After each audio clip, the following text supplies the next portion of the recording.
Okay, I am getting some levels now, so go ahead and check the YouTube. I got it. I got it. Hold on.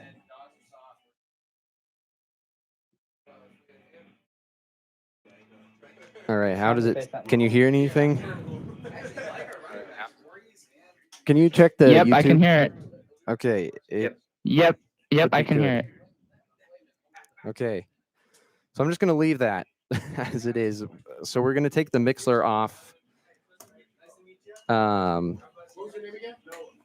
We'll just go without Mixler for this game, which should be totally fine. So you guys, I think YouTube has a much larger reach. Much larger. for sure. Can you still hear them? Are they? How's their levels? So guys, talk like you're normally. Well, if I'm standing up, this is what my. If I'm This sitting up, is what we're sounding like. like. This is what we're sounding like. This is what we're sounding like. This is what we're sounding like. This is what we're sounding like. Hello, hello, All right, yeah, we can hear you. Yeah, okay. So I'm gonna leave perfect. this Bluetooth up. Perfect. The Bluetooth Okay. up, and whenever you guys are ready to go, just don't have the hot microphones. We should be back by 3:05 though, so it should be Oh wait, no I think problem. this game technically, our show will also be technically on TuneIn Yeah, because we're using the main studio. yeah, it will be So if on you the wanted radio as to- well. But So yeah, that- okay, that- we're gonna that's go the- down to the field. Is that all? Everything should be fine now. Yep. Yeah, everything should be fine now. All right, we're gonna go down to the field, and then we'll come back. So should be good. Okay. All right.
It's apple harvest season in Washington, but who will bring home the apples?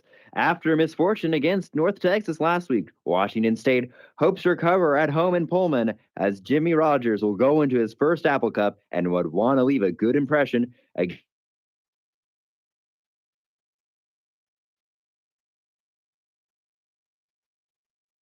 against his following a bye week after 2 wins against weak opponents. Jed Fish hopes to secure his first Apple Cup win after chaotic losses to the Cougars last year in Seattle. Will he do it? We will find out today as it is game day in Pullman.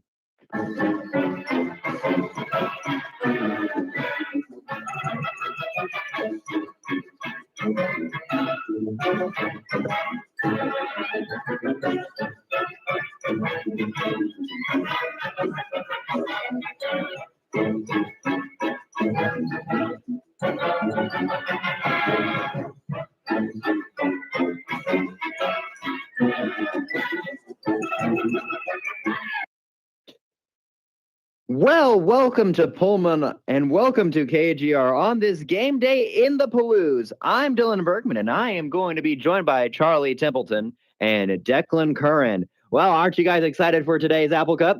Yes, we're fired up. I'll tell you what, rivalry weekend, it's always something special. Yep, nothing gets better than that. Yes, sir.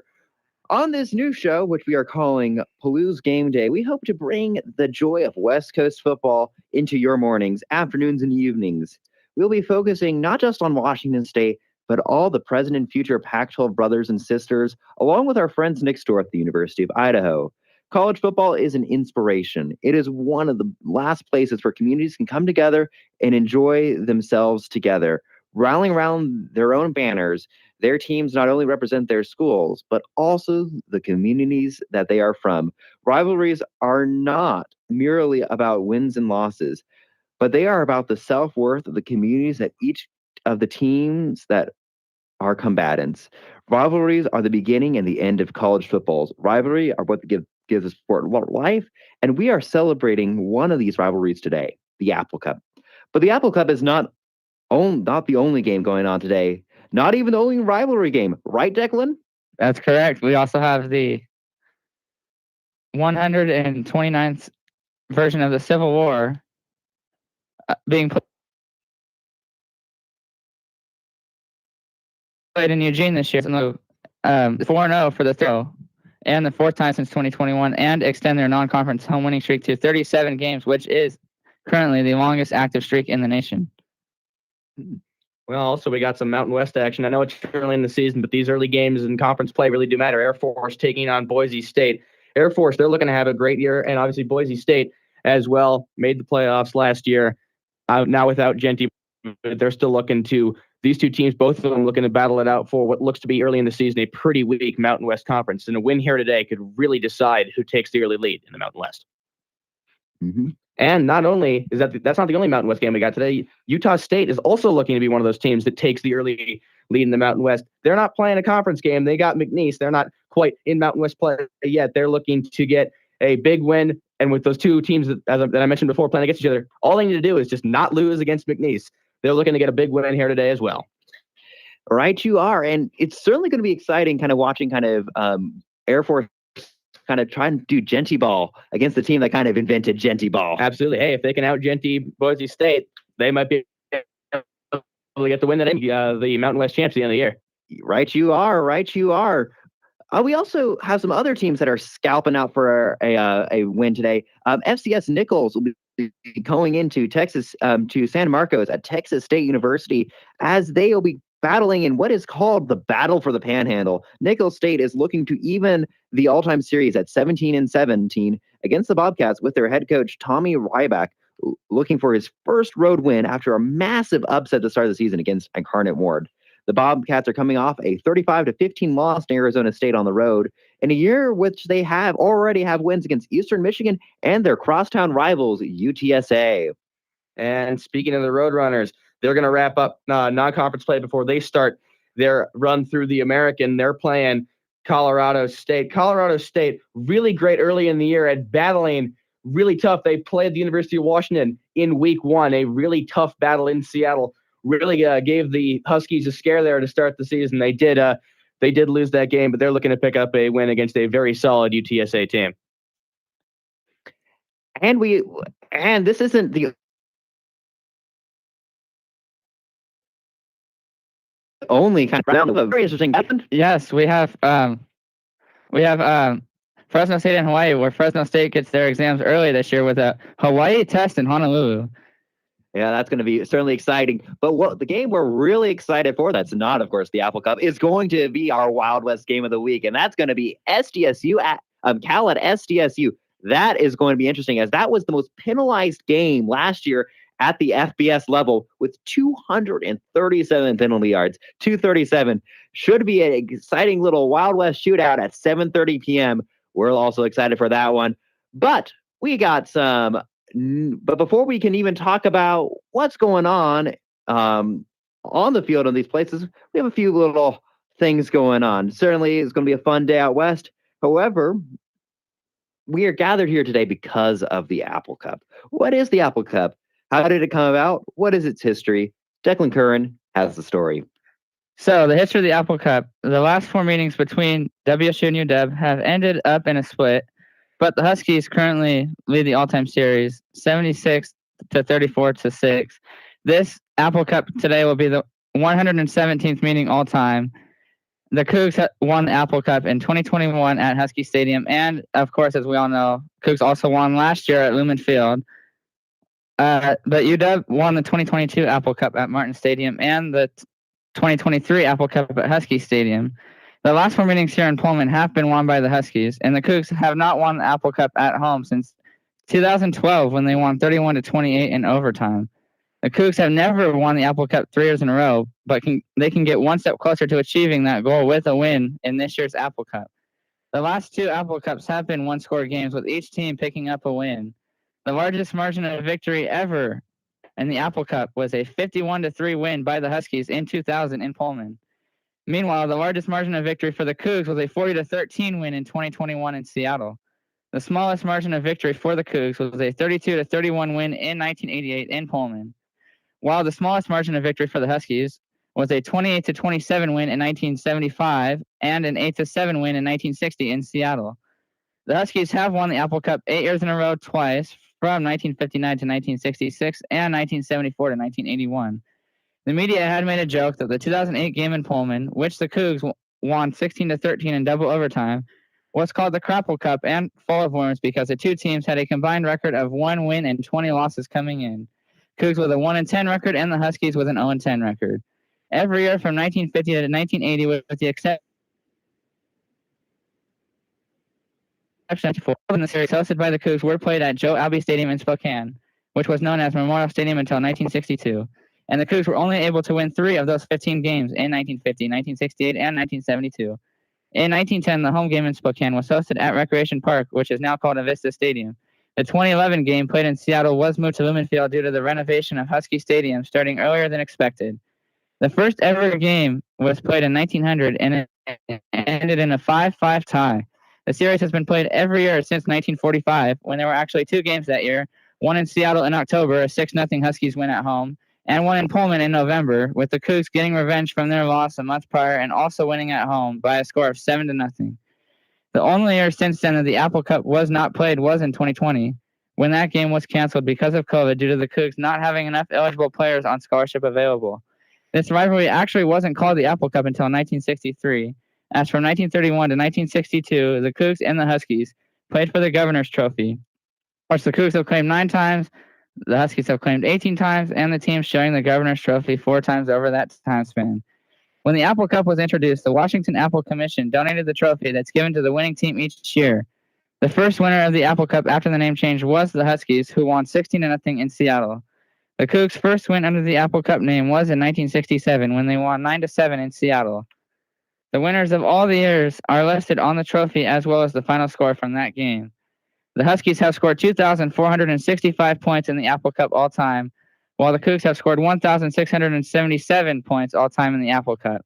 The Cougs averaged 14.58 points per game in the Apple Cup, while the Huskies averaged 22 points per game in the Apple Cup. Besides the 3 scoreless ties in the Apple Cup in 1932, 1934, and 42. The Cougs have been shut out in the Apple Cup 20 times, but not since 2009, while the Huskies have only been shut out 8 times, with the last time coming in 1968. The lowest scoring game that didn't end in a scoreless tie was in 1930, with 3 total points and a 3-0 WSU victory in Seattle, while the highest scoring game in Apple Cup history was actually the last Apple Cup to be played here in Pullman in 2022, with a combined 84 points and a 51-33 UW victory. I can't wait to see what happens in the Apple Cup this year.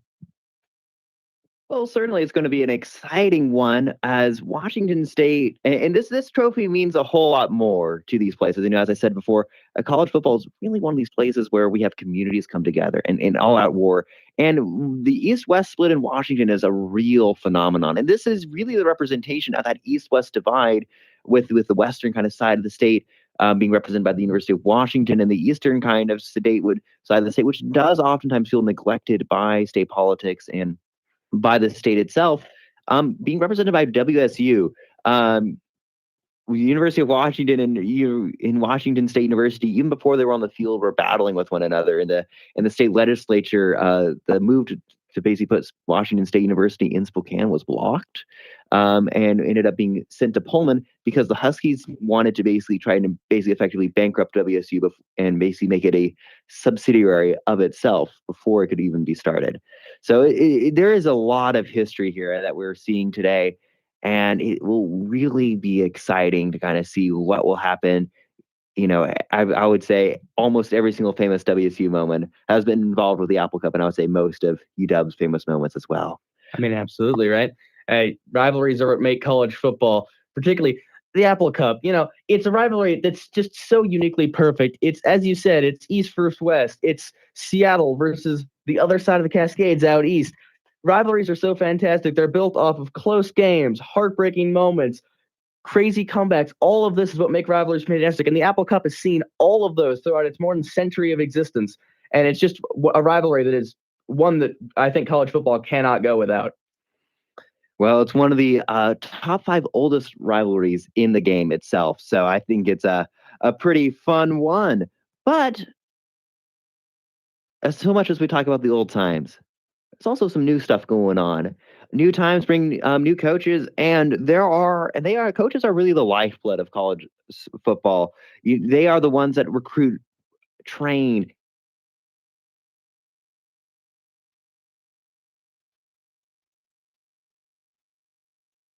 and will really, for example, the incredible legacy that Nick Saban has at Alabama and being someone that really put Alabama as a national title contender after decades of irrelevance. You also can see the Holland stories of even people like Bill Hollenberry, who is still who was one of the first people inducted to the Hall of Fame and was a WSU head coach and made a huge impact on how we organize kind of O and defensive line play, and all sorts of these coaches throughout history.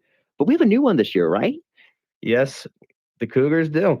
At the end of last year, Cougars finished off a great season with a loss to Syracuse, and really then over the offseason really hit the reset button. Transfer portal moved a lot of stuff around. So Washington State brings in Jimmy Rogers from South Dakota State in 2024 with South Dakota State best scoring defense in the FCS, 4th best total defense.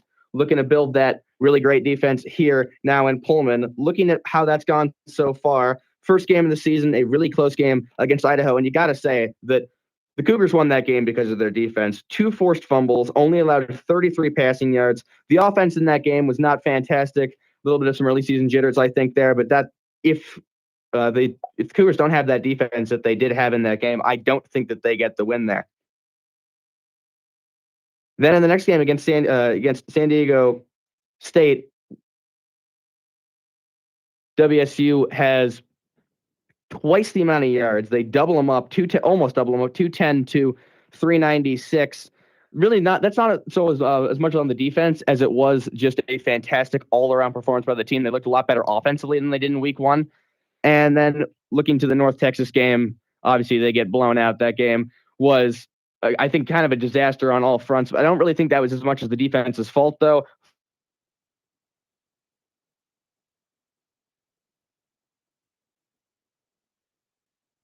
Five turnovers.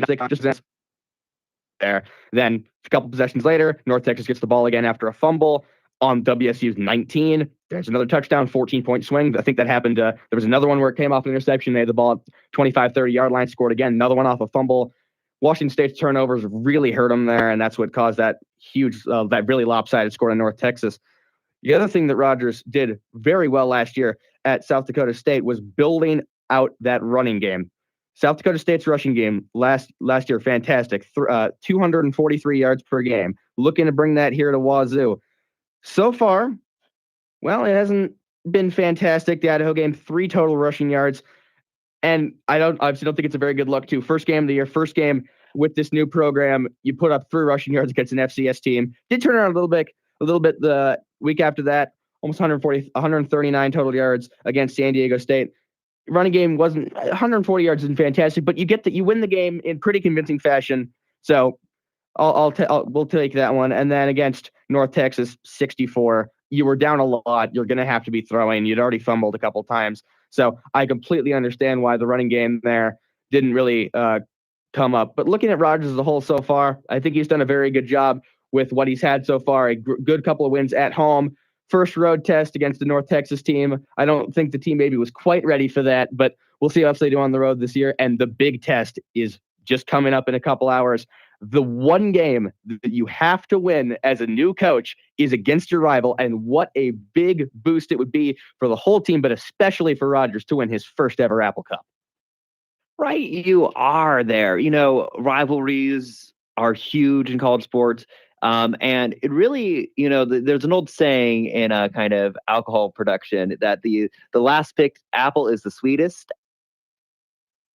Apple is the best apple for cider. And well, the last win is always the best win in a rivalry game. It doesn't really matter what the record book says, in total wins. If you win that last game, that is going to be the one that everyone is talking about.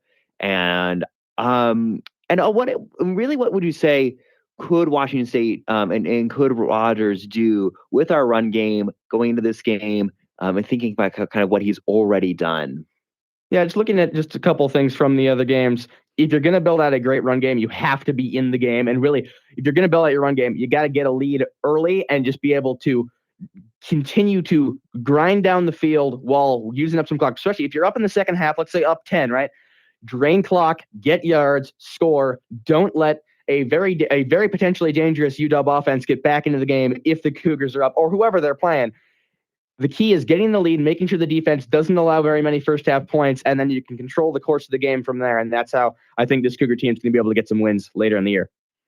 All right. Well, that is certainly going to be exciting to kind of watch how Rogers performs and how he'll kind of perform against Fitch, who really did have some interesting coaching choices, but we'll talk about that a little bit later. But of course, we keep talking about the Apple Cup. This isn't the only game going on right now. We got quite a few games going on. Isn't that right, Charlie? Yeah. Well, let's first look at Air Force and Boise State. That game being played at Air Force in Colorado. So, looking at this game, first of all, Boise State, obviously big loss. You lose Ashton Genty in the draft. Great player for them. Really, they've had to really shift how their offense has looked going into this new season. Air Force looks very good to start the year. As I said before, this is going to be a key battle for who is going to be able to assert themselves in the Mountain West. Just looking at what's happened earlier in this year, Air Force lost last week to Utah State, a team that we also mentioned is playing today. Air Force had 266 rushing yards as they look to, as you said before, out to Genty's old team. Air Force their one win on the year was beating Bucknell 49-13. So you could say Air Force maybe not necessarily proving themselves yet so far this year. Boise State had a real tough loss at South Florida to start the year. Nothing really went right for them, so they're looking to continue to right the ship here, but getting to win against an opponent on the road in conference play would be really big for them. Right, you are. And one of the things we have to think about too, adding QB battle. We were talking about WSU's QB battle a little bit later on in the show, but the really big thing, for Air Force is that they don't even have a starting QB. They keep alternating two. They're basically doing a 2 QB system. I don't really know how that's going to help with offense confidence, though. looking at kind of Maddox Matson, the playoffs, he didn't really impress that much, like with his throwing ability. He had some good, decent throws. He looked like a middling quarterback. He wasn't really explosive, really relying kind of on Genty to be able to kind of just be able to make a few throws now and again and not have to have the pressure. He's really having the pressure on him this year. And I don't know necessarily if this has performed. This is going to be a kind of a QB play game. How your quarterback plays will really determine kind of the outcome of this one. As even though Air Force runs the triple option offense, we're having the we're seeing what we're seeing right now is we are when we're doing a run play. If your quarterback can run, if we all remember John Mateer from last year. If your quarterback can run, that can really open up a lot, even like help with the run play. Last year at SDSU, Rogers really had some good QB play. And that allowed him to basically do some triple option plays, have both running backs run to both sidelines and then open up a nice little run up the middle. So this will be interesting to see what will happen. I'm not too sure about who I have winning this one yet. I think I'm leaning a little bit toward Boise State. I don't know, but I guess my pick, if I'm a betting man, which I am not John Mateer, so I am not a betting man. I'm going to put my money on. I'll be picking Boise State to win this one. Yeah, I flip back and forth on this one a couple times. So look, Air Force, fantastic, 260 plus rushing yards. They got a ton of people involved in the rushing game, but you lost a pretty bad game. You led 49 points to Utah State. Well, we have yet to see how good Utah State is. That could be less of a concern. But going back to the quarterback battle, I think no matter who wins this game, I think both sides are going to get a lot of great information on just where they stand quarterback-wise. But I'm going to have to give the edge to Air Force here because they're at home. But I think Boise State's going to be able to keep it really close. I think it's going to be a one-possession game. So you're having them going off into the wild blue yonder. The thing is, though, with Air Force, I just don't really think that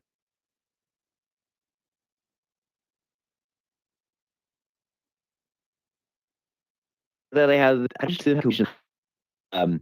after those kind of after, even though they've had some little bit of early season successes, I just don't really see them pulling away here. Their deep ball defense, from what I've read, not been all that great. That's been a real weak point for this team. And if Maddox Matson can get some medium to deep crossers going, that could really open up the Air Force offense. And and you wouldn't really have to worry about control time all that much in this one. No, but I think the question is which version of Boise State are you going to get? Because week one against South Florida, they looked absolutely horrible. But hey, it's 1-1 between the two of us. Should we send it to the tiebreaker? Who do you? Yes. What's your pick for this one? I also got to go with Boise State. I think if they can stop the run, like Charlie said, it could be a one-score game. But I still think Boise State just has the better offense. Yeah, you're picking that offense. You're picking that new Boise State offense. So looks like we're going to be going.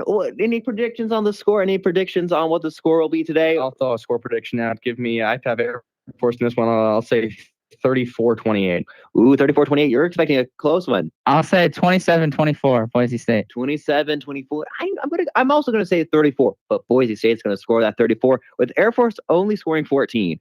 That's my prediction for the score today. That is my score prediction. It'll be an interesting time, but there's other rivalry games going on right now, right? Correct. The Civil War also was going on today, like I said. And Oregon was looking for their 38th consecutive non-conference win at home and their 23rd straight regular season win and their 35th in a row against unranked opponents. And they had no trouble getting past the Oregon State Beavers today, winning by a score of 41-7 behind 305 passing yards from Dante Moore, including 4 total touchdowns. I remember at halftime of that game, you said, hey, that Oregon goes on a run in the second half. And, well, you were absolutely right.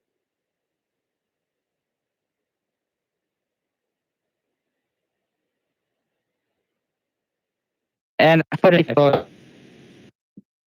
I've seen the OSU fan base get angry after that Fresno State game. I'm sure I haven't checked my Twitter feed yet, but Oh, I'm expecting some fireworks out there today Yeah. among the Oregon State fan base. Yeah, I mean, Yeah. for Oregon State, it's just been disaster after disaster for them. This year has not been at all what they hoped it was, and losing a rivalry game like that is not at all what you want to see. And for Oregon, they're going to need to repeat this performance next week. They're heading out to play Penn State. Yes, they are.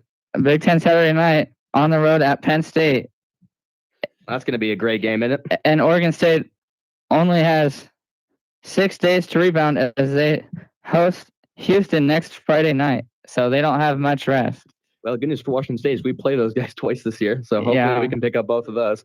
Yeah, Trent Bray. Oh my goodness gracious! I don't know if you guys saw him after Fresno State, but he was certainly fuming after that one. I guess the one silver lining for Oregon State was they did not have any horrendous special teams mistakes like what they saw against Fresno State. Yeah, well, I mean, can you have more than they had against Fresno State? I really don't think they can. I think they got probably their season's worth out in one game there. Well, I think their fans at least are hoping that that's all they have this year. Yeah, having a third string snapper without any experience starting at their long snapper is certainly not a recommended method for success. But as is life, I guess, among the Aggies, we also got some other stuff going on over down in Utah State. Like you said before, more Mountain West competition. This will be certainly interesting to see. What do you got for us? Yeah, Utah State looked all right against Texas A&M. That was not a game that they were going to win, but they played tough. They come out against Air Force last week, looked great. Bryson Barnes 5 touchdowns against Air Force in a great win. They won that game 49-30. Looking at McNeese, I mean, not much to say there. 1-2 on the year. They had lost a heartbreaking game against the Weber State. Almost 800 yards on the season. He's looked good, but I think Utah State isn't going to have too much trouble here. And with one of Air Force and Boise State losing, because those two play each other, Utah State could have a great chance here to win, as we've said a couple times, a very weak Mountain West Conference. And also, I want to really focus on how well Utah State's been performing this year. The win-loss record. They've won only 2 games so far, but those 2 wins have been pretty good. Those 2 wins have been good wins, but also their loss has been, to borrow a phrase from the SEC, has been a quality loss to an SEC team, Texas A&M. They played them 44-22, which the score doesn't really translate how good they were playing that game. Playing on the road against the Aggies is certainly not an easy task to do. But Utah State put up a good D fight there.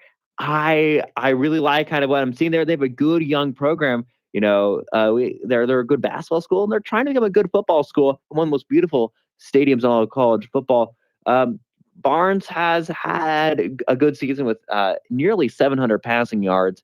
ESPN has this as a 92% chance victory for Utah State. I think I'm going to have to agree with them. I'm going with Utah State this one. Yeah, I see no reason to go with anything other than Utah State here. And real quick, just wanted to just go back to the Mountain West conversation here with Air Force, with Boise State, with Utah State. Looking at the other 2 teams that aren't Utah State, looking at Air Force, they had a bad loss to Utah State. And Boise State looked horrible in week 1. Every other team, if you look at really the whole Mountain West, except for maybe UNLV, all of them have had one bad to questionable game. Utah State hasn't had that. They, as you said, respectable quality loss, and then they took care of business against in their 2 wins, and I see no reason why they shouldn't take care of business here today against McNeese. Yeah, I don't see any reason why either. Utah State, an FCS school, they shouldn't have any problems. But as we know, the most random FCS team.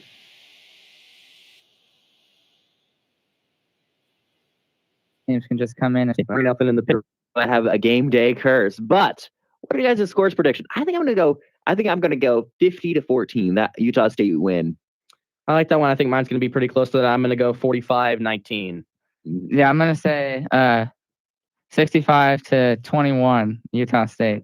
Ooh, a little bit more of a higher scoring lead game for you there, as we got yet another FBS v FCS as down in San Marcos. There will be there will be Nichols State playing Texas State. Two state schools. The Pac-12. Whenever they see a state school, they really like that. But I don't really know. Nichols State will be picked up by them. But Texas State is going to be coming into this one. All-time leader, 17-16 against Nichols. Texas State has had some good opening wins. Thinking about kind of Texas State, they're going to win this one, I would say. I'm going to say 42-10 because, Texas State looks to be actually probably the strongest of the future Pac-12 teams starting the season so far. Yeah, well, hey, don't count out Utah State. They're looking good too. But I agree, Texas State is going to be, when the Pac-12 really reforms next year, I think they're going to be towards the top of that conference. I'm taking Texas State here. Give me final score. I'm going to say 56-21. Yeah, I'm also taking Texas State here, and I'm going to go something similar to that. I'm going to say 50-13. Texas State wins. Yeah, I mean, the only real competition they face this year, once again, is going to be that Arizona State game where they lost 34-14. But when you look at like Texas State v. UTSA, the score seemed a little bit more competitive than that actual game was. Strong win against a rivalry game. Rivalry games, always something crazy happens in a rivalry game. They got that win there. I'm going to definitely be going with Texas State on this one. But, exam season's coming early a little bit, right, Declan? Yes, it is. Fresno State has a Hawaii test in Honolulu. And this will be these rivals are old rivals. They're seeing each other for the final time as members in the Mountain West before Fresno State comes to the Pac-12. They've had 57 all-time meetings prior to tonight's game. The first meeting was all the way back in 1938, and the Bulldogs lead the series 30-25 with one tie between the schools. Fresno State, coming into this matchup, they have a 3-1 record.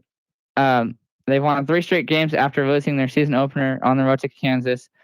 They rank 66th in total offense with 392 yards per game. Their run game has been strong as well. They're currently 37th in the country at 202.5 yards per game. Their passing attack hasn't been as productive. They're ranked 96th in the country. Defensively, they allow 323.8 yards per game, which is 61st in the nation, and they're giving up under 20 points per game.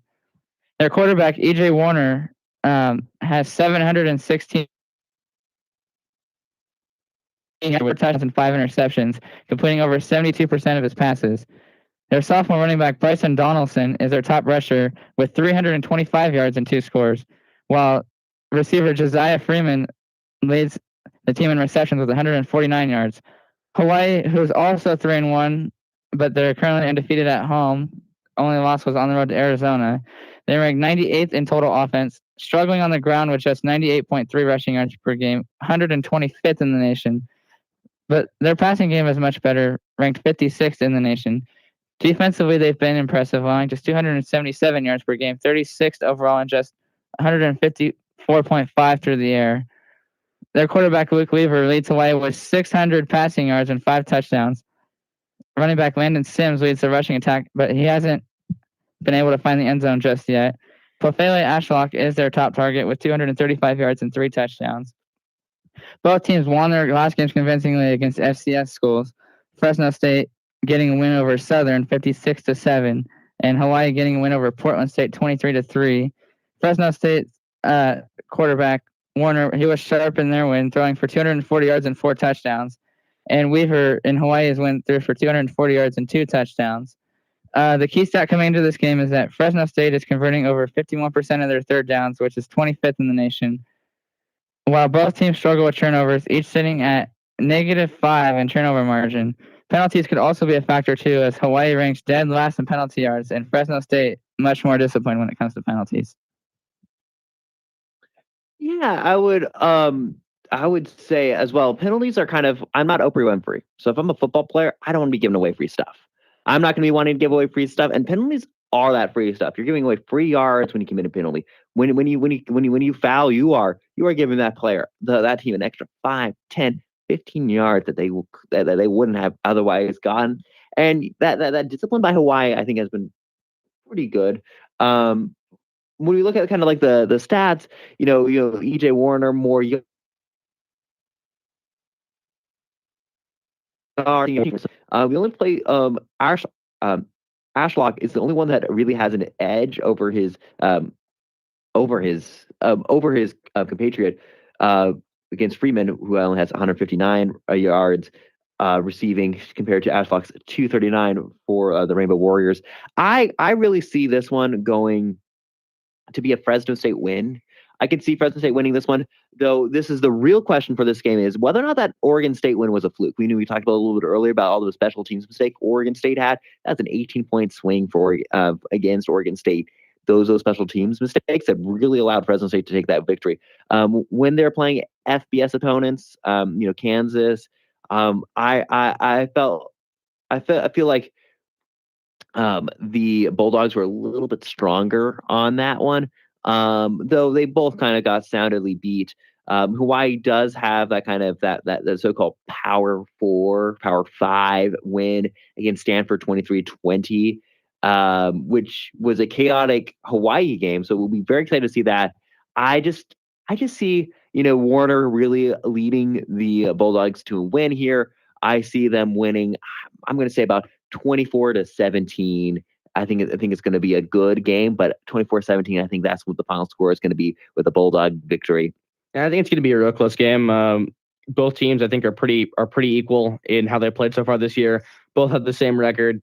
Both have I would say quite a few questions. Hawaii's win against Stanford was, I guess, impressive, but how good is Stanford? And then again, with Fresno State, was the Oregon State game a fluke? I kind of think so, given just how much of a disaster that was for Oregon State, and also is Oregon State that good of a win, given what's happened to them. Again, home field advantage is important. Hawaii has a pretty good home field advantage. They're on an island by themselves. I'm going to have to go Fresno State in this one as well, though. I think there's a ton of small things in this game, and I think too many of them are going Fresno State's way for me to pick Hawaii. Yeah, before I give my prediction, I know there's probably people out there wondering if EJ Warner is related to Kurt Warner, and the answer is yes, that is his son. But Hawaii is looking to go 4-0 at home this year, and I just don't see it happening. I think Fresno State's way much more better on offense, and I have them winning 34-17. Oh wow! So we're predicting a little bit more of a larger margin of victory than us. Interesting. So looks like we're all in unanimity. That could be a good thing, or it could be a bad thing in the fact that we are about to curse the Fresno State Bulldogs. But speaking of kind of funny, sicko-esque games, we got ourselves Colorado State v. UTSA. Yeah, Colorado State, versus University of Texas San Antonio. This is an interesting game, I think, here. UTSA 1-2, dropped 2 games to start the season, beat Incarnate World by quite a bit. Owen McCown, 6 touchdowns, no picks to start the year. Fantastic job for the UTSA quarterback. As for the Rams, that one loss they have, they're 1-1. They battled very hard against the Huskies, against UW in Seattle, and then beat North Colorado. However, they did need a game-winning touchdown to get that win against North Colorado. So kind of a weird 2 games there. Play very tough against a pretty good Power 4 team, and then almost lose to North Colorado. So a lot of questions there for the Rams. Both teams, I would say, are in contention to make a bowl game this upcoming season. Colorado State coming off of a loss in the Arizona Bowl to Miami of Ohio. UTSA, this is their last game before they go to conference play, so this will be big for them if they can get the momentum in this game. Let's go to predictions, shall we? I like Colorado State because that toughness. There is that sort of it factor when it comes to UTSA. They just lost against to those guys down at San Marcos. That will certainly be a kind of chip on their shoulder. It looks to be this is a home game for Colorado State. The only thing though is UTSA, I think, is a little bit of a sleeper. As much as I kind of a little bit dogged on them in their win against Texas State, I feel like UTSA is going to pull away in this one, and I think they're going to win about 36-17. Yeah, I think UTSA is a really underrated team. Sure, they're 1-2, and their one win is against Incarnate World, but play Texas State, very tough. Texas State, as we said, is a very good team, probably the best team in the new Pac-12, Pac-8, Pac-10, whatever they call it when that thing forms up again. And then played A&M, tough, ranked SEC team. That's a big game there. Really big quality loss. I'm going to take the Roadrunners here as well. Final score for me, I think it's going to be a pretty low-scoring game there. I'm going to say 24-20. Yeah, and as Charlie was saying, this is their first, not against a team outside of the state of Texas, but their first game outside of the state of Texas, period. So they're kind of adjusting to leaving their state, but yeah, I don't think it'll be a problem for them. I have UTSA winning. I'll say 31-24. All right, so we have all of us have UTSA winning. We're really doing things unanimous Italy here today. All right, so here's the thing. We got our wild west out here, and we got a Wild West game of the week. Last year, 237. That is how many penalty yards Cal and San Diego State University accrued up. And oh my golly, this is going to be an interesting one. So Cal, of course, starting off the season fairly strong. They beat the Big Ten's Minnesota at home down there in California, 27-14. They also beat Oregon State on the road too, 34-15, and beating Texas Southern 35-3. So they're starting out the season with a 3-0. You know, that Calgorithm, the Cal fan base has been really happy with this one. The so-called woke agenda really getting itself penetrated across all parts of the country. One thing to kind of look out for is the fact that that Cal lost their starting quarterback, Fernando Mendoza, who although led a 99-yard drive with his boys, ended up transferring to Indiana, a real heart-wrencher. But his replacement, Joe Sage Putti, has put up 780 passing yards in 3 games. 780 passing yards in 3 games. That is a lot. That is a lot. And when you look at this, isn't just like passing. We have a Raphael for Cal.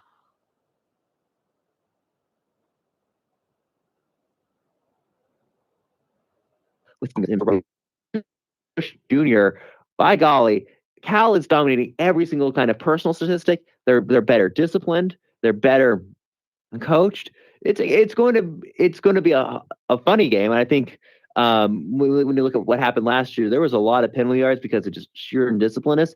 So I think I also going to have to make a prediction about how many penalty yards they're going to get together. But I really think when you look at San Diego State this year, we had a lot of hype for them kind of coming to the new season. They just haven't really panned out. A lot of stupid penalties cost them in that WSU game. That is going to be a huge problem for them. I don't really know how much there's going to be coaching stuff because they walk very cockily. They walk and they talk.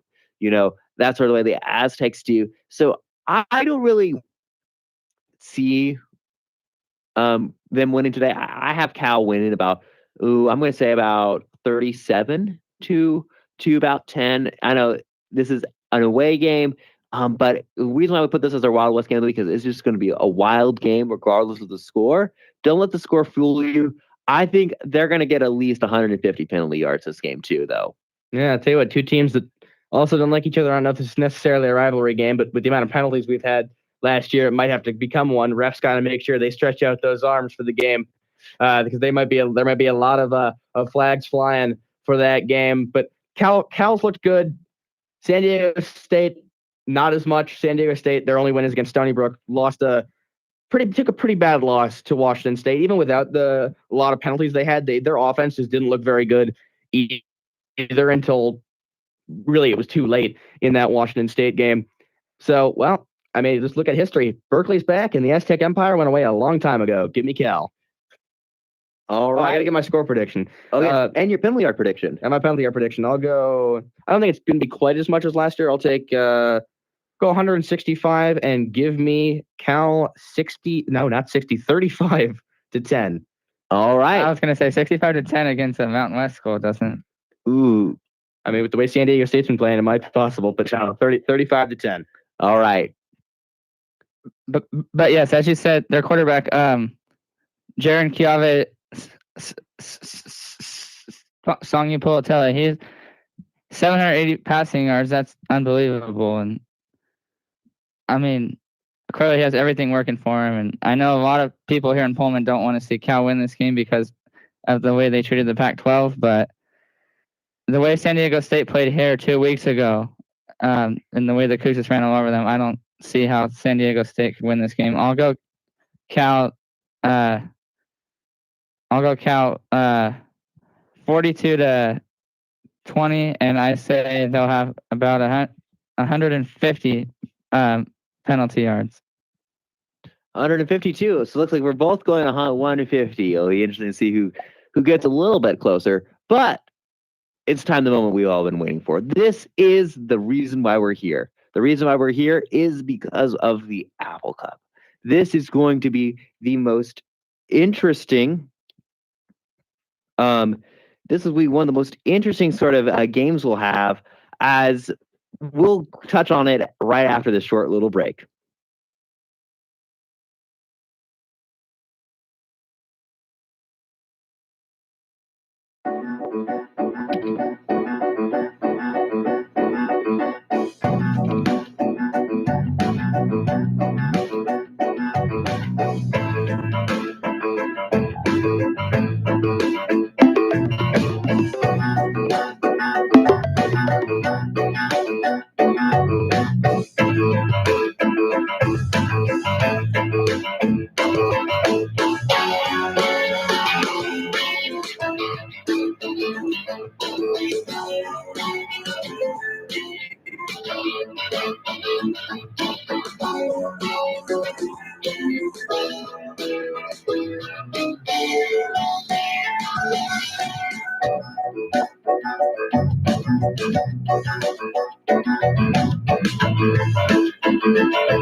Apples harvesting and the decision on who gets to take home the apples as the Apple Cup is coming right up here. Washington State University has had a interesting start to the season. They have 2 wins and a loss.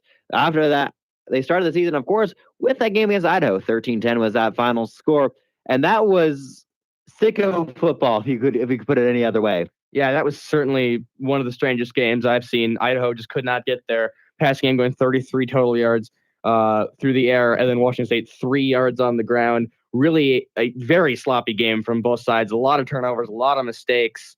And being really honest about this game, I think probably Washington State should have lost that game. I think Idaho had a couple of really big mistakes. They missed a field goal that could have sent it to if the game continued the way it did, would have left the game 13-13.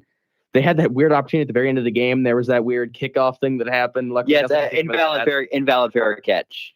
I didn't even know that was a rule, but what's funny is that, and for our High School Football Officials Association, we literally covered that rule the week prior on the Wednesday, and I texted my boss who was at the game.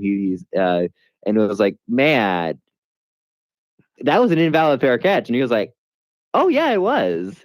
And so just all the football officials in the stands knew what was going on. Nobody else did because it's a very rarely applied rule because it just rarely happens. But yeah. Well, everybody's getting out of their seats. I'm walking to go leave the stadium, and I see the ref walking to midfield. I just said, this game's not over. I had to run out of the stadium, grab the people I was with, and say, hey, we're not done yet. We got one more play here.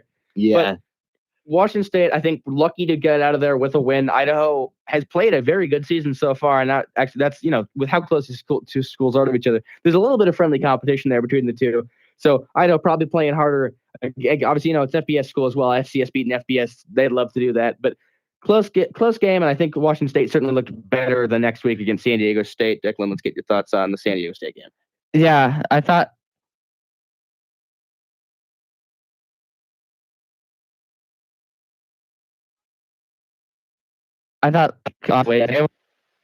run game going after they were almost nowhere to be found against Idaho. And I also think that Idaho probably should have came out victorious in that one. But yeah, I also left the stadium before the end of the Idaho game. I didn't even realize that it wasn't over. But yeah, I think if the Cougs can get their running game going today better than they have all season, then they have a pretty good chance today. But we'll have to see what happens. I mean, 3 rushing yards is bad, especially given how many rushing attempts Washington State had. In general, while the pass plays also just felt really forced, it felt like they were just trying to make something, and there just wasn't anything there. Potter is not the most mobile quarterback. That's just not who he is, right? He's a good pocket passer. He's just not, John Material that'll just run around, everywhere, every which way. And yeah, that was certainly a game that you just wanted to scream at your television. It was Pac-12 after dark in the best or worst possible ways, depending on how you look at it. Yeah, so that's the 2 home games to start the year. And I, as much as I imagine that none of us want to talk about what happened in the North Texas game, to tell the story of the Washington State season, we have to. Let's talk about that game because I don't think for Washington State that game could have gone much worse. Luckily, there were no major injuries for Washington State in that game. I don't believe that was about the only positive thing for them. Let's talk about that game a little bit. Obviously, very sloppy game again for the Cougs. The Mean Green were mean that game, and really, I don't really blame the defense. There's a few problematic defensive coaching. For example, the defensive line were lined up about a yard behind the line of scrimmage. That was a little embarrassing. But here's the thing. they did not get the ball in good defensive positioning. They consistently were getting the ball, at midfield or in places right after they had just gotten off. Right when they got off, they haven't had time to rest. They're not really getting an opportunity to really organize themselves. That score is not on the defense. That is entirely an offensive problem. This is an offensive problem. Last year we were complaining about our defense, buckling too much, causing too many problems. Under Dickert. Now look at us. We got a solid defense, but probably better than our last year's defense. But the problem is this: we didn't really have an offensive production that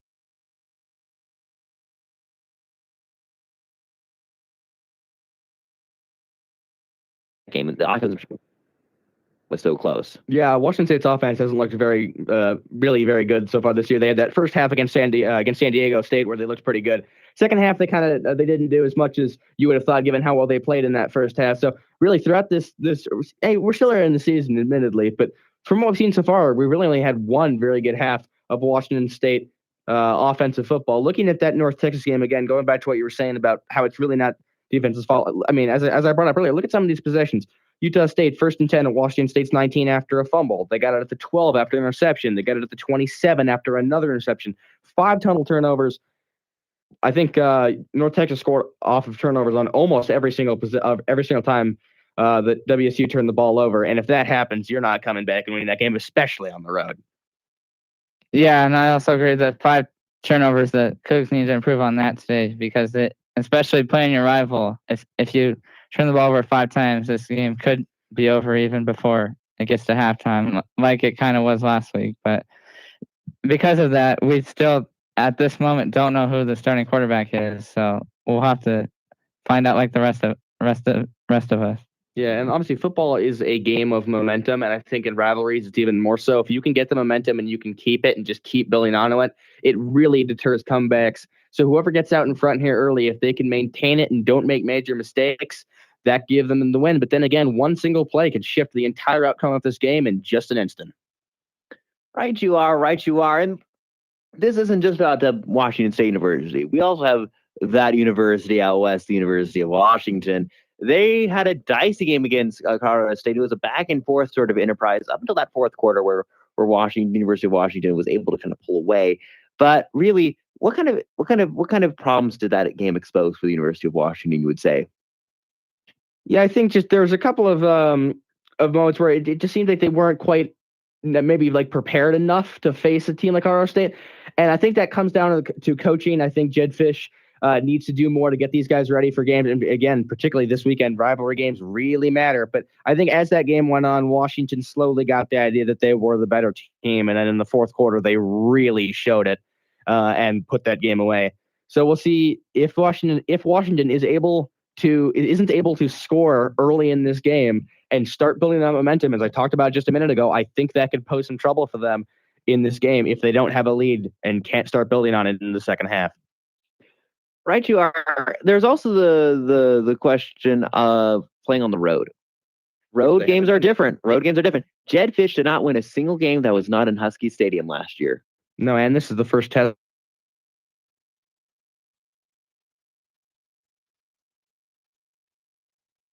for the Huskies this year. I'm talking about the last place you want to go on the road for your first game. I mean, sure, maybe Michigan, maybe Ohio State, but you do not want to go to Autzen Stadium. Those are like the 3 places. You do not want to go. You do not want to be in Pullman for your first road game with a coach that hasn't won on the road yet for you. But that's the situation that they have to face today. That is, but yeah, the Jed Fish does seem to struggle on the road. But to me, it seems like this is the place that they love to win on the road, because as I talked about in my Apple Cup history, they haven't lost here since 2012, and we'll have to see how they adjust to playing on the road. I mean, I guess you could consider this kind of, and the Huskies are considering this as a warm-up game to next week when they host the defending national champions Ohio State at their place. Yeah, and the University of Washington last year really had a lot of penalties. Penalties cost them a lot. They're 68th in the country right now when it comes to penalty efficiency. So they're middle of the road. But remember last year, 135. That was their number of penalties. The University of Washington was practically Oprah Winfrey when it came to yards for for Washington State University. That is something that Jed Fisher is going to have to change.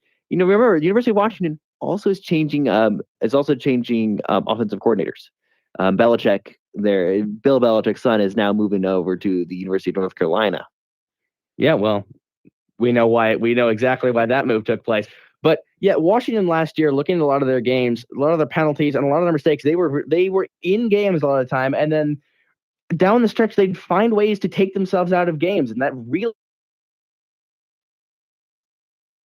hurt the team in the offseason. I imagine that's something they worked through the build-up into this season, and we'll see it come to fruition today. Because if you're going to prove yourself, and you're going to show that you've changed and built off what you've done last year, this is a great place to prove it for both teams. And consider, for example, the fact that that we're going to be that the UW also has a new quarterback. Last year, you had Rogers, the other Rogers, as their quarterback. It was not that good when it came to pressure situations. Jed Fish also, I remember watching the Tony the Tiger Sun Bowl, and he just kept making the most interesting decisions. That's the most diplomatic way I could put it. He was making some very interesting choices, really interesting play calls. It reminded me a lot of that play call. You remember that play call that into the Apple Cup? Going for a QB option play on the short side of the field. That is certainly a decision that one can make. And Fish really is someone who does get antsy, does kind of crack under pressure. So if Washington State University can get pressure to Fish, that'll be good. He also, as a head coach, sometimes it's not the most diplomatic head coach. Started throwing Grady Gross underneath the bus after missing a game-winning field goal. And there has been some talk whether or not he is motivating his players well, or if he's just being a kind of there's the fine line for being someone who's a meanie bobini and being a good motivator. And there's real questions about whether or not Fish is a meanie bobini and instead of being a motivator when it comes to his treatment of players. Yeah, and that's the entire reason why their quarterback today, Damon Williams Jr., took over midway through last season, was because Rogers kept making those mistakes, and it wasn't entirely his fault. Some of it was due to Jed Fish's play calling, as we were just referred to at the end of last year's Apple Cup. But Damon Williams obviously has the talent to be a D1 quarterback, and the Cougs' goal is to try to stop him from going crazy. Yeah, I mean, that'll be big for them. Again, so when we were looking at it, first off, Washington State's going to have to win the line of scrimmage. The line of scrimmage is the starting point of football. It's also where we're going to be having the most possible success versus unsuccess. When you look at, for example, the Idaho game, there was a lot of really poor run blocking done. The offensive line was struggling with their fundamentals. Their fundamentals improved in the SDSU game. That allowed us to get that win. They're going to really have to be focusing on their fundamentals. Keep in mind, Washington has been improving in their defense. Washington has been acquiring new defensive linemen and has made a lot of really good and really strong improvements. Before coming into this game, John Coleman, UW's a running back, was fourth in the nation in rushing yards, fourth in the nation before the bye week. That's a pretty important thing for the defensive line to focus on. You also have the UW has improved to the fourth best rushing office in general across the entire country. That is a place where the Washington State University is going to really have to counter their advantage by strong defensive line play. You also have some pretty interesting, matchups like with Buddha coming back. We're going to be doing some guard matchups here, and which guard Rogers is going to be playing, that's going to be a question. And what's nice is that Washington State University can flip out some guards. but they're going to really have to make sure that they get the correct guard for Buddha to be able to control him or double team him. But that could lead to some problems with the secondary blitz coming in. Absolutely, and just winning the in the trenches is going to be massively important today. If you look at Washington State's offensive struggles in the Idaho game, there was some pretty poor pass blocking, and I would say some of that in the North Texas game too led to a couple of rush throws, a couple of mistakes as well. And the one time that their offense did look really good in that game against San Diego State, the offensive line looked a lot better. Defensive line was able to really contain San Diego State's offense as well. So I think when Washington State has gotten it right, they've looked fantastic. The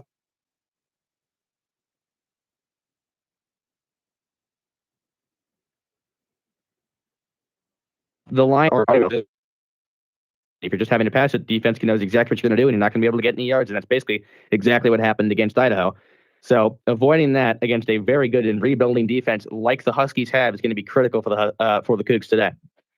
Yeah, and like you're saying about Jonah Coleman, obviously, the people I know that are UW fans, they talk about him a lot and how good he is, and it shows since he has, considering the fact he has 7 rushing touchdowns this year. And I also think another key point for the Cougs is to be able to stop Jonah Coleman and also Damon Williams Jr. He's at 480 passing yards on the season currently, but I think if they can stop Damon Williams and Jonah Coleman, then the Cougs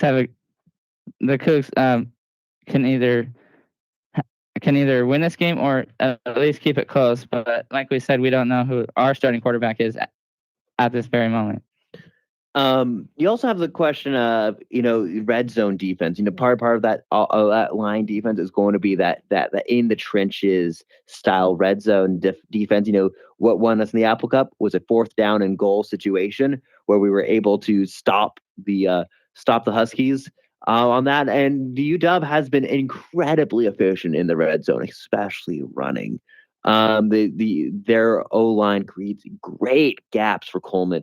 And WSU is going to really have to, if they want to win this game, which I'm assuming they do, they are going to need to blow up gaps and disrupt the O-line's rhythm, disrupt their system, and prevent those runs in critical situations, really.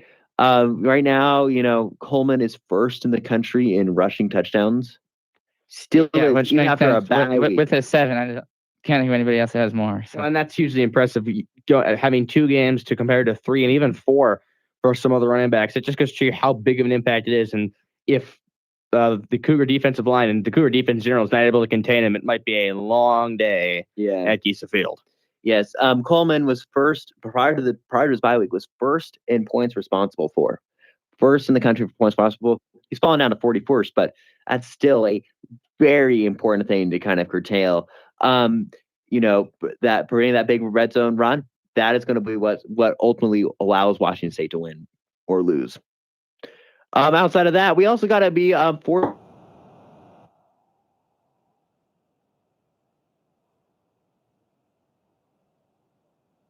First pass. He's got the talent of a D1 player. Yeah.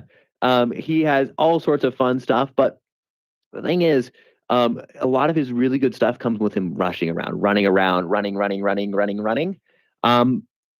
The thing is that we need to be able to contain that, but force a pass. UW hasn't been forced to pass all that much this season in comparison to other schools. So by forcing the pass, that's going to be really forcing Williams' hand as something that he has not necessarily been tried and true on. He had a few boneheaded reads in the Tony the Tiger Sun Bowl, which cost the UW the win last year. So this is going to be interesting to see how Washington State's going to try to counter that, but to counter it is necessary to keep the WSU in the game. Yeah, absolutely. And just looking about how they would do that defensively, you got to be running some contained plays. I could see Rogers working with the coordinators to potentially even run a couple of QB spies just to try to prevent that movement in the backfield, the scrambling ability. Because the issue is you got to really pick and choose what you do. If you choose to really work on that contain, you might be leaving your back line open for some longer throws. if you're going to prevent those and try to prevent the big play, then it might just be death by 1,000 cuts from that backfield, because you have Williams, and obviously Washington's backfield is super dangerous. So you got to think, what side do you play here? Because playing both is going to be very tough. Yes, and remember, Denzel Boston is the only one that has more than 5 targets this season. More than 5 targets. Only one wide receiver has more than 5 targets in 2 games into the season for UW. That is shocking. He oh no, never mind. Never mind. I meant to say, so he has 5 catches in each of the games, right? Who else is there? Who else is there outside of Boston for the UW?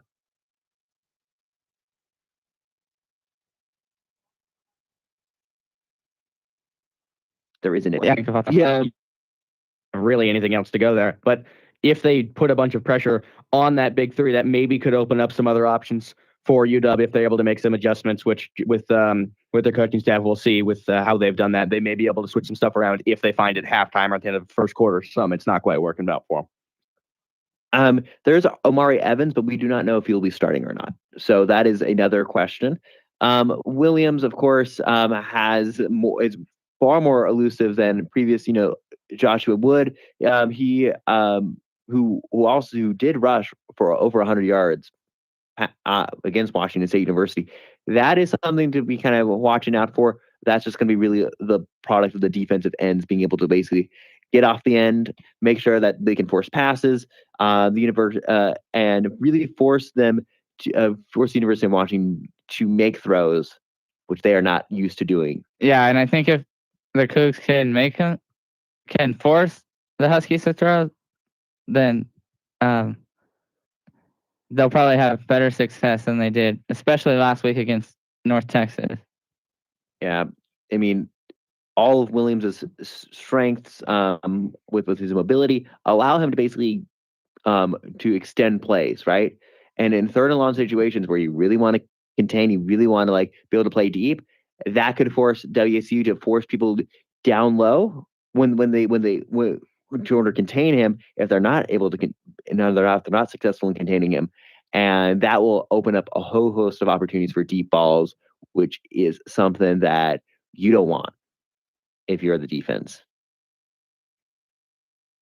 All right. Outside of that, we got to be limiting the turnovers. Washington State University had 5 turnovers against North Texas, 3 interceptions in the first half. Yeah, we got to clean those up too. Yeah, not only is it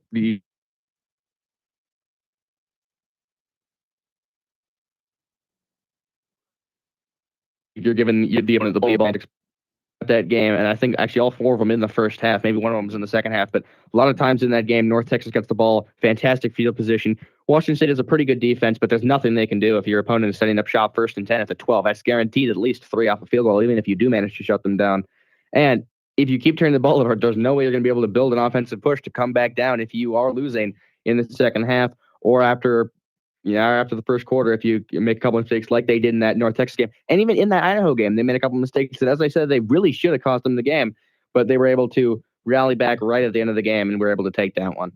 Yeah, looking at North Texas, we had 3 interceptions by Potter last week, along with a fumble by Vohiers and a read option fumble between Potter and Duggar.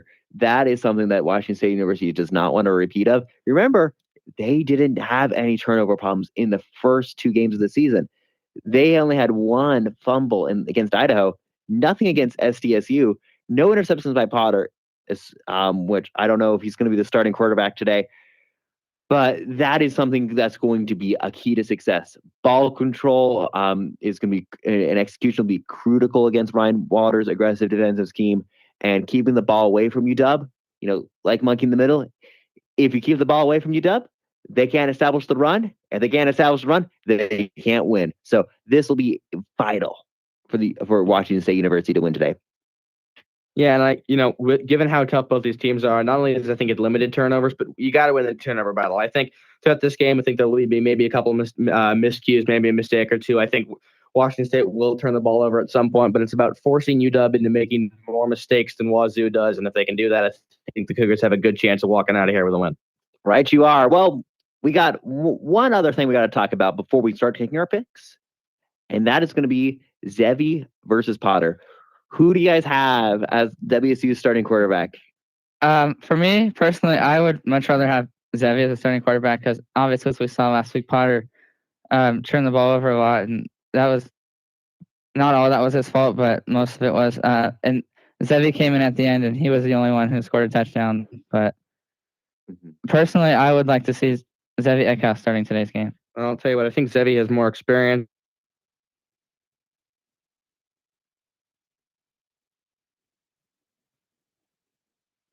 I think the potential are this year, but he's also made a lot of mistakes. That North Texas game was brutal for him. 3 picks, not what you want to see. So I think, and then again, you got Duggar, but if you bench a guy like Jackson Potter, that's a big morale hit, not only for him, but also for the team. Your quarterback that you've been using for most of the season now has been benched. You have to bring in someone else.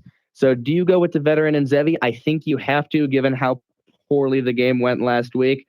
But this may, depending on how this game goes, it may raise just even more questions about what exactly the quarterback room at Washington State looks like in the next couple of weeks. Yeah, I would also go Zevi because he has more experience, and we saw him start the Holiday Bowl against Syracuse last year, and it's what most of the students want because as we saw in the Idaho game, they were chanting, "We want Zevi in the."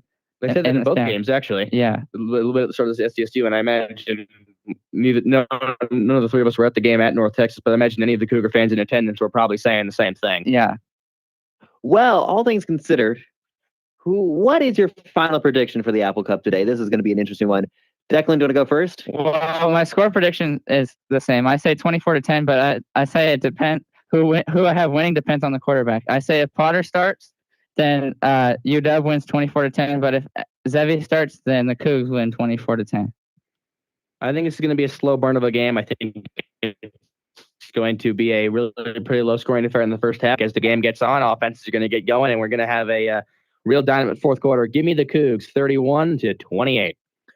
All right, I can see that argument. I'm not basing my prediction on stats. I'm not basing my prediction on anything. I'm basing my prediction on what I call the eternal law of Wazoo.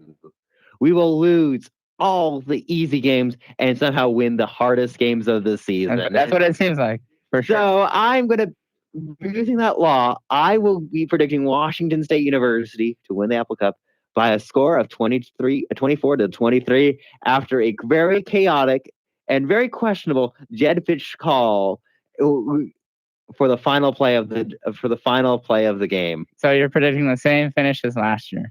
Sort of. But that's Wait, once in Seattle, once in Pullman. Why not?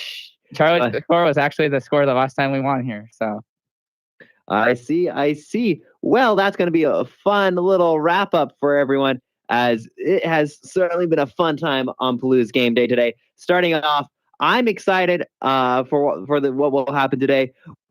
Don't you worry, we'll be back at halftime to discuss really how the keys of the game are going. But who will take home all the apples? That is going to be the question to be decided right after this short break, as we'll be sending it down to Davis Hagen and Josiah at Giza Field at Martin Stadium for today's game. I'm Dylan Bergman. I'm Charlie Templeton. And I'm Declan Curran. I hope you have a good rest of your day. Enjoy the game. And as always, Go Cougs. Cougs.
This is a KUGR sports production, Good pass down low to Erickstrup, and he scores off the glass. giving you play-by-play coverage of all your favorite WSU athletics, He doesn't get it! He's stuffed at the line! football, basketball, baseball, hockey, and more. Absolutely electrifying play from Washington State to get them right back in this game. Follow us on YouTube at KUGR Sports to listen to every game live. What a play! What a kill by Brewstad! Never miss a moment with the best in the West. KUGR, the student voice of the Palouse. Gets the Cougs on the board with less than 20 seconds remaining in this first period. Here come the Cougs. And now, on to the game. As the wheat fields of the Palouse are harvested and heat still lingers in the air, the Huskies from the Puget Sound travel across the state to Eastern Washington to compete for all the apples. It's Apple Cup time here at Washington State University as University of Washington travels into Pullman, takes on Washington State here at Giesa Field in Pullman, Washington. I'm Josiah Frank. I'm here with the great, the lovely, the best Davis Hagen, and we're going to have a super fun time in this Saturday afternoon. Davis, just before we kind of get into some things, how are you feeling right now? The student section is so packed and the stadium's trying to trickle in right now, but phenomenal environment here at Giesa Field. Yeah, how cool is this to be here in Pullman for the Apple Cup? First time in a long time it's been back in Pullman, and can barely hear each other even in the booth with our headsets on. The band's on the field playing their fight songs. The crowd was here early, and we'll get a report from Nathan Eshelman before we kick things off, but what a moment to be in Pullman for the 117th Apple Cup. Yeah, 117th Apple Cup. Little history for you. November the 29th, 1900.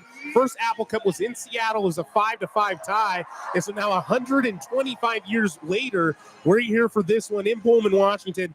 And Davis, you know, we're on a good note. It's a happy environment, but we got to talk about some kind of more bitter news. And that goes into the performance last week. How does WSU bounce back from that heartbreaker of a loss? It was 59-10 in North Texas. First time the Cougs had traveled down over there into the South. Davis, how are the Cougs going to bounce back from a monumental loss? Yeah, that's the question that's on everyone's mind this weekend is how does Washington State respond? Last week it was more than a tough result, and everyone knows it. They had 5 turnovers in the first half against North Texas. They scored 28 points off of those turnovers, and the Mean Green had an incredibly short field. It felt like the entire game this Washington State defense was on their heels the whole time. They couldn't attack anything, and when they did, they had some miscues. So it was a really unfortunate loss for Washington State. After starting 2-0, things were feeling pretty good after that San Diego State win.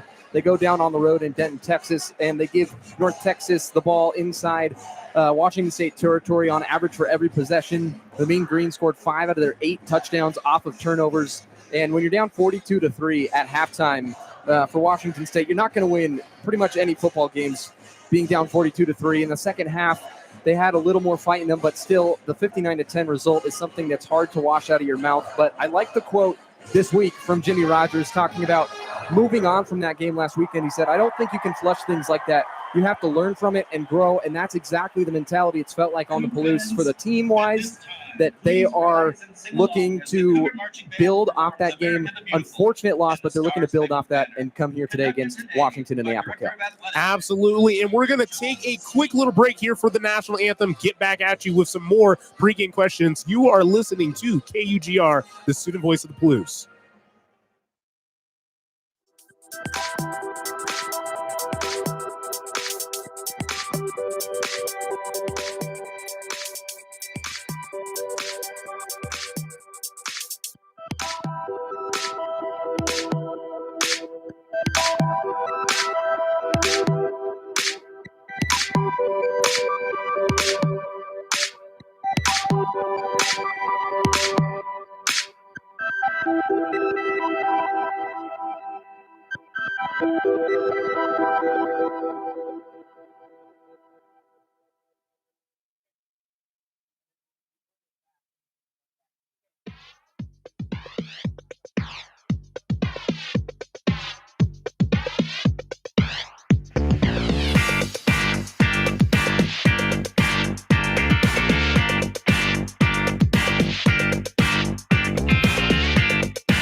We are right back here at Giesa Field in Martin Stadium in Davis. Look at this weather.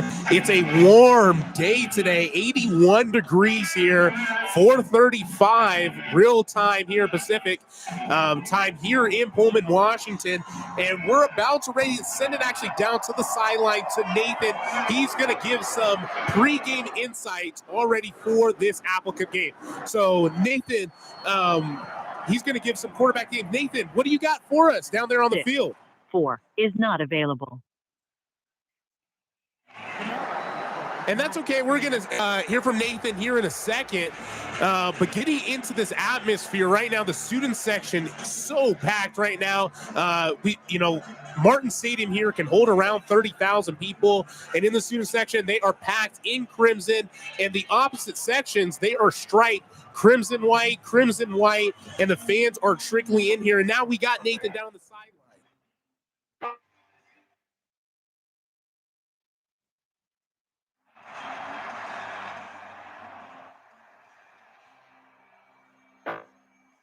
Students had to wait through a quarter-mile of a line, about 4 hours. The Cougars faithful are looking to help support their Cougars to a second straight Apple Cup upset.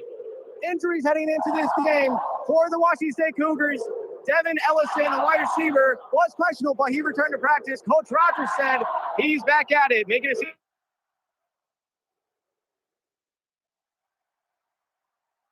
is now officially out. He is looking to be replaced by Leroy Bright, who has been mainly a nickel corner for the Huskies so far this year. Another person who was questionable was Amari Evans, who is a wide receiver who transferred into UW. He had not played yet so far this season, but he is probable. One of the biggest storylines heading into the day was who was going to be Washington State Cougars quarterback. And today it was decided that Zevi Ackhouse, the senior quarterback, will be the one for the Cougars. Jackson Carter was the previous starter for the 3 games before that. That'll do it for me on the field. I'll send it back up to you guys in the booth. Nathan, you are the best. And yeah, going right into that, Davis, that's just what we were going to talk about, is this quarterback battle through the last 3 games. Zevi Eckhouse, one of the few returning players from the Washington State Cougar offense. He's actually going to start today instead of Jackson Potter, who started in that San Diego State game, as well as the Idaho game, and as well as last week in the North Texas game. So now, Davis, it's a completely flipped script. How do you think Zevi Eckhouse is going to do today against this really good Washington football team? Yeah, I think when Zevi Eckhouse came into that game against North Texas last weekend, there was an energy that got brought back to this Washington State offense. Last year under John Mateer, this offense felt like it was flying up and down the field. Zevi Eckhouse was sitting behind Mateer. Then in the bowl game, he gets inserted into the offense. They score a lot of points against Syracuse, but ultimately they fell in that game. And then in the offseason, it felt like Zevi Eckhouse was going to be the starter. But then at the last minute, it's Jackson Potter named the starter of the offense. Kind of a slow start to this year, just 13 points against Idaho and then 36 against San Diego State. Ultimately, he threw 3 interceptions against North Texas last weekend, and that was enough to result in Zevi being the starter for this game. I think you're going to see a little more energy from this offense with Zevi Eckhouse. Ultimately, a tough decision that had to be made for this coaching staff. A tough spot to be in, but the right decision. Is it Zevi Eckhouse or is it Jackson Potter? We won't know until this game is over, and we won't know really until the season is over, too, for if this is going to be a revolving door of quarterbacks.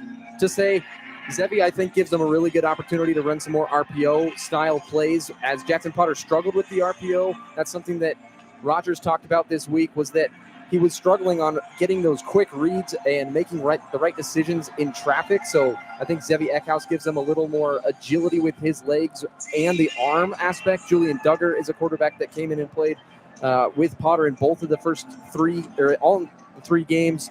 And that was a change of pace, but I think Zevi gives you that all-in-one package. So we'll see how it fares today against a really good Huskies defense. Yeah, definitely a change of pace for sure. Definitely one of the many surprises that will probably happen in this game. Speaking of surprises, speaking about changes, Davis, so in this rivalry, how does WSU kind of go through a game like the Apple Cup that's in September. We'll talk about that in a second. But how are they going through these types of games, playing these maybe weirder type of opponents like a North Texas amidst a conference change? WSU and UW for, it seems like almost eternity were in the Pac-12 or Pac-10 or Pac-8 conference for years and years and years. And now the rebuildment of the Pac-12, how does WSU fight against this adversity amidst this kind of conference change? Yeah, I think this rivalry game is what makes college football great. It's the fabric of this sport, and it's why it's the best in the world. You get the purple versus the crimson coming across the state. The boos echo as the Huskies run onto the field. The purple team wearing all whites with gold helmets. You don't like to say Washington a lot around Pullman because you can get some negative looks. If you wear purple to class, you might get some bad looks. It's why the sport is so great, and the student section fills out for this game more than any other game, and it's so great that it's back on the Palouse.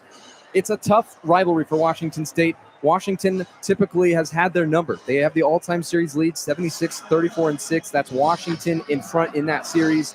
They've won the last 4 meetings at Gesa Field, and with Washington State being quasi left out of this Pac-12 realignment, they were stuck in the Pac-12 with Oregon State, trying to rebuild that conference on their own. They have a lot to prove in that they are not just the thing you can leave behind and be okay without it. They are trying to prove that they are a great entity in themselves, and they are. And they are here trying to win this game, not only for this season, but for the entire franchise and school history of Washington State.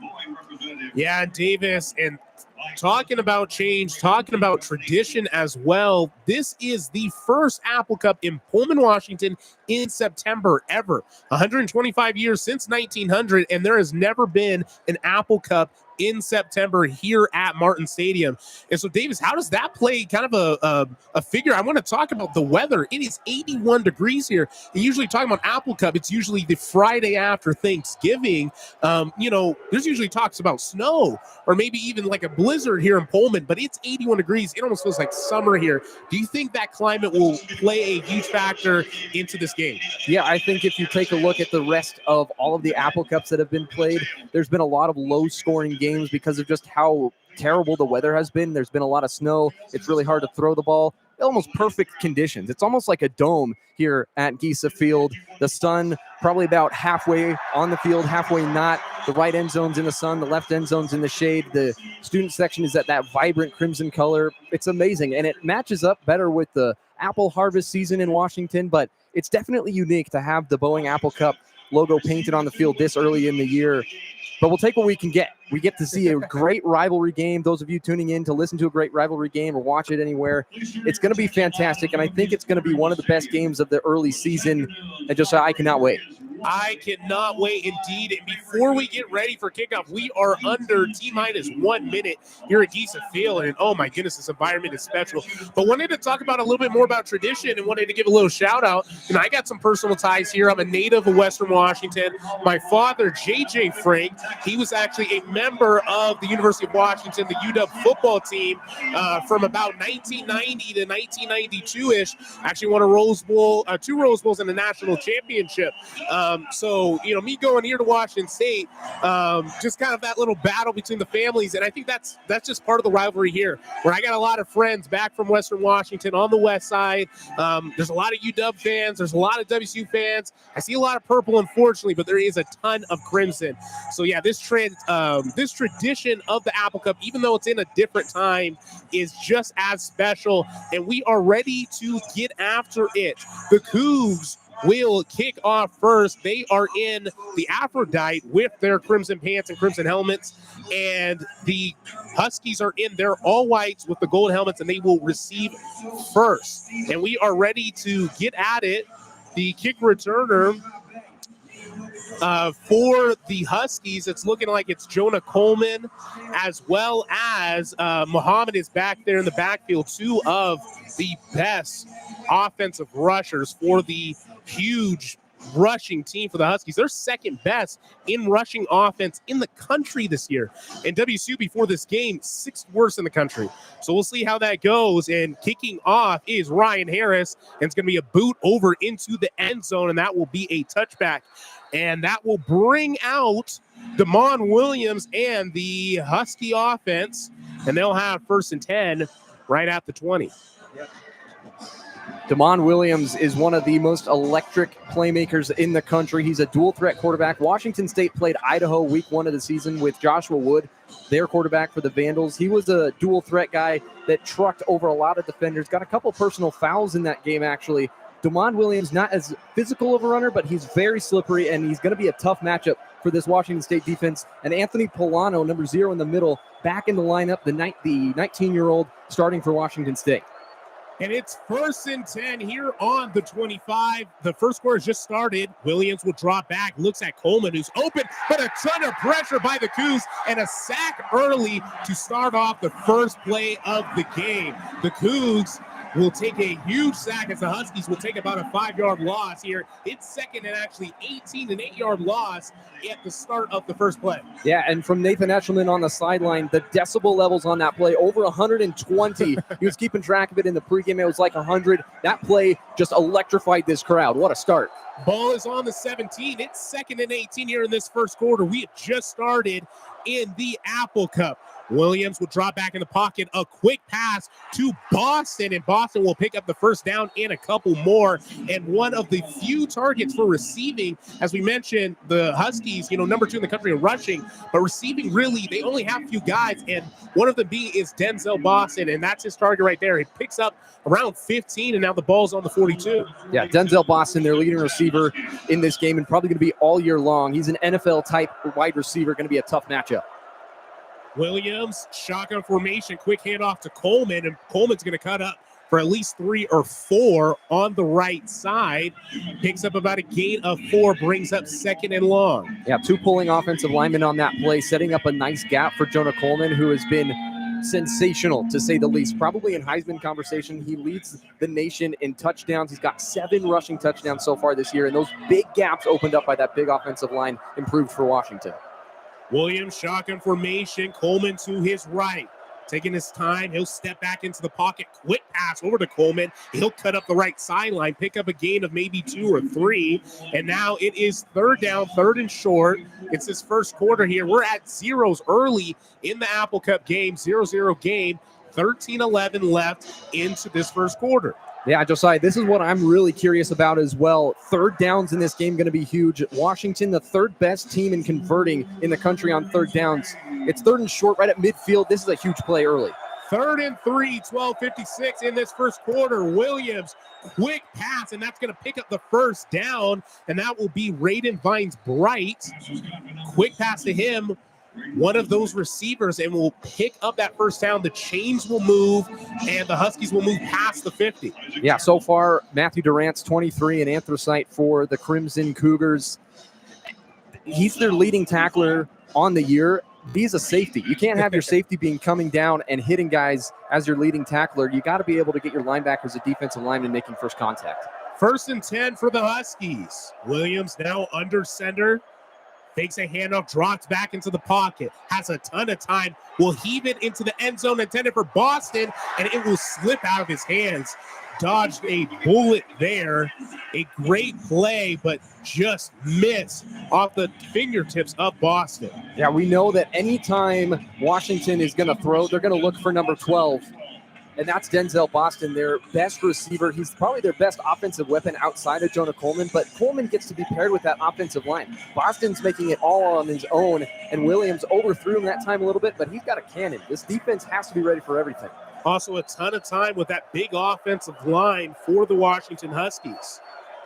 Williams, shotgun formation, quick handoff to Coleman, and he's going to go right up the gut. Only a gain of about 2 or 3, brought down, and it's going to bring up 2nd and about 7. Good tackle that time from Polano. Just ate the face of Jonah Coleman. He got ran over, but he took him down on the way down from being ran over. So you got to sacrifice your body in these kind of games. Polano, that Mike Backer, bringing up a tackle for him. Different formation. 2 receivers to the right. Man formation. Williams now dropping back. He has to scramble. He's going to cut up the middle and will gain a first down after what should have been maybe a sack. He slips out of it, and a gain of around 9 for a first down. And that's a tough play for Washington State. Williams thought about stepping up, then did, and it confused Palouse in the middle. You have to be able to contain Damon Williams. They talked about it in the pregame show. We'll talk about it as this game goes on. Containing Damon Williams while you force the pass is going to be so crucial for this defense. It's a 0-0 game here, 11:08 as Williams is shotgun formation. They're trying to charge down here to score a touchdown. Williams, he'll drop back again. Tons of time, and he'll heave it again. And look who it is. It's Boston, and it will be a touchdown. The Huskies will go on the board first. Yeah, that's a tough play for any corner to make, but Colby Humphrey just outmatched physically, it seemed, on that play. Humphrey, 5'11", Denzel Boston, 6'4", and it was a jump ball in the end zone, 50-50 ball, more like 70-30 in favor of Boston that time, and no doubt that's where they were going to look to start the game off, and not a great start defensively, giving up a passing touchdown to an offense that relies heavily on the run. Yeah, and a quick score for Washington just within just a couple minutes marching down the field with Denzel Boston, plenty up the first 6. Now we got Grady Gross here, the place kicker for the extra point. Snap, hold good, kick good, and it's through the uprights. And it's a 7-0 ball game, fortunately, with Washington leading up the front. It's a 10:53 minutes left into this first quarter, and now it's a 7-0 ball game with UW leaving. We're going to take a short break here, and hopefully the Cougars can march down and rally against that 7-0 score. You're listening to more KUGR here, the student voice of the Blues.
The temperature right now is a 7-0 ball game, unfortunately, with the Washington Huskies scoring first. We're going to go right down over to Nathan. He's going to take us to talk about some things going on the field and see if he can give us some more insight. Thanks, guys. All right, so on the field, the crowd on the student section is going wild, but every single opportunity that the Cougars had to announce some type of excitement, the excitement just fell immediately with the crowd. They are very disappointed from what it seems like so far, but I do feel like the crowd will still be into this game as the student section, along with the entire visitor section, is full, so this game will still be allowed for the rest of the game. Thank you. Now back to you guys. Thank you, Nathan. And yeah, definitely a crazy environment here, almost like a party in Pullman, here for the Apple Cup. And now the Cougs, and they're all gray, are going to receive now and already down early. Davis, yeah, how do you think the Cougs have to bounce back quick? And, you know, what should they do now with Zebi Eckhouse kind of leading the pack today?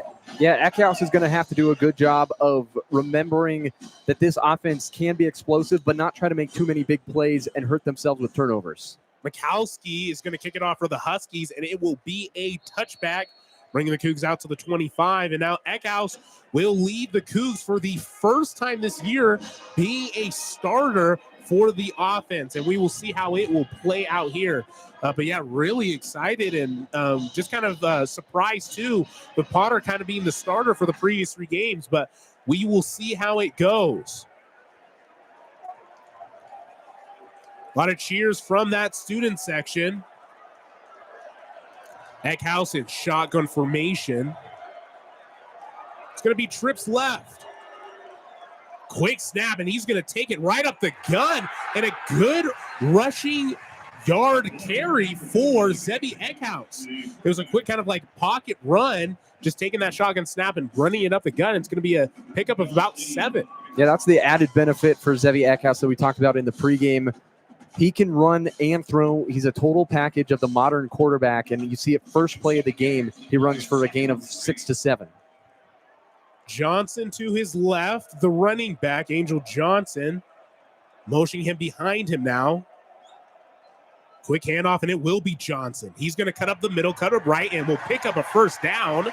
Picks up about 4, and the Cougs will move the chains for the first time. Great push from that left side of the offensive line. Ashton Tripp and Johnny Lester, redshirt sophomore and redshirt junior, respectively.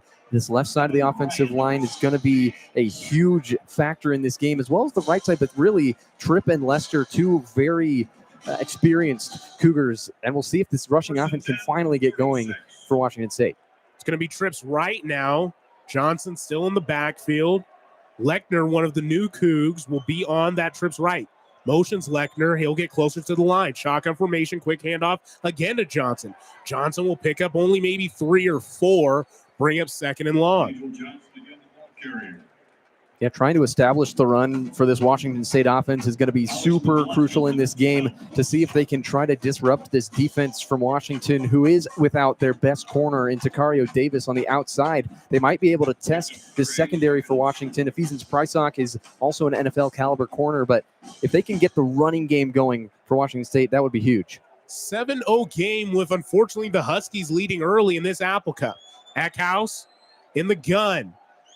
Has a quick motion and fakes it to Smithson, and it's going to be a quick pass over to the right, and that will be Maxwell Woods, the 5'10 redshirt freshman. He'll pick up maybe 3 or 4, brings up 3rd and short, and we'll see if the Cougs, for the first time today, will convert on 3rd down. Yeah, to me, this is another area that could be big for Washington State.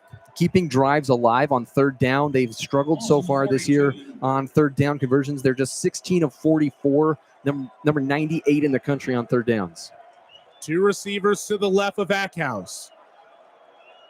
Speaking to his line, it's 8:20 left in this first. It's a 3rd and 4 situation for the Cougs. They're down 7-zip. Eckhouse drops back in the pocket, has some time. That looks to be Josh Meredith. One of the few Cougs will pick up the first down. A great reception of about 7 or 8 to maybe 10 yards.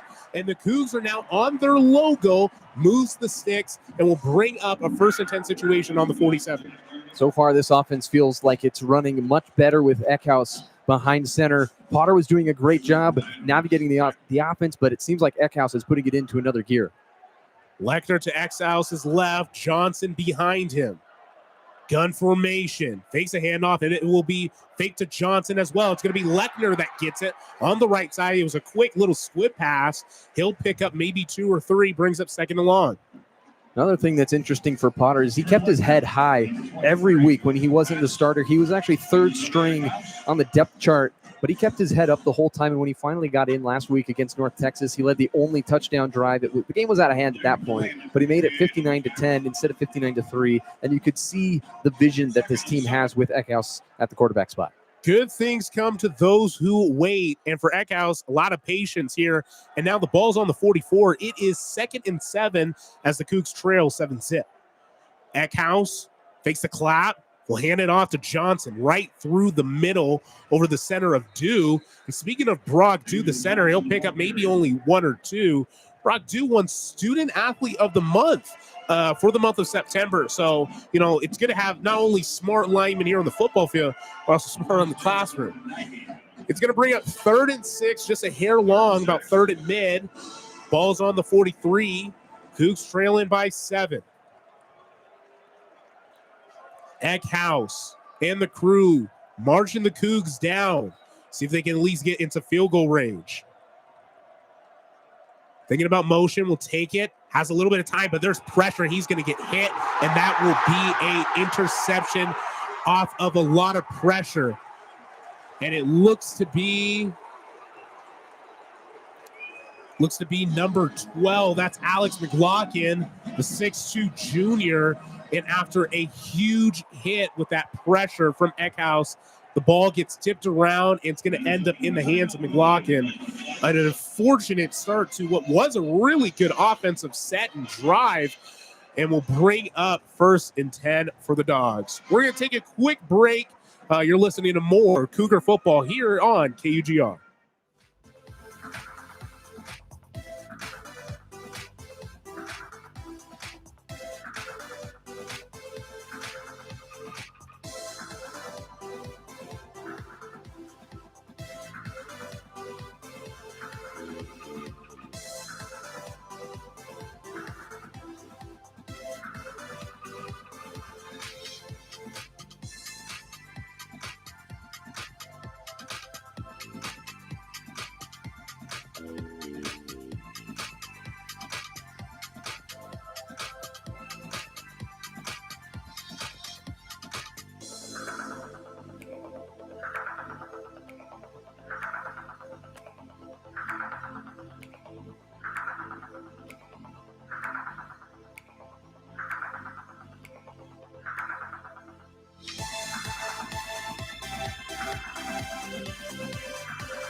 It's a warm day here in the Palouse, and unfortunately, 2 bad possessions for the Cougs. What has happened here, a little bit of the story, is a touchdown by Boston for Washington, and then now an interception by Eckhouse, and it brings up a 1st and 10 situation for the Huskies, and they're up 7-0. We're in the middle point of this first quarter, about 6 minutes left. And Davis, how do the Cougs have to get a stop here, and what should they do so hopefully they can kind of slow down a quick jumping of the Huskies? Well, this defense is going to have to bow up strong. They cannot allow Washington to march down the field. They're not quite in their own territory. The defensive side doesn't have their heels on the back against the wall just yet, but they cannot let Washington get any momentum on this drive. It's going to be trips left for Williams. Coleman in the backfield. He's under center. Gives it to Coleman, and it's going to be taken down by a couple of Cougs. Looks to be big number Isaac Terrell, number 88, as some Cougs shift in and out. A loss of yardage will bring up 2nd and 13 for the Huskies, and the Cougs doing a good job of trying to get to Coleman early and making sure he doesn't have any of those long yards and long runs and long possessions. It's a 2nd and 13 game here. Williams in the shotgun. Fakes it, and he's going to take it off himself, and that's going to be a huge run for Williams. About a 25-yard rush after the fake to Coleman, and that's going to bring up a huge 1st down, and they're going to move all the way down to the 30-yard line. Yeah, contain has to be better for Washington State. Jack Janikowski, the defensive end, and Franzel, that was the weak side linebacker on that play. You have to be able to watch the quarterback. Somebody's assigned to him, and that was a blown assignment on that play. The Huskies leading 7-0, 5 minutes left in this first. Williams, quick handoff to Muhammad. He's going to be taken down. A beautiful play by Cale Reeder, the 6-foot red shirt senior. He'll snag him, only a gain of about 2 or 3. Will bring up 2nd and long. Yeah, 1st downs have been good for this defense. First play of the game was a sack by Buda Paletti. Then this first play of the drive was a negative rush for Coleman. You have to be able to bring that to 2nd and 3rd down, though. 2nd and 7 here on the 27. Williams and the Huskies drops back into the pocket. Doesn't have a ton of time. We'll give it to Coleman. He'll pick up around 2 or 3. Gets pushed out of bounds. Bring up 3rd and short. Huskies marching down again, trying to add already to that 7-0 lead as the first quarter is creeping to the end. A quick first quarter for the most part, as both teams have had offensive drives, but the Huskies scoring on their first and then getting the ball back off of that turnover by Eckhouse. Now it's Williams in the pocket. He's going to take it and rush it by himself, and it's going to be no one to catch him. It's going to be Williams to score a touchdown on the right sidelines, and now it's a 13-0 ball game. Williams just rushing it right through the right side, and he had no one there to touch him. If it was flag football, he'd have a touchdown, and that will be a 13-0 lead, a quick lead here in the first.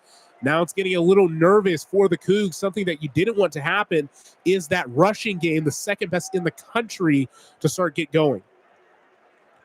Gross, the place kicker, waiting for the extra point. The snap, hold, kick, and it will go through. It will hit the net. Now it's a 14-0 ball game. And Davis, now it's getting a little nervous. A key turnover for Eckhouse and the Cougs on the offense when they were moving down. And now all of a sudden it's a 14-0 ball game. Now the Cougs got to get some points on the scoreboard early if they want to keep this game a lot closer. Yeah, the defense doesn't look like it can stop the Huskies offense through the first 2 drives. It seems like whatever Washington wants to do, they're free to do what they need and get first downs. They continue to pick up chunk plays, and Williams, again, breaks contain. Nobody's on the quarterback, and he walks down the sideline. He probably could have walked in on that play to score. Offensively, you have to get back out there and move the ball. They're moving the ball just fine. Eckhouse forced a pass into a bad area. He did get hit. There was pressure. The ball got tipped, but ultimately it was an interception, and Washington drove down the length of the field. So if you're the Washington State offense, you have to be able to answer and keep yourself in this game. Yeah, and that was a 23-yard touchdown by Damon Williams. 5 plays for the Huskies, 53 yards. Only took 2 minutes for him to practically walk into the end zone. We're going to take a quick break, and only the Cougs can put some points onto the scoreboard. You're listening to KGR, the student voice of the Palouse.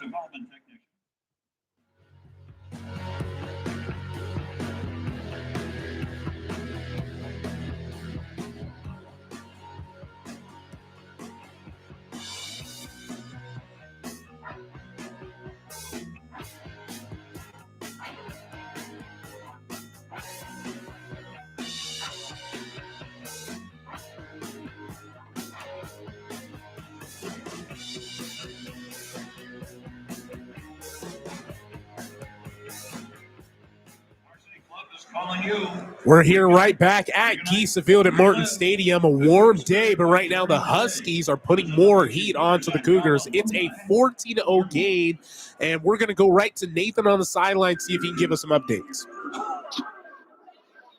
Thank you, guys. So with this Cougars offense and defense, so far they are getting rattled.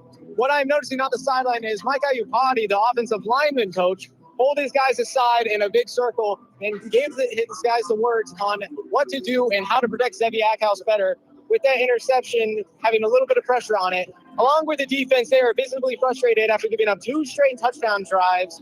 So they will also be looking to make some adjustments going forward for the rest of this game. That's all from here. Send it back to you guys. Thank you.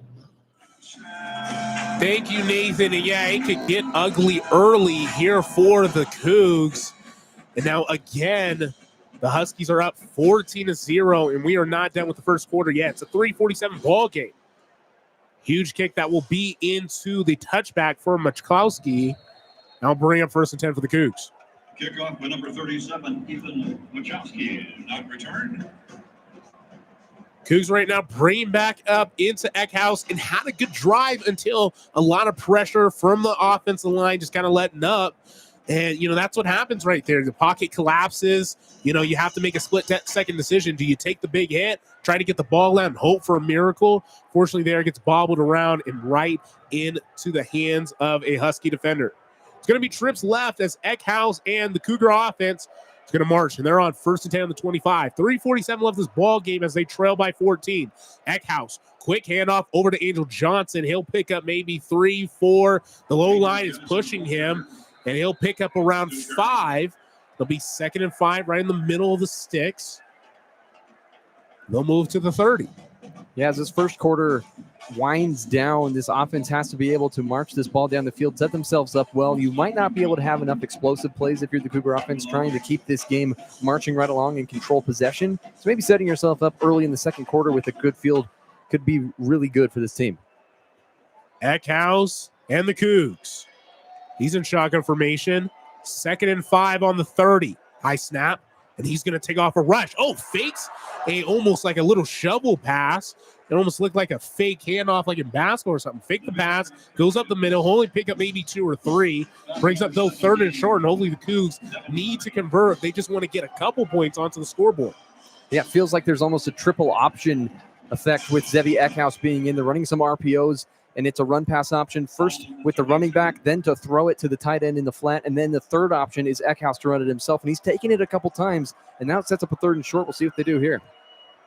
Cougs are trailing by 14 here in the Apple Cup. The ball is just past the Boeing Apple Cup logo here on the 32. Eckhouse, quick handoff, fakes it, and it's going to be Leo Pulalasi who will get the first down off a quick little handoff reception. Picks up maybe just 2 or 3, but just enough to move the sticks.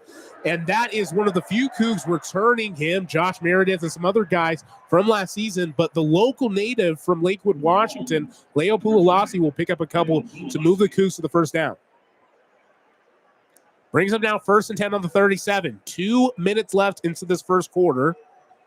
Eckhouse in the gun.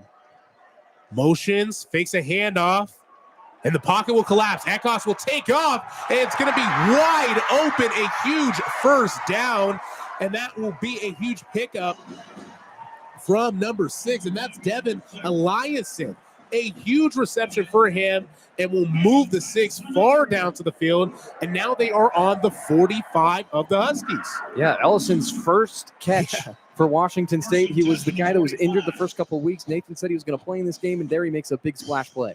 Yeah, his first reception as a Coug, kind of looking on who's this guy is, and has a huge play, and now the Cougs are in a great situation with all of their downs. Trips left, and there's going to be a flag thrown. Don't know if it maybe is offsides, but it could be a false start. We will find out. Minute 12 left in this first quarter. The officials are heading over. Head referee Tim O'Day as head umpire Ken Zalmansky and a couple of the other officials are going to meet up. And it's unfortunately going to be a false start for the Cougs. Don't want to see that started. We'll move the Cougs back to the whiskers of the Coug logo here on to the 50. Now the Cougs moving back. The student section not liking that, chanting some choice words for the officials. Going to bring up a 1st and 15 now. 1 minute left in this first quarter. What can Eckhouse and the Cougs do before the end of the first?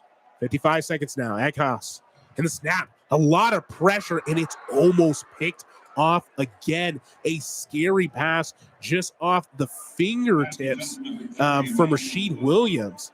Just a huge, quick pass from him, and just a scary scene. You don't want to see another interception here for the Cougs. Now, especially with under a minute to play in the first quarter, you want to get out with only one turnover. That was unfortunate, to say the least, on the first drive. You cannot afford to turn this ball over right at midfield.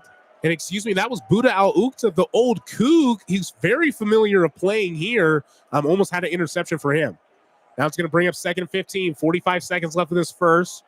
Cougs down 14-0. Eckhouse, tons of time. Going to be a quick handoff, and that's going to be over to number 83, and that will be over to Adeem Falute. He'll pick up a gain of maybe only 2 or 3. Now it's 3rd and long, 3rd and 12. 25 seconds left in the first, and we'll see if the Cougs are just going to wait until the quarter is going to wind down. And the Cougs are going to see if they can snap it. 15 seconds left in this first quarter. It's a 14-0 lead from the Huskies. Eckhouse motioning out. And what looked to be maybe a missed snap, but no penalty. Eckhouse is going to throw it up, but it looks to be maybe there's going to be a pass interference, but it looked to be an offsides from the Huskies defensive line. Eckhouse thought he had a free play. Didn't see a flag initially, and we'll see what the call is, but there might be a pass interference in left corner as well. But there is a flag over by the line. Yeah, that looked like it could possibly be 2 fouls on Washington. Yeah. We'll get the call as soon as we hear from the head official, but it looked like there was an offside play, free play. Eckhouse chucks it deep, and then a pass interference. Yeah. 2 fouls committed by the defense. Offsides as well as pass interference. And now a huge setup as the first quarter has just ended. We've got 3 zeros on the first on the score clock. And now it sets up the Cougar offense for an amazing opportunity to at least get some points on the board and to hold in this 14-0 lead. We're going to take a short break for the first quarter, but we'll be back and hopefully the Cougs can get some points on the board. You're listening to KUGR.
It is a warm day here in Pullman, Washington, and we always find our way back home as the Andy Grammer song that is a tradition.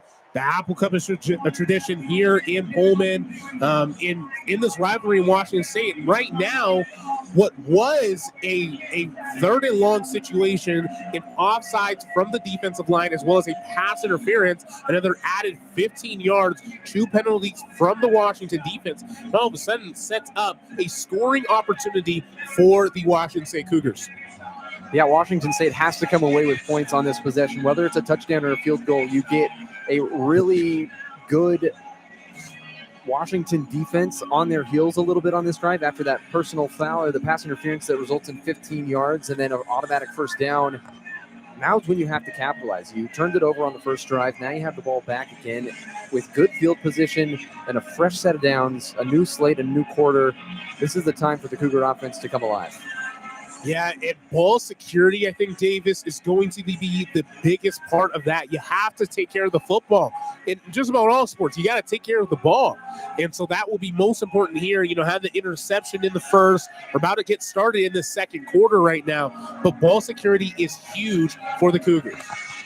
Well, you know, they say ball security is job security, and if you turn it over too much, you're not going to have your job at the end of the week. Eckhouse solo in the gun. The ball is now on the 32. It's a 1st and 10 situation for the Cougs. Can the Cougs score? It's going to be a fake handoff, and it's going to be Eckhouse. He'll see if he can get a couple yards, and he will. He'll pick up about 4 or 5 from Zevi Eckhouse. He's going to be the rusher for the Cougs as the quarterback behind the shotgun formation brings up 2nd and about 4. Yeah, I like that play call from Washington State and Danny Freund, the offensive coordinator, bringing Carter Paps, the wide receiver, into the backfield. All week, there was a piece by Greg Woods about how his blocking is really separating him in the wide receiver room. They bring him back as a running back, as a lead blocker, and then run Eckhouse right up the middle. It's a long drive for the Cougs, nearing 6 minutes as the Cougs now are into the 30.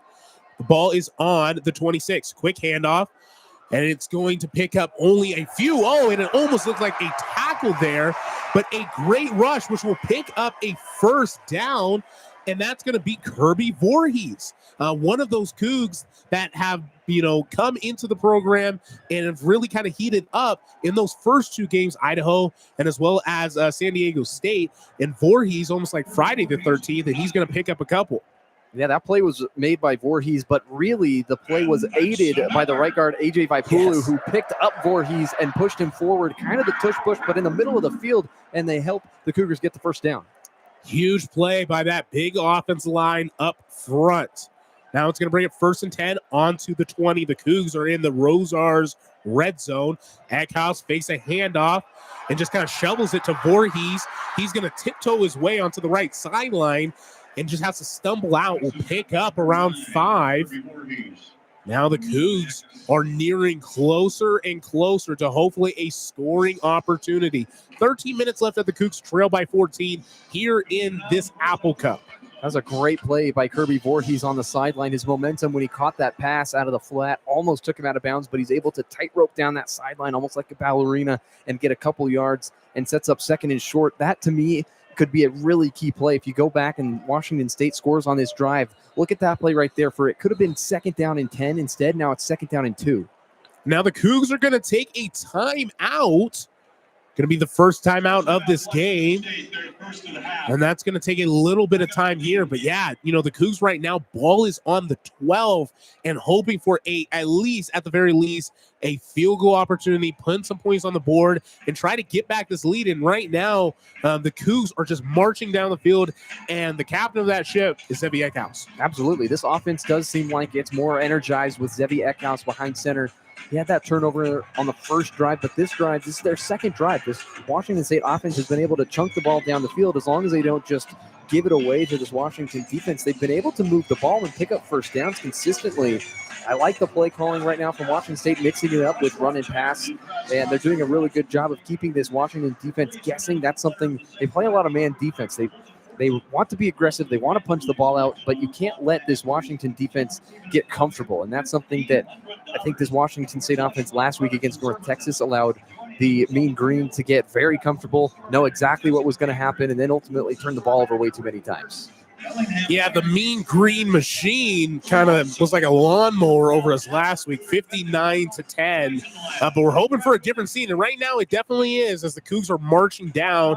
Looks like to be the Washington Huskies defense is ready to get back on the field as the Cougs are just getting ready to break here. If you're just joining us, it's a 14-0 ball game. The Washington Huskies are leading the Washington State Cougars here into this Apple Cup game. It's in September, which is a little different. If you've been watching college football and you're maybe older than, 3 or 4, the Apple Cup historically for Rivalry Week has been the day after Thanksgiving. It's been the day after Thanksgiving for a better part of 100-something years. And for the first time ever, a September Apple Cup game in Pullman. There's no snow here. There's no frost. There's no freezing temperature. It's 81 degrees here, and we have a really good football game as we are starting to get ready for the 2nd quarter.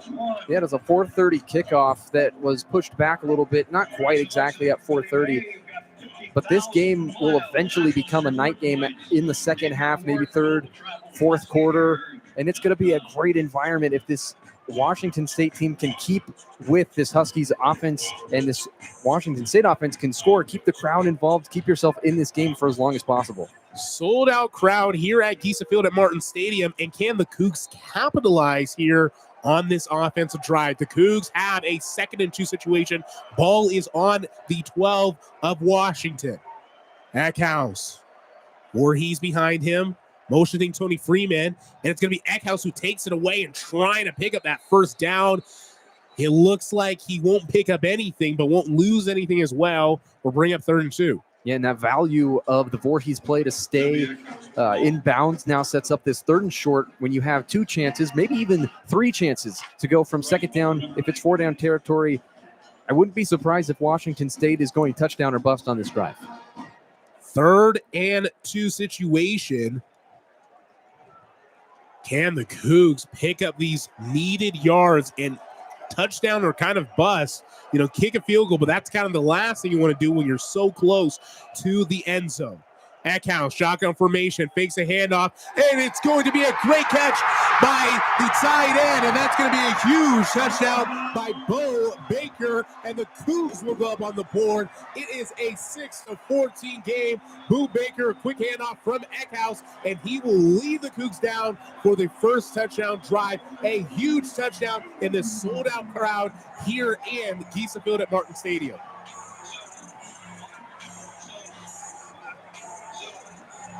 A wonderful 12-yard reception touchdown, and will put on the first points of the board for the Cougs. It's going to be Ryan Harris, the place kicker. Can he put it through the uprights? He will. And now all of a sudden, the Cougs chop that UW lead into half. It's a 7-14 ball game. UW with the winning number, but right now, all of a sudden, we have a ball game. Yeah, what a great play call by Danny Freund. He's been on top of it so far. Other than that one turnover, I've been really impressed with this Washington State offense. Kirby Voorhees did a great job on that play. The running back for Washington State, he sold the fake so well that the entire Washington defense bit on the play fake. Eckhouse rolls out to his left. He fires it to a wide open Bo Baker, who really hasn't had his name called all year, and he goes into the end zone to score in the Apple Cup. What a moment for this Washington State offense, keeping the crowd alive, and now it's up to the defense to make a stop and get the ball back to this offense that's humming with Xavier Eckhouse. Yeah, we talked about unpredictable things and a lot of surprises happening in the game.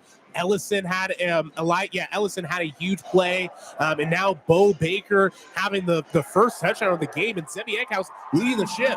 If you would have told me that maybe last week, I've been like, what are you talking about? Are you watching Cougar football?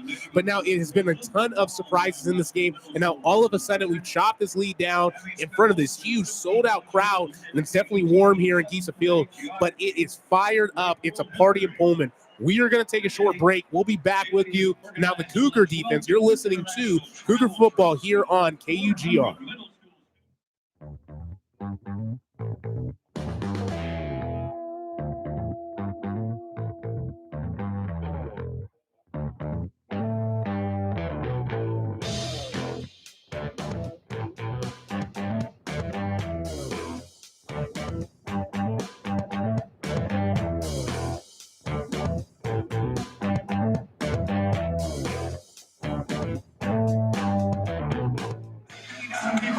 Right back at you with more Cougar football here at Giesa Stadium. And right now, Bo Baker, one of the tight ends that hasn't scored a touchdown this season, scored the first reception touchdown here for the Cougs here into the Apple Cup. And we're going to go down to Nathan on the sideline, give us some more insight on that first Cougar touchdown.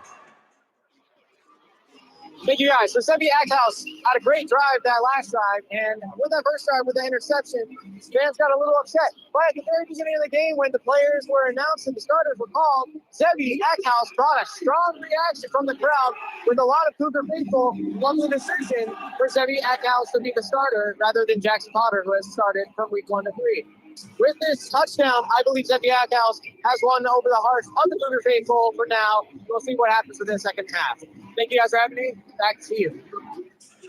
Thank you, Nathan, as always. And right now, we have a great ball game here. And if you're not watching it on CBS, this is a national broadcast game as well. But you're probably listening to it here, right here on KUGR, the student voice of the Palouse. It is a 14-7 game, unfortunately, with the University of Washington Huskies leading against the Cougs here at Giesa Field. And it's going to be a kickoff, and we'll be into the touchback. That's going to be Ryan Harris, kind of doing a lot of the kicking duties. He'll boot it into the end zone. That will bring up Damon Williams and this rushing, highly scoring Husky offense. Yeah, Washington's offense number 3 in the country, 54 points per game. They beat a really solid UC Davis team in week 2, 70-10. So it's not an offense to take lightly by any means. You have to be able to bow up and be strong, and this is a huge drive for the Cougar defense.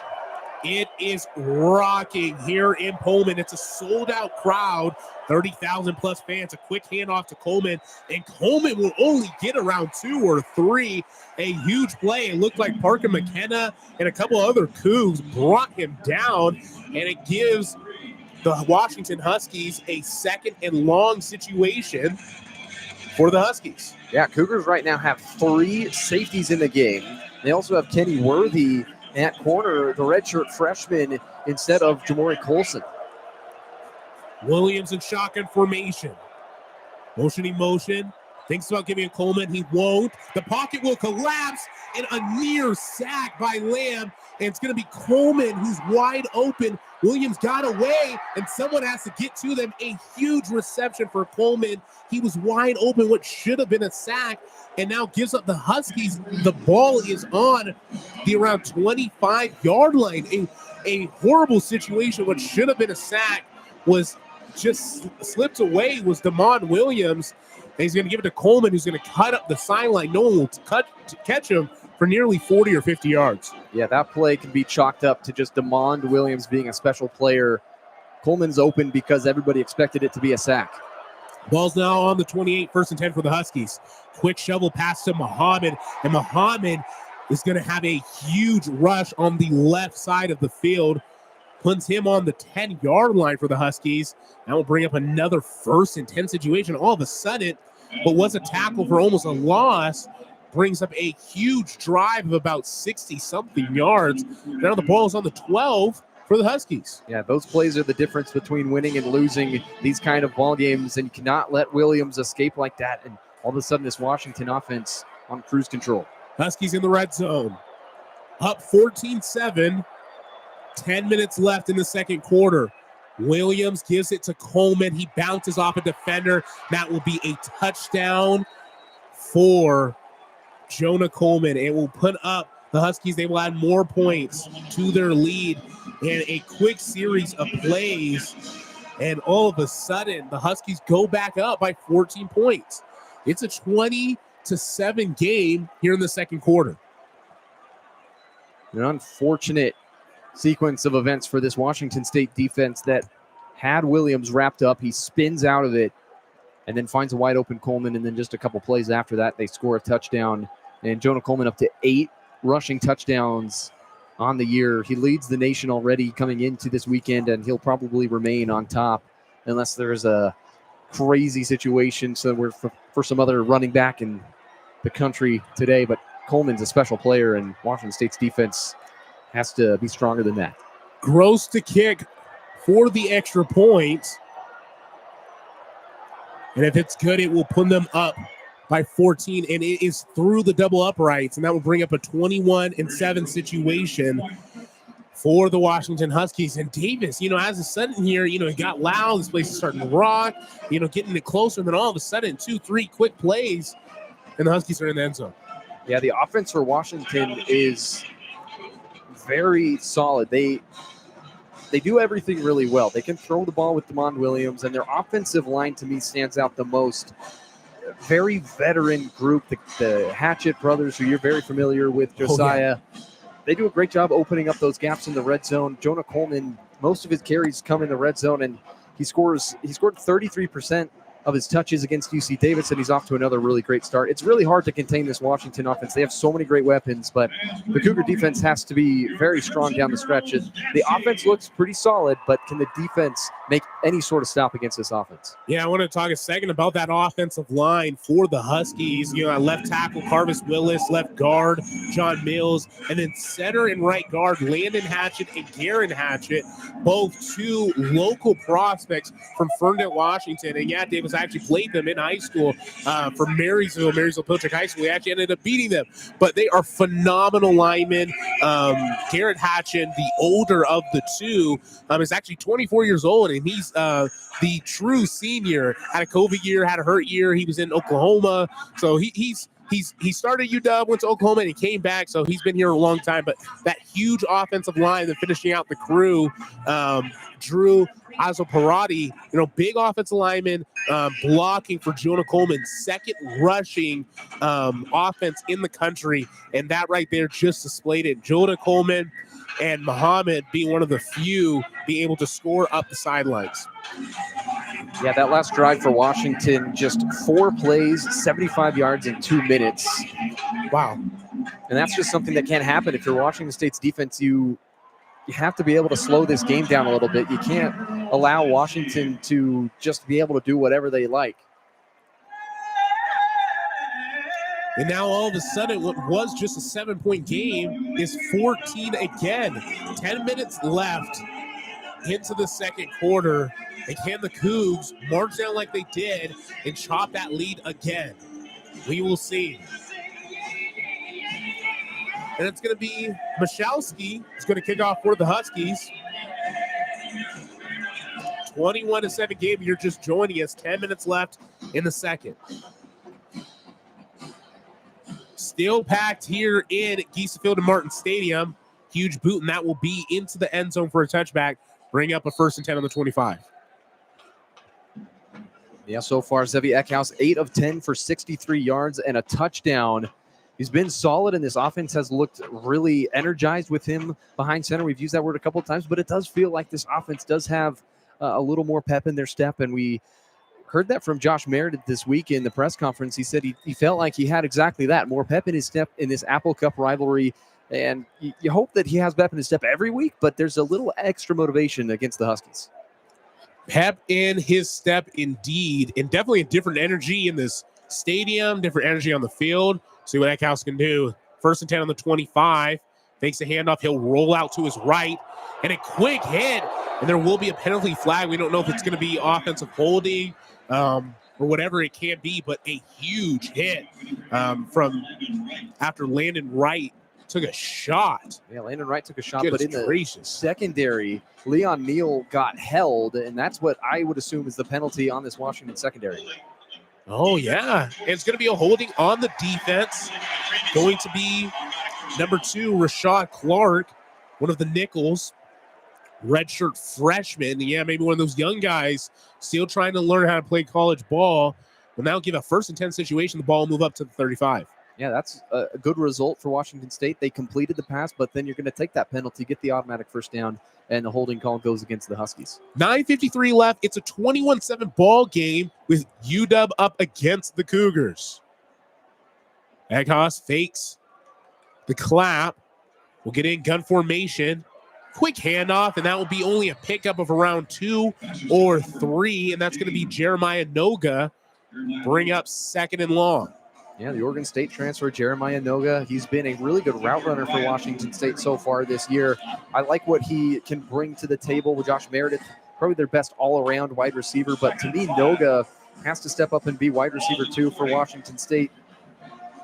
He's got 66 yards on the year plus that 4, so around 70 yards receiving for Noga so far this year. Eckhouse now, 2nd and 5. 9 minutes left in the second quarter. They're down by 14. Eckhouse, handoff to Johnson. He's just going to be torn up by a flurry of snow. All white Husky players are going to bring him down. It's going to be a loss of about 1 or 2. Brings up 3rd and 7. Angel Johnson was supposed to be one of the sparks of this offense for Washington State in the offseason. Donnell Kirkwood, the running back coach, was brought on the Couch GM podcast, and they asked him about Angel Johnson, and the only thing he said he was special. We're not going to tell you too much, but so far, Angel Johnson has been underwhelming, to say the least, just averaging 1.4 yards per carry so far this year. Yeah, that rushing offense has been slow. 6th worst in the country in FBS play. Eckhouse, 3rd and 7. Can the Cougs convert? He's going to drop out of the pocket. He's going to heave it off his back foot, and a huge play. That's going to be Tony Freeman. A huge reception by him off of Eckhouse's back foot.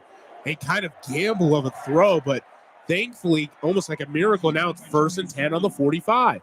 Yeah, Eckhouse, no stranger to being a gunslinger. At Bryant was one of the best college quarterbacks in all levels, He's going to put the ball in harm's way a couple times, but he's also going to be able to make those great plays. And a nice catch by Tony Freeman coming back to the ball to pick up the first down. Eckhouse marching the Cougs down again. Makes a handoff to Palouse. Steps back in the pocket, and it's going to leave Freeman open again, and another huge reception by Tony Freeman. It's actually going to be Ellison again. One of those new Cougs that's his third reception, maybe of the game. And 6-0 look very similar here up in the scoreboard. And Ellison with a huge reception. Now the Cougs are into the red zone. The ball is on the 19. That was a pretty throw from Zevi Eckhouse right into a bucket for Ellison. And yeah, I thought immediately that it was Tony Freeman again making back-to-back plays, but then the 6 shows up, and what a boost for this offense to get Ellison back this week. Well, Davis, I'm kind of blind. If you haven't realized already, I got these glasses on me. But yeah, a huge play and a kind of a huge game for him. He's had some really good catches and some really good scenarios. It's a 21-7 ball game. 7 minutes left in the second quarter. We're going to take a break here in a second, but can the Cougs convert and hopefully score here on another offensive opportunity? You're listening to more Cougar football here at the Apple Cup, the Boeing Apple Cup, here at KGR.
The scene right now is a 21-7 game with UW leading the Washington State Cougars here in the Boeing Apple Cup.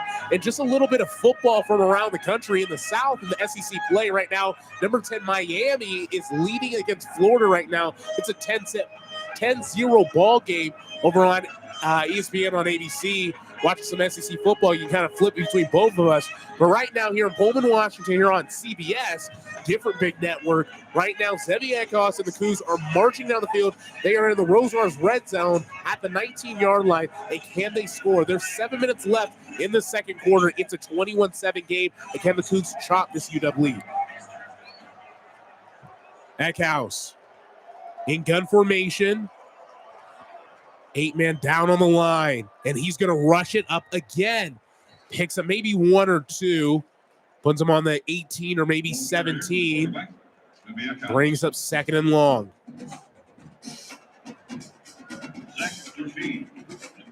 6:45 left into the first quarter. The Cougs definitely just want to keep on putting points on the scoreboard. You know, that second best rushing offense for the Huskies has definitely been an issue here. They already have 21 early in the first half, but definitely a lot better than some other teams. You know, the Huskies blasted UC Davis. They put up 70 on the scoreboard. So definitely not the scene right now, and definitely not what North Texas was last week at the end of the first half. Eckhouse, gun formation, trips right. Going to look at both, looks at Freeman. Pocket will collapse, and Eckhouse tries to take off a run. He's going to cut up to the left, and will pick up nothing. Loses about a yard. Now it's 3rd and long. Now you got to start thinking, if you're Jimmy Rogers and the crew, what kind of play do you have up? You're trying to get a first down, get closer, so you have a couple more shots at the end zone, or you just take a big shot right now. Davis, what would you do right now if you're the OC, if you're the coaching crew right now? Yeah, to me, you got to try to pick up at least half of it if you're going to go for it. I'd probably try to pick up the first down. If you don't get it and it's 4th and long, try to take the points, take the field goal, but we'll see what they do here. 5:37 left in the second. It's 3rd and 10. Ball's on the 19. Eckhouse and the Cougs in the red zone. Eckhouse rolling over to his right, looking, and it's going to be Josh Meredith. See if he gets a call, and he's going to drop it. There was a lot of coverage there. No pass interference flag. A lot of boos from the crowd. It's going to bring up a field goal situation for the Cougs. Going to be Ryan Harris.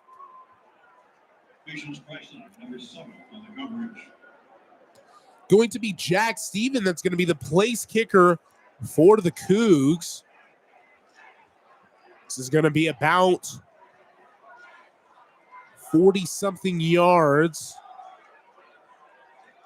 See if he can kick it up through the upright. Snap good, hold good, kick is up, and it's good. Right through the double uprights, and we'll add 3 more on the scoreboard. It's a 10-21 game. Now 5:21 left in the second quarter. Davis, what do you like about that offensive drive? Fortunately, a field goal, but, regardless, points are points. Yeah, I love that Rogers and Freund agree. Take the points, get to double-digit points in the first half against a team in Washington that is moving the ball really effectively on their offensive side of the ball. But if you trust your defense like they should, you expect them to get a stop or two here late in this first half, and you get points on that drive. For me, in my personal opinion, I would take the points on every drive almost every single time. If I'm given a 4th down, really, regardless of the score, I'm taking the field goal almost every time. Every time I watch a game, I think maybe if this team takes the points right here, that would help them out. They go for it. They end up missing it. It's 21-7 still. Now later in the game, you're down by 3, and you go back to where would we have gotten a field goal? Oh, wait, it was when it was 4th and 10 with our backs against the wall, trying to get some points, trying to get some momentum. And I like the fact that they kicked it, secure the points, and Jack Stevens, perfect so far this year. Now he's 6 of 6, so you trust your kicker, you get the points, and I think all is well as long as your defense can get some stops. Yeah, he had that big one a couple weeks ago here at home in Gisa Field, and Stevens, as well as the offensive crew, have been able to put points either in the end zone or through the uprights. And so that has been the tale right here. The Cougs right now are trailing 21-10, 5:21 left in the second quarter.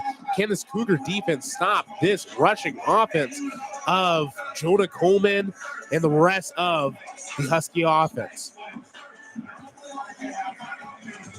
It's going to be Ryan Harris who is going to kick it off for the Cougs. Coleman and Muhammad back there to receive. Still very warm here in Pullman. I don't know about you, Davis, but 80 degrees. It's still kind of baking up here. We got the windows open, but it is still hot. That sun is not set quite yet. Now the student section's still in the sun, and impressed that they're still here. It seems like some of those students wouldn't want to be roasting in the sun all afternoon. Yeah, absolutely to that. But yeah, it is packed here, and love to see Gisa Field all filled up here. And it's going to be a boot of a kick right over Muhammad's head, touchback, and that will be 1st and 10, 25, and I'll bring out Williams and the Huskies in their all whites. Cougs right now trying to get a stop here, trying to shut down those offensive drives where right before this, the Cougs, when the Huskies did score, it was a missed sack opportunity for the Cougs. Williams slipped away, and then Coleman was wide open and had a huge 50-yard quick little pass, and he rushed the field for nearly 50 yards. So hopefully the Cougs can kind of contain and get some more tackles for losses. First and on the 25, Williams under center. Muhammad in the backfield. Thinks about handing it off. He has tons of time in the pocket all day and will be brought down. A sack for the Cougars and a huge play for him. And that is that's Isaac Terrell, big number 88 on that defensive line. A great play for him. He was one of those guys that almost had Williams on their last touchdown drive for the Huskies.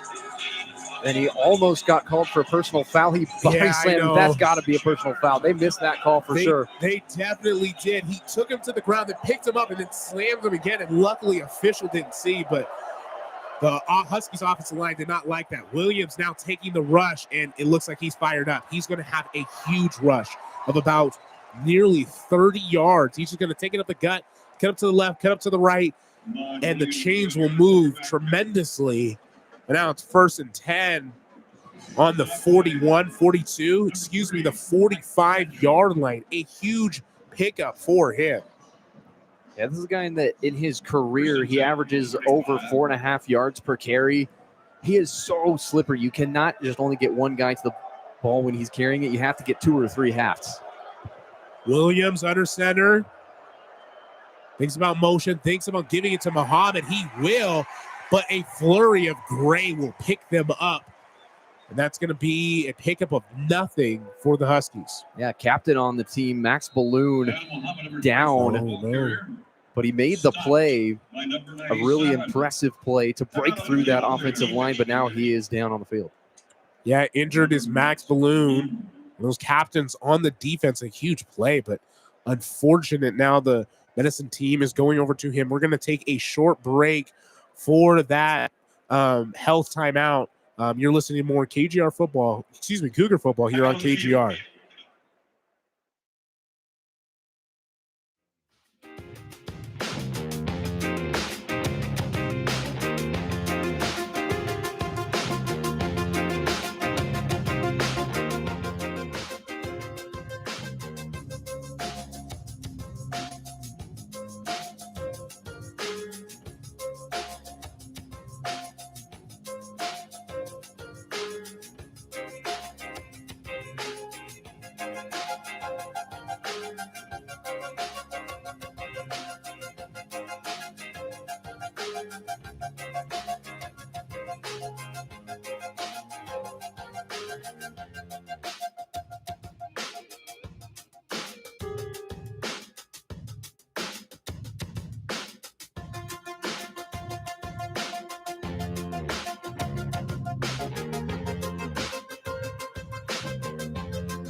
Right back at you here on the turf here at Giesa Field. Right now, the story is a 21-10 ball game. The Cougs still making it a game right now as the Husky marching band is kind of making its way onto the field. Damon Williams and the rest of the Huskies trying to march down and maybe score again, but can the Cougs stop them? Student section's loud. The rest of the stadium's loud. This place is definitely pumping up. Martin Stadium, one of the loudest places, I think, in college football, and especially when you get that student section packed out, one of the biggest student sections kind of per attendance in college football. It's a 1st and 2nd and 12 situation. Williams in the pocket. Pocket's collapsing. Will Lamb get him? He won't. Oh, my goodness, a huge hit. And that's going to be Michael Hughes. What a big hit for him as Williams was trying to rush and escape that pocket. He's going to get blown up. He spun right into a Mack truck from Michael Hughes. Good defensive play from Michael Hughes.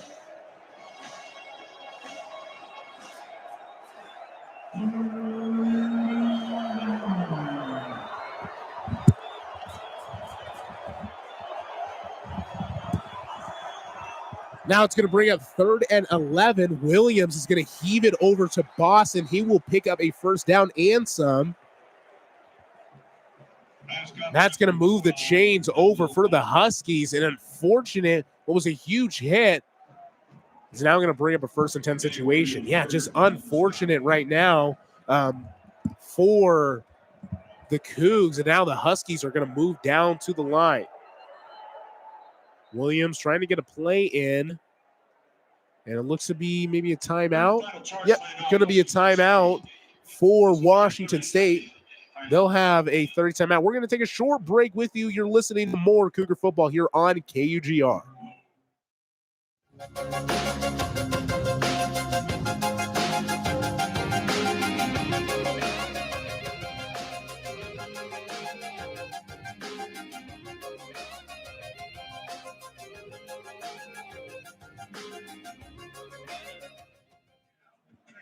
Right back at you, having a couple technical difficulties, but it doesn't matter here. We got a good ball game here for the Apple Cup here in September here at Giesa Field. Quick timeout by the Washington State Cougars. Can they get a stop before this half is over? It's a 2:27 game here in the second quarter. 2:27 on the clock. In the second quarter, it's a 21-10 game. Damon Williams and the Huskies with this killer offense has been scoring on the Cougs, but can they get another stop? Trips right. Williams, quick hand off to Coleman, and almost is wrapped up, but he's going to continue to run it. Picks up about 5 or 6.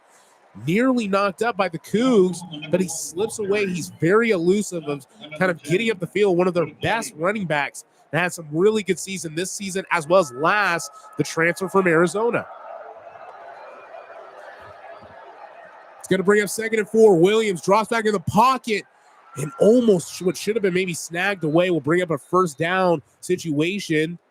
Looks to be maybe Boston. Nope, it was Audric Harris, 6-foot sophomore. That's going to bring up another timeout. And we're at the 2-minute timeout. We're actually going to go down to Dylan. He's actually into the studio here at the Murr studio. We're going to hear from him for a little bit. Dylan, what do you have for us? Well, it's a big, tough battle out there in Pullman, as well as another one over in Colorado as Boise State is leading Air Force 21-14. We'll be talking about that game along with the Apple Cup. How well has Jimmy Rogers been doing in his opening game? Has he been able to establish presence over the line? Has he been able to establish dominance over the defense? And has WSU been able to control the game flow? We'll be talking about that and more at the Palouse Game Day at halftime report. Thank you so much, Dylan. And yeah, we will see how Eckhouse, and then we'll talk about a ton of more great things at the halftime show. We're going to send it back to the studio.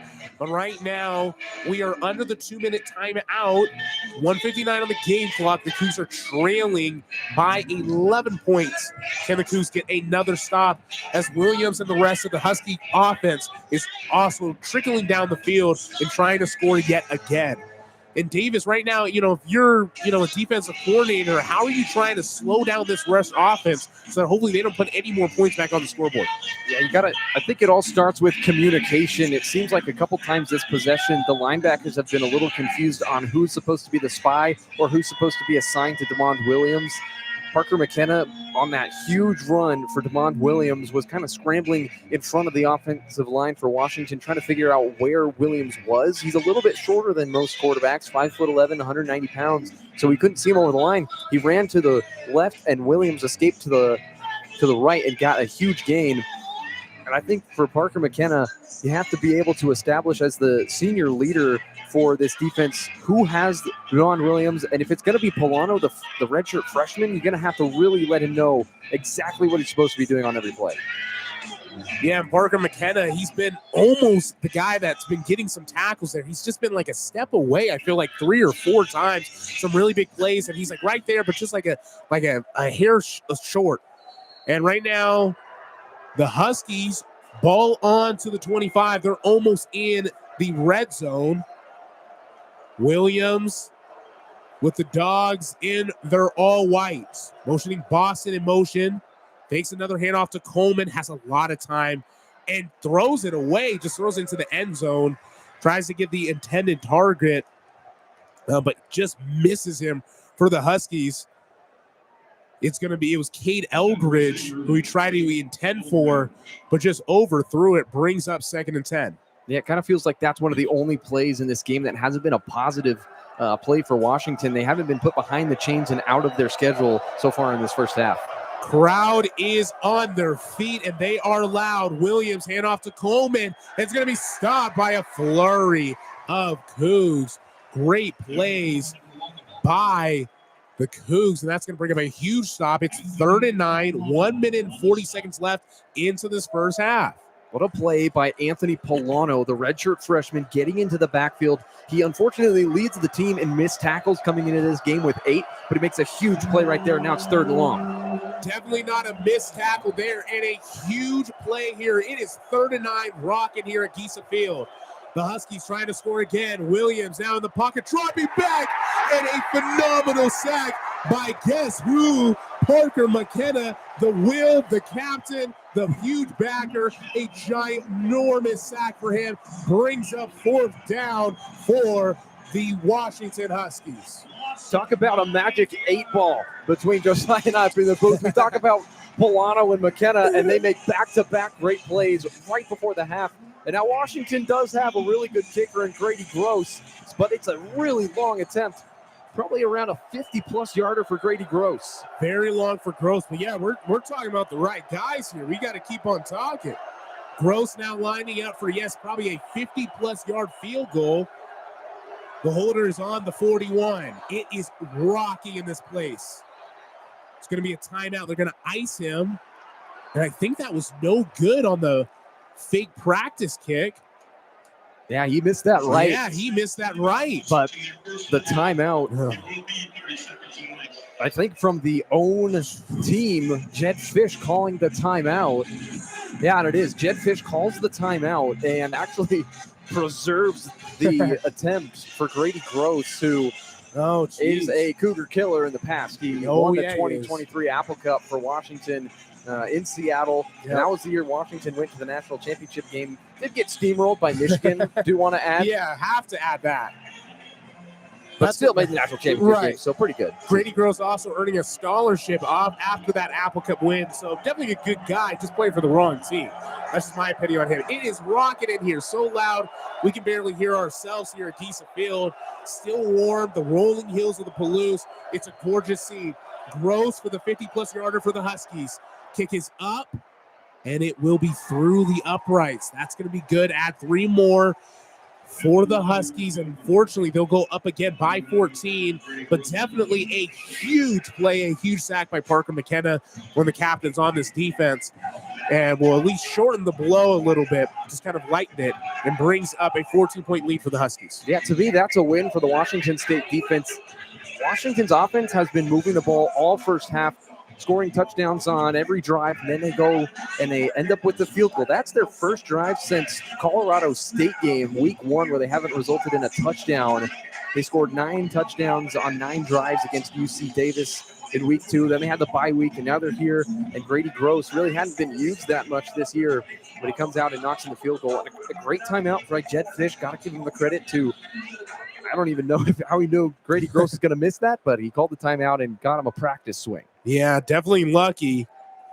Because, yeah, maybe he could feel something in the air or something like that. But, yeah, Gross missed that first one. Now we got Michlowski kicking off for the Huskies. Going to be a touchback. Bring him a 1st and 10 situation for Egghouse and the Cougs. 25 seconds left in this half. Can they get something to put maybe just a couple points on the board? Maybe just enough for a play or two. But not a ton of time. They need something big if they want to march it down the field pretty quickly. Yeah, that last drive for Washington, 11 plays, 4 minutes and 56 seconds, almost 5 minutes. So a good job by the Washington State defense to bend and not break. 25 seconds, we'll see if the offense comes out to just take a knee or get it to the half. And it kind of looks like they're just going to take the quasi-victory formation. They hate to see it. I'm kind of maybe more of a gambler in these situations. Try to take a shot and see if something happens. But, yeah, it looks like Eckhouse and the crew, they're going to try to take a knee and go into halftime. And that's what will happen, and the clock will run out, and that is the first half here in Giesa Field. It's a 24-10 game. WSU sadly leading. We are going to go into the studio, go to Dylan and the rest of the guys in a second here. But right now, yeah, the Cougs just letting the time kind of trickle off, and we're going to have a great little show here in Martin Stadium. And we're actually going to go down to Nathan. He's going to go down the field, give us a little insight, and then we'll go over to Dylan. He'll do some halftime show stuff. So we'll see what Nathan's got. Nathan, what do you got down for us on the field? Thank you. So what I have down on the field is On the sideline, the defensive coaches are being very frustrated with the tackling of the Cougars. Lots of missed opportunities, lots of missed tackles. Many times they had UW on their heels. Momentum, got down the field and scored due to those tackles. On their last drive, great tackle and great sack made on the end of that drive, and that was due to the great tackling. So I believe that the coaches will be. And going into the second half, with the Cougars receiving the ball, they'll try to gain some momentum with their offense and the defense getting some good tackling. That's all I have. Back to you guys. Thank you so much, Nathan. And yeah, the sun is setting on the rolling hills of the Palouse. Wheat's already chopped, but it's Apple Cup time here. We're talking about apple here. Cosmic Crisp even, maybe a Honey Crisp, Granny Smith. I don't know what's your favorite, but it's Apple Cup time. We're going to have a fun second half with Davis Hagen. We'll be doing the play-by-play for the second half of the call. And in a second here, we will be going to the halftime show into the studio here in the Murrow building, talking some more Cougar football for a great halftime show. So you're listening to more Cougar football here on KGR. Now to Dylan for the halftime crew.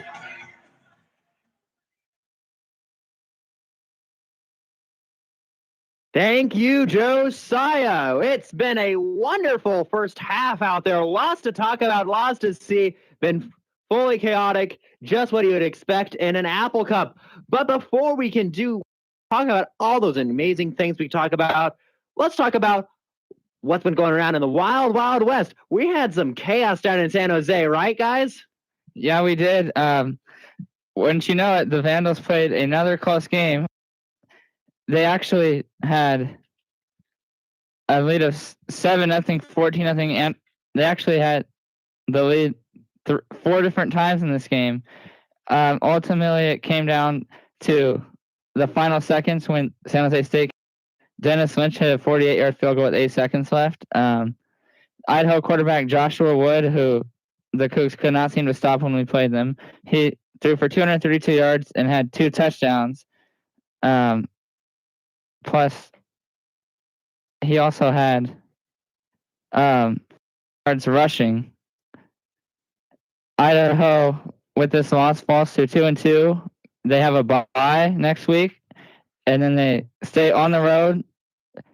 They have their conference opener at Montana next Saturday in a nationally televised game. For San Jose State, they get their first win of the season, heading into their bye, taking on Stanford on the road on Saturday. Yeah, that's going to be certainly exciting to watch. Idaho looking pretty good this year. In spite of losing Jason Eck, their head coach, Idaho really just proving themselves to be a top-level FCS school for our friends down the road. That's certainly going to bode well. It'll be interesting to see how Montana is, because that'll be their first FCS test of the year. But we also have some other stuff off on the Wild Blue Yonder. We got some interesting plays going on at that Boise State Air Force game. Yeah, of course, Mountain West always got a good game going on. Boise State leads Air Force 21-14. That game is at halftime. Air Force gets 2 touchdowns despite having 0 yards passing, all on the ground for Air Force. Not necessarily a surprise. They like to run the ball, but nothing at all through the air for Air Force through the first half. As for Boise State, Dylan Riley gets 2 touchdowns. Maddox Madsen, 170 yards. He gets a touchdown of his own, giving Boise State a 7-point lead coming out of half. Well, that second Dylan touchdown, the other Dylan, the fake Dylan, I guess you could call him, just incredible run there. Great blocking by the O-line. Forces a wide open field, and he just sees that and gets about 38 yards for the score. 6 points. Balancing on 1 foot over the pylon. Can't get any cooler than that. Yeah, Air Force had a guy back there, almost got to him, made for a great shot from that pylon camera. And for the rest of this game, it's going to be a great second half of this game. And actually, I've just seen that Air Force has now tied it back up. Yes, they just came after that, and it's going to be 21-21 after a 71-yard Air Force pass. How about that? Well, we're talking about them not getting anything. Maybe the airwaves travel fast, because they answered back real quick after we said something about them. Yeah, the commentator's curse, I guess, could be considered a little bit too real. Yeah, maybe it isn't a curse here. We're helping them out a little bit. Well, I predicted Boise State would win this game, so this is not helping. Air Force has already surpassed my projections for them, so this isn't looking good. but it's going to be certainly exciting for the Mountain West title hopes as Boise State's competing, of course, in their last year in the Mountain West before they head off to the Pac-12, which will probably give a lot of interesting kind of insights into what kind of new conference this new and reformed Pac-12 will be. Still chaotic as ever. All right, so let's take a look at our keys to the game. How has Washington State been improving? Right now, of course, the score is 24-10. Williams has been kind of running all over the place. Wouldn't you say so? Well, Williams and Coleman, the two big players for Washington that Washington State had to contain if they were going to have a chance, have not been contained. They've been running up and down the field. Washington's been able to build a ton of plays off of the mobility that they have from both of those. They have options. They're spreading out their offense. Washington's looking fantastic through the first half. Really, pretty much mistake-free first half from them. Yeah, I mean, Williams has basically been saying, "I'm going this way, that way. I'll work at the field." It's its own little campfire song for himself, and that has really opened up a lot of opportunities for them because that is forcing Washington State defenders to come down low. There's also the fact that we're not really containing the run. That is going to be another part to just containing that O-line. We're not winning at the line as much as we should be in order to contain. And that has given Washington the edge, combined with that very unfortunate turnover by Zevi Akes, which is entirely the fault, I would say, of the line. Yeah, he got hit as he threw it, got tipped up. Really unlucky interception for him, but that's, I would say, the critical difference between this being a one-score game and a two-score game. Washington State that could have cut Washington's lead down to 7, and that we're talking about a completely different ball game there, but. Not the case. Couple bounces go one way. Washington has a 2-score lead going into half. Right, you are. And I mean, Buddha really making himself known. He nearly had a pick that and during in that second quarter. That is something to watch out for. Buddha really not really showing much love for his former team, even some of his former teammates like Zevi Akes. Yeah, no, and going back to talking about the Washington State line for a second. Really looking at their run defense, it's not necessarily that they're not getting up to the line and not meeting Coleman. It's that Coleman's just going straight through them.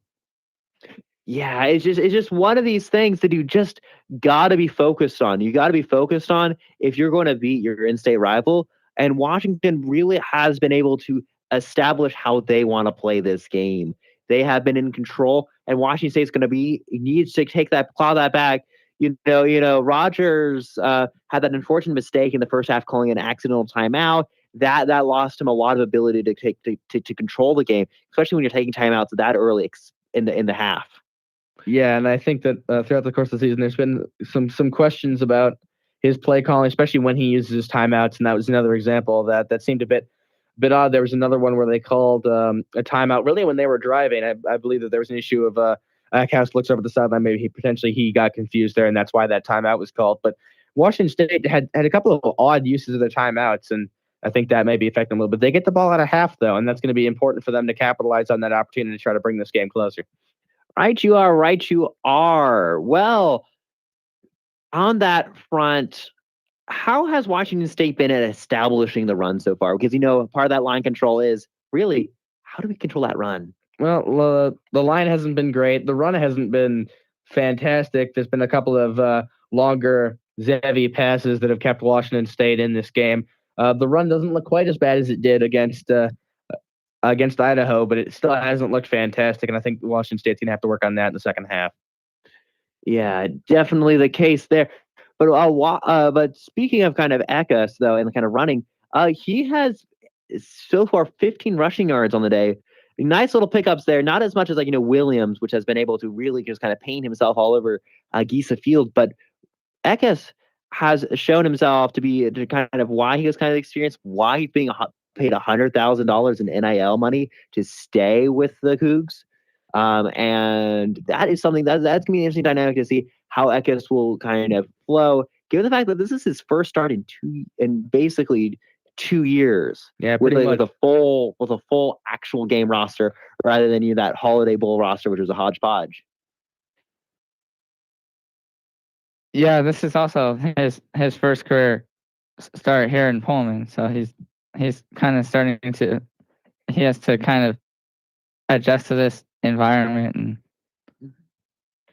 And speaking of kind of Washington, are they really forcing other outside receivers outside of Boston, would you say? Or how would you rate our passing D there? Well, they've been firing to Denzel Boston, and it's been working.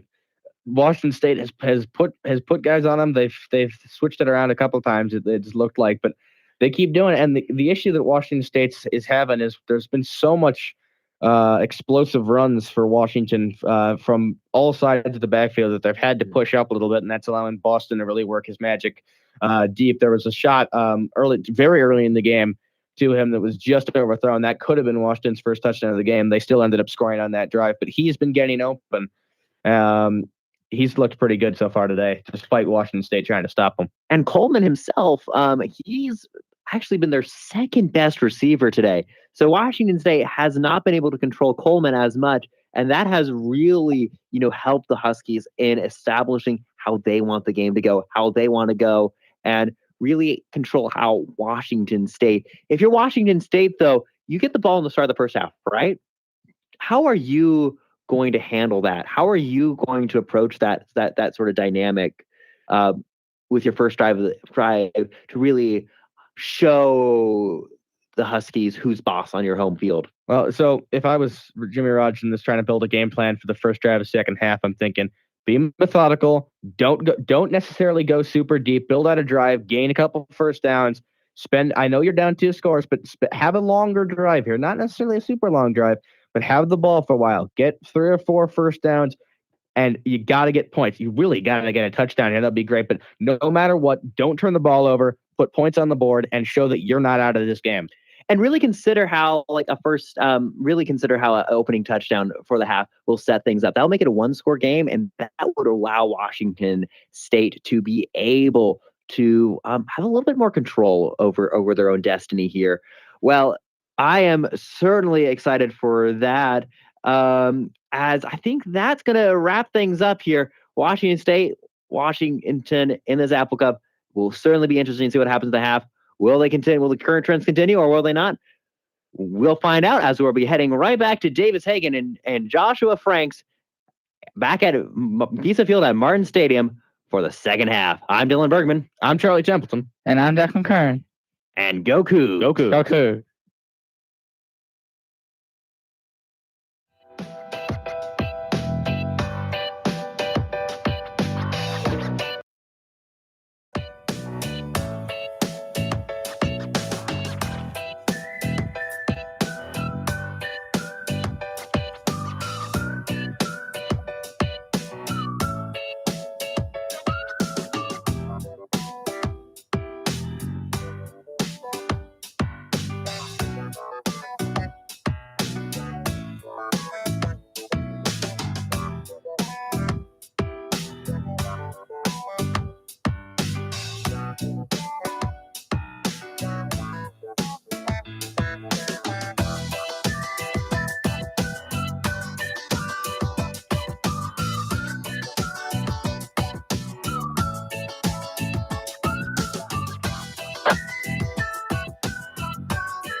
As the sun begins to set on the rolling wheat fields of the Palouse, the energy builds as we are set for the second half of the 117th Apple Cup. A 24-10 lead for Washington over the Cougs with a late first half field goal from Gross has the Cougs down 2 possessions. Davis Hagen, Josiah Frank, Nathan Eshelman down on the sideline. Josiah, good first half from Washington State. Not great, but what do they need to do in the second half to get better? What are your overall thoughts of that first half? Oh, boy, Davis, that's a phenomenal question. I think the first thing is you have to slow down the Washington offense. You know, it's all been the Williams show, and Jonah Coleman has been kind of running up and down the field. They have 93 yards of rushing right now and over 200-plus yards of just total offense. You got to cut that down. You got to slow down. But something that we did do well, something that was really impressionable to me, is that we did have the ball longer. Time of possession was 16 minutes and 36 seconds to their 13 and 24 seconds. So we've had the ball longer, but we got to capitalize more. When we get into the red zone, it can't just be a field goal here or there. You know, we trust our kicker. You know, he's had a great day today. He's had a great season. But we got to get into the pylon, so we got to score a touchdown. So I think capitalizing on scores and slowing down that huge rushing. They're second best in the nation in rushing. We've kind of like beat a dead horse with it, but they're so good, and you cannot let up at them in the wall. And I think also wrapping up, you know, Nathan was telling us on the sideline that the coaches are so fired up that we're there onto the ball carriers, but we're just not wrapping up and falling on them. That's like Pee Wee 101, like football. Like, you got to wrap up and you got to fall on the guy. If you're not doing that, it's going to be an issue, and it has been. A lot of guys have slipped away, and it's been big plays that should have been sacked, should have been tackles that aren't. And right now, that's why it's a two-score game, and in Washington's favor. Yeah, tackling has to be much better in this second half for Washington State if they want to come away with the Apple Cup win. Coming into this game, they were 6th worst in the country. It hasn't been pretty at times in this first half. We'll see what comes in the second half, but at the end of the half, that big sequence with Polano making the stop and then Parker McKenna coming in and laying a big hit with a sack on Devon Williams, do you think that can give some energy to this Washington State defense as they get ready for the second half? They'll get a little bit of a break with Washington State getting the ball on offense first, but how much momentum do you think they can gain from that last possession of the first half? Oh, boy, I hope a ton, and I hope into the locker room during halftime that was a really fired up play. Parker McKenna, one of the leaders there, he'd been so close to a couple other big tackles for losses and maybe even a sack here and there, but finally had like the heavens, like the gates kind of break open for him and had that huge sack to give them just a field goal opportunity for the Huskies. So I hope that fires them up. This crowd is still packed, and I hate to say it, but usually kind of Cougar football games, especially on Saturdays, people start trickling out at halftime. A lot of the student section, they might go somewhere else. But right now, the student section is still packed. The stadium's still striped with crimson and white, and there's still some Husky fans, unfortunately, a lot of purple still. But it is packed in here, so I'm hoping this environment can really play a huge factor, and hopefully for the Cougar offense, Eckhouse and the rest of the crew can march out and finally maybe score another touchdown like that great drive in the first half. Washington State will get the ball to start the second half. 24-10, Washington in front in the 117th Apple Cup. The sun setting on the Palouse. It's a golden hour. There's just a little bit of sun left here at Gisa Field. It's up at the top section of straight across from us and just about to the top right. There's a little bit of sun, but the student section covered. The entire field is shaded. It'll turn to night here before we know it. And Machowski will tee it up and take his walk back towards the Boeing Apple Cup logo, and he's ready to go to start the second half with Smithson and Voorhees back for Washington State. Again, 24-10, Washington in front. 1 half down, 1 half to go. And we are underway in the second half. It's a long kick, and it's going to go out of the back of the end zone for a touchback. And after the 25-yard line, where Washington State's offense will take the field, Zevi Eckhouse, good first half.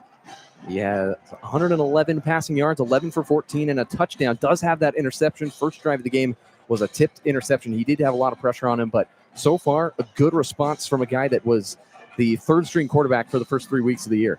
Yeah, we're really excited to see kind of what he can do again in the second half, and they got to capitalize now. If they want to get this Apple Cup win in Martin Stadium, it's been a long time. It's got to be here. It's got to be now in the second half.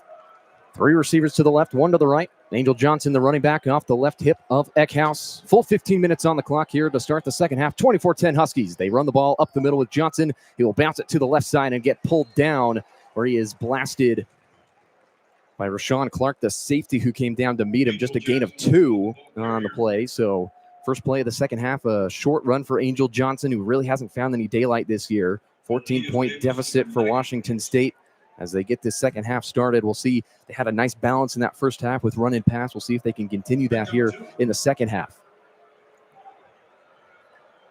They bring in Adamola Filet, the 6'7" tight end, transfer from Michigan State.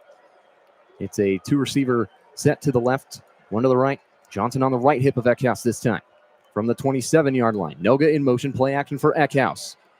Over the middle, floats one, and it's caught by Noga. Past the 40, and he gets pile-drived by Ephesians Prysock, who just picked him up and suplexed him into the ground. That was an aggressive tackle from the Husky corner, but a first down for Washington State and a nice gain of 15+. Yeah, he kind of picked him up like a kid and just threw him into the turf. But it doesn't matter, though. The sticks are moving, and that's a huge play. And Eckhouse, one of those gambles of a throw. But he's a gamer and moving the Cougars down the field. But gosh, yeah, a couple gambles of some throws here in the first half and now in the second. Cougars working down 14, 13:40 to play, third quarter.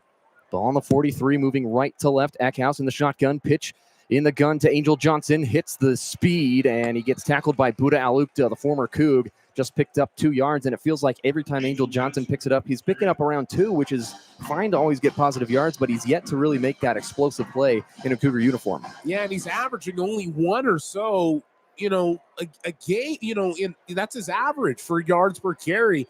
And that's kind of an issue as a running back. You got to pick up more than a yard or 2, and we're hoping to see if he can maybe break out. Maybe, we'll see if this is the drive to do it. Empty set. They have Maxwell Woods, the running back. He motions out. 3 receivers to the left, 2 to the right for Eckhouse. Ball on the 45. 12:57 to play, third quarter.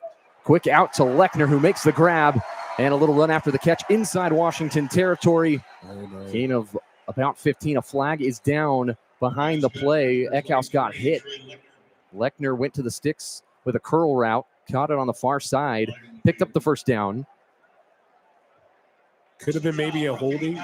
Oh, great. And roughing the passer is the call, and Eckhouse loving it. It's a first down for Washington State regardless, and then they're going to be able to move the ball a little bit extra. So still down 14, but this offense moving right along. First possession of the second half. And exactly right. They will enforce it from the end of the run. So now it's a 30-plus yard play for Washington State after the nice gain from Trey Lechner. They advance it 15 more yards after the roughing the passer call. It's first down and 10 for Washington State on the UW 27-yard line. 24-10 the score. Huskies in the lead. The Apple Cup picking up in the intensity here in the second half as the sun begins to set. A 2-by-2 look. They've got Filet, the 6'7" tight end on the left side of the line of scrimmage. Maxwell Woods, the running back.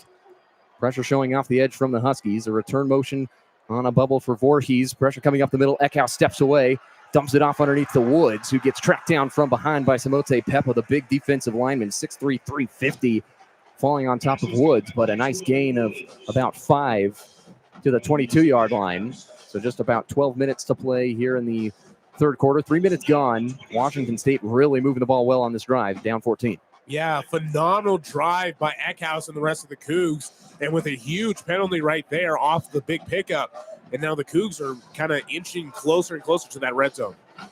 Second down and 5, ball on the 22. Shotgun set with 3 receivers to the left for Washington State. They motion Voorhees to the right side. They flip him. Straight drop back for Eckhouse. Over the middle to cut by Leon Neal, and he's down to the 10-yard line. Gain of 12 for Washington State. The ball came out late, but they're going to rule him down. First down and goal for Washington State at the 10-yard line. They go tempo. Eckhouse getting the team to the line of scrimmage. 2-by-2 set with Voorhees to the right of Eckhouse. Keeper for Eckhouse. He jukes out Devin Bryant, and he picks up a couple of yards, just about 2 on the play, but a nice deke by Zevi Eckhouse. Yeah, right now the Cougs just keep on moving and moving in a quick drive here. They've taken up all of this third quarter, and right now the ball's on the 8-yard line. 4 minutes gone in the third quarter. 2nd and 8 for Washington State. 24-10 lead for the Huskies. And they got the jumbo set with Bo Baker, who got the touchdown pass in the first half from Eckhouse, as well as Josiah Cornwell out there for the Cougars. I like that name. Shotgun set, Eckhouse, slant pass, caught, Ellison, touchdown, Cougars.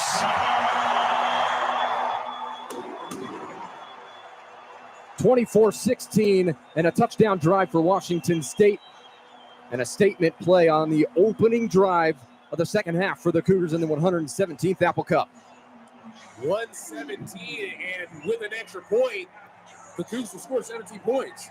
So I don't know if something's in the writing or something's written on the wall, but a huge play and a great start to the third quarter. We talked about capitalizing. We talked about you have to score in these opportunities where you can march down the field. You got to score touchdown. You got to get in the end zone. You got to get it across the pylons. The Cougars have done that. What a great drive by Washington State to start this second half. A lot of pressure on this team to come out and perform after the disaster of last weekend, 59-10 loss to North Texas. It's 24-16, 10:39 in the third quarter. Extra point looming for Washington State. Stevens sets up. Good snap, good hold, the kick up, and it is right through. Stevens drills it, and it's 24-17. Washington in front, the opening drive. Touchdown. It was an 8-play, 75-yard drive, 4 minutes and 21 seconds off the clock. We will come back and have Washington State's defense on the field. It's 24-17, Washington in front in the 117th Apple Cup. You're listening to KUGR, the student voice of the Palouse.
A touchdown drive for Washington State to start the second half.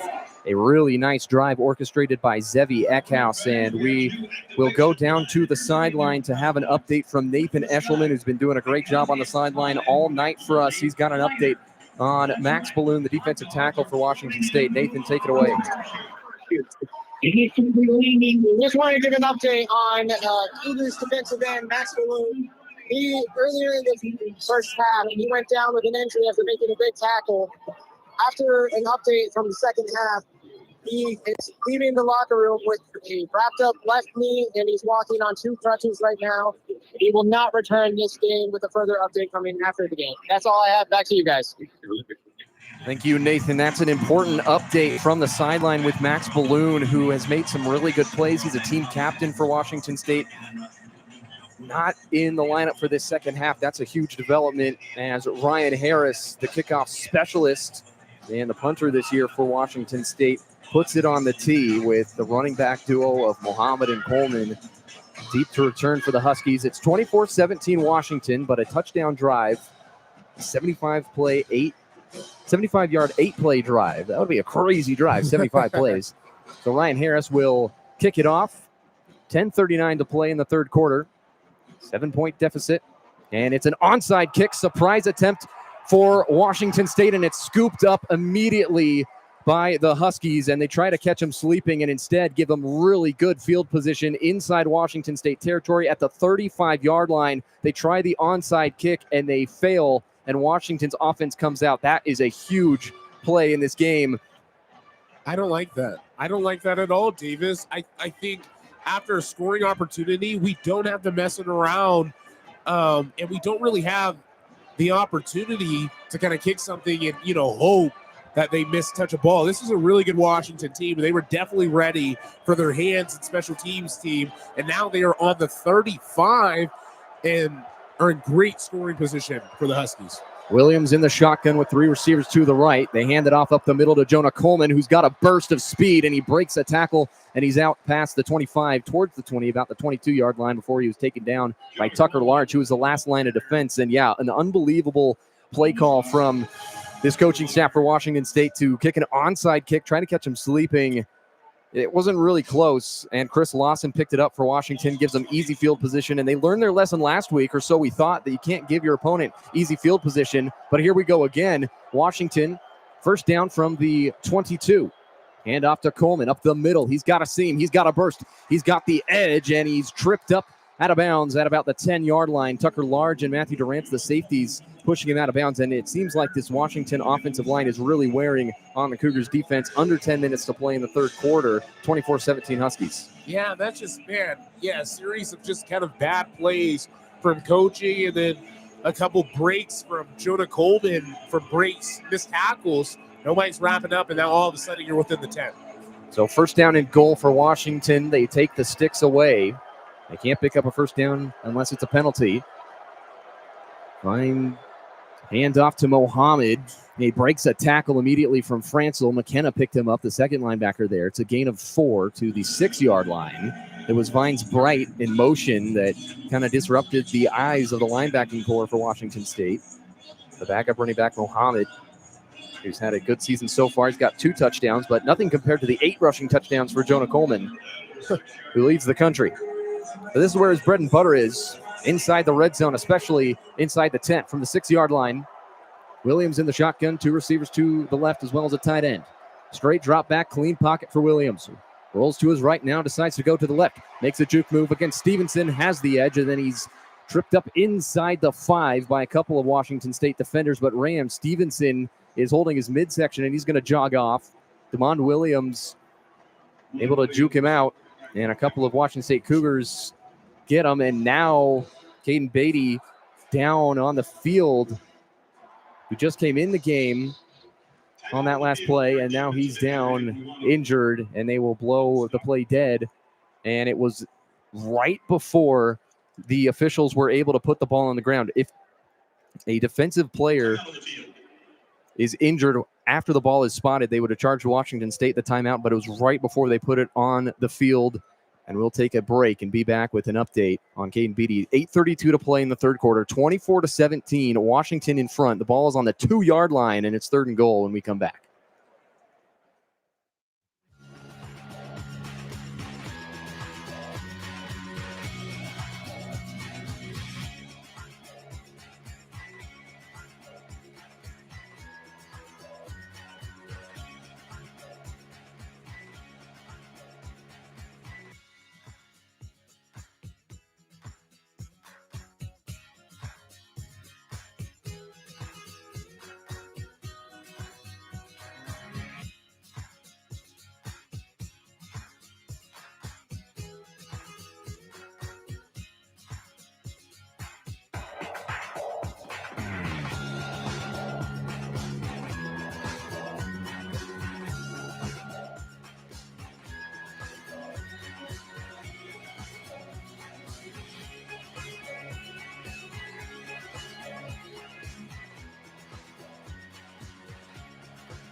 (24-17) Huskies in front in the 117th Apple Cup.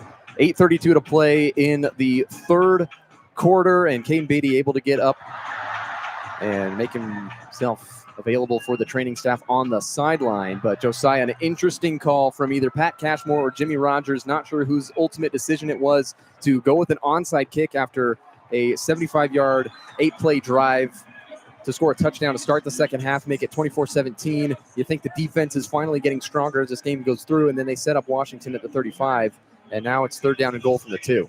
Yeah, definitely kind of a, you can't, it was a dumb decision. Now the ball's on the 2, and unfortunately, the Cougar defense is tired. You set them up. You set the Huskies up for great position. It just can't happen. So there's got to be better play calls when it comes to the kicking team. Under center, Williams, the quarterback, hands it off to Coleman on an end around, and he walks into the end zone. Touchdown, Washington. And it's 30-17. A little disguise that time from the Washington offense at the 2-yard line. They had C.J. Christian, the running back. Coleman was the wing back, and he came in motion behind the offensive line of scrimmage. They give him on the end around, then he walks into the end zone for his 9th rushing touchdown of the year. He is just going absolutely crazy this season for Washington, and it's 30-17, 8:16 to play in the third quarter after that touchdown. Caden Beatty just into the tent for Washington State. Keep an update. This defensive line getting ravaged. Grady Gross out to kick the extra point, and he knocks it right through. It is 31-17 after another Washington touchdown drive. And again, that onside kick decision could be huge for Washington State going forward. They cut it to a one-possession game. They give Washington a short field. They march right down and score. And a couple of injuries defensively for Washington State. It's 31-17, 8:16 to play in the third quarter. We'll step away and be back after this break. You're listening to KUGR, the student voice of the Palouse.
Washington goes 5 plays and 35 yards in 5 plays, 2 minutes and 20 seconds off the clock. It's 31-17 Huskies as we resume play here in the third quarter. 8 minutes and 16 seconds left on the clock. Jonah Coleman having himself a day, 9 attempts, 69 yards, and a touchdown. He's averaging, Josiah, over 7 yards a carry against this Cougar defense. Yeah, that's like varsity versus JV numbers. I mean, that is insane for Division I FBS football. That is insane. So Machowski to kick things off. Smithson and Voorhees deep to return. And Washington elects to go with a deep kick.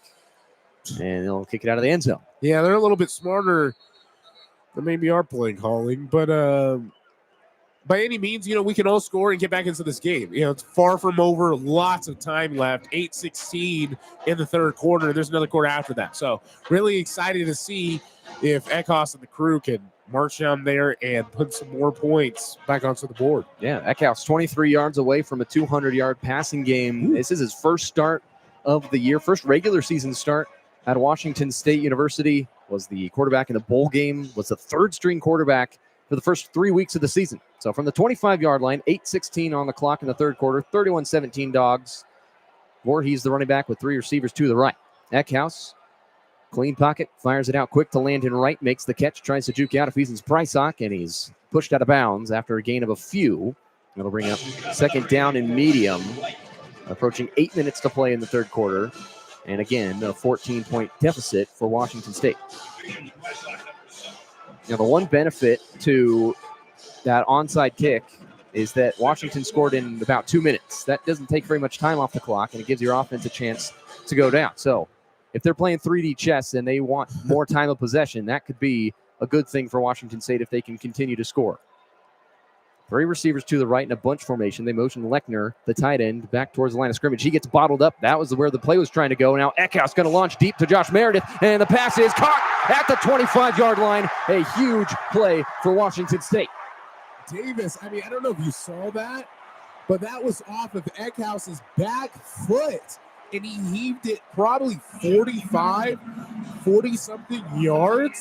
An incredible throw for another Cougar first down. Oh, my goodness. Yeah, almost a 50-yard swing from around 25-yard line to 25-yard line. 7 minutes to play in the third quarter. What an explosive play. Eckhouse now over 200 yards passing. 3 receivers to the right. What a catch by Meredith as well. 31-17 Huskies. 6:50 to play in the third quarter. First down for Washington State. Eckhouse, shotgun snap. Clean pocket again. Rolls to his right. Dumps it off to the 6'7" tight end Fillet, and he gets wrapped up at the 15-yard line. Oh. So a nice gain of 8 for Washington State, and it's their second down and 2. 6.5 minutes to play in the third quarter. Still down 14, but the offense has really been a well-oiled machine here in the second half. It has indeed. And yeah, Eckhouse at 237 passing yards already, almost at 250, and we're only 2/3 through this game. Incredible. That was a 48-yard pass to Josh Meredith a couple plays ago. 3 receivers to the left. Voorhees, the running back, off the right hip of Eckhouse. Second down and 2. They hand it off to Voorhees. He's bouncing it to the left side. Breaking tackles from Isaiah Ward, and he goes down at the 15-yard line. Didn't get anything. He got back to the line of scrimmage, but it was a long run east and west for Voorhees. Under 6 minutes to play. 31-17 Huskies. It's third down, and a major play coming up for this offense for Washington State.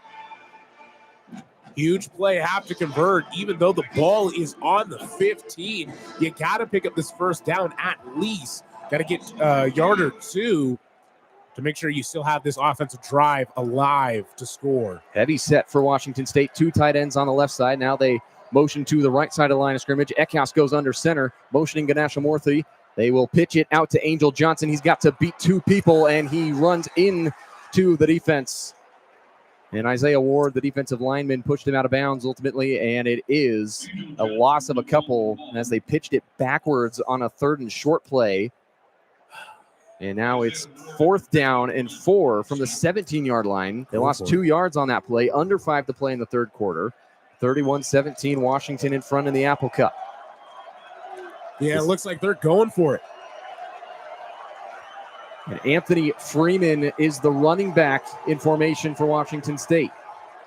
Maybe expecting a pass. Eckhouse drops back. He's got Freeman in the flat if he wants it. He goes underneath to Maxwell Woods, the running back. He dives forward, and he picks up the first down. And that is huge. It feels like that play, even though it's a third quarter with 4.5 minutes to play, they pick up the first down to Maxwell Woods. That play has the feel of a fourth quarter game on the line side play for Washington State, and they get a fresh set of downs. Well, yeah, you got to, especially in a game like this against a really good Washington team. You got to gamble a little bit, and that's the correct gamble. It's not onside kicks after you score a touchdown. So a pyramid formation in the backfield. 3 players around Eckhouse, 2 receivers to the left. 4 minutes to play. 31-17 Huskies. 1st and 10 from the 12. Eckhouse, play action. Rolling out to his right. Last second, dump it off to Lechner at the 10. Breaks a couple tackles and falls forward for a gain of a few. Bring up 2nd and medium, under 4 minutes to play. Good decision by Eckhouse to not force it. He had that look. I couldn't see his eyes, but it felt like he wanted to force that to the end zone. But he decided to check it down wisely to Lechner. Yeah, he's really good at misdirecting his eyes, looking elsewhere at the field at other spots, and then kind of looking at the obvious guy, but almost like a no-look pass. You know, we do a lot of basketball games, almost like a maybe Mo Odom. He was a point guard at Pepperdine, but just a no-look pass in basketball for Eckhouse. 2nd down and 7 from the 9. Eckhouse in the shotgun, claps the hands, fires it quick. The ball got tipped a little bit by Durfee, and it's caught by Ganashamorthy. And it's now 3rd down and goal for Washington State. Voorhees, the running back. They go quick to get to the line of scrimmage. Eckhouse looks like he wants to go under center. They have a couple tight ends in the formation. Quarterback sneak for Eckhouse. And they get the first down on that last play. So instead of 3rd and goal, they pick up the first down as they were right about the 2-yard line. So they get the first down, which is a huge decision for Washington State if it was 3rd or 4th down. And there is a flag on the play. The play got whistled dead on the quarterback sneak attempt. And it's offside on the defense against the Huskies. And the Cougar offense will be set up about half the distance, so probably at the 1-yard line exactly, and a defensive injury for the Huskies. Yeah, brings up 1st and 1 now. Ball on the 1-yard line. Yeah, the Cougs just got to march it in there. So 6 new players in for Washington as the injured player was Bryce Butler. He jogs off on his own power. They huddle at the 5. They break. Under center for Zevi Eckhouse. They're knocking on the door of the Huskies. I formation with Lechner, the fullback, and Voorhees, the running back. Eckhouse dives over the top, and he's in. Touchdown, Washington State. Eckhouse does it.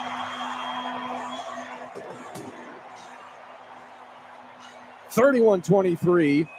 Cougars down by 1 possession once again here in the 117th Apple Cup. Well, Davis, it's been all Zevi Eckhouse. It was the surprise that he was behind center today. It was a surprise that he's been able to march the Cougs down the field today, but he is electric.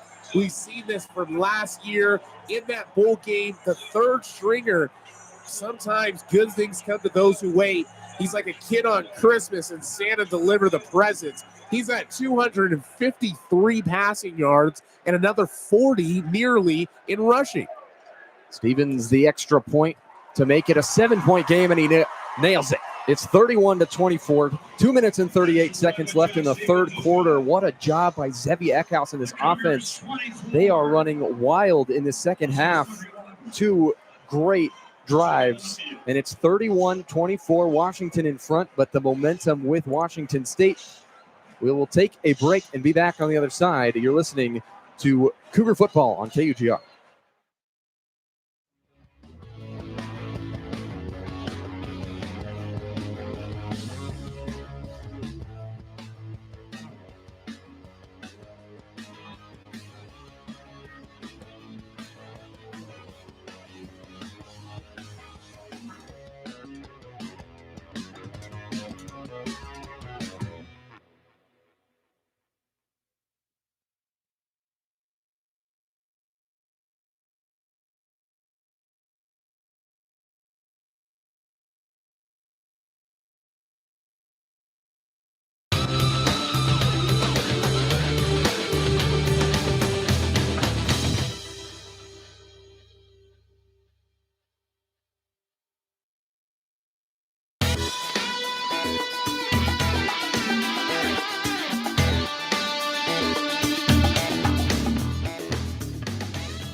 Washington State has not won 2 Apple Cups back-to-back since 2007 and 2008 under Bill Doba. They won last year in Seattle at Lumen Field, the quote-unquote neutral site game.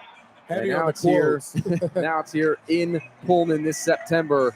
It's 31-24. Washington in front, 2:38 to play in the 3rd quarter. But Washington State seems to have all the momentum. And Josiah, this could become one of the great Apple Cups of all time down the stretch. Davis, I am so excited. We're near this 4th quarter, and yeah, I think this one's going to become a classic.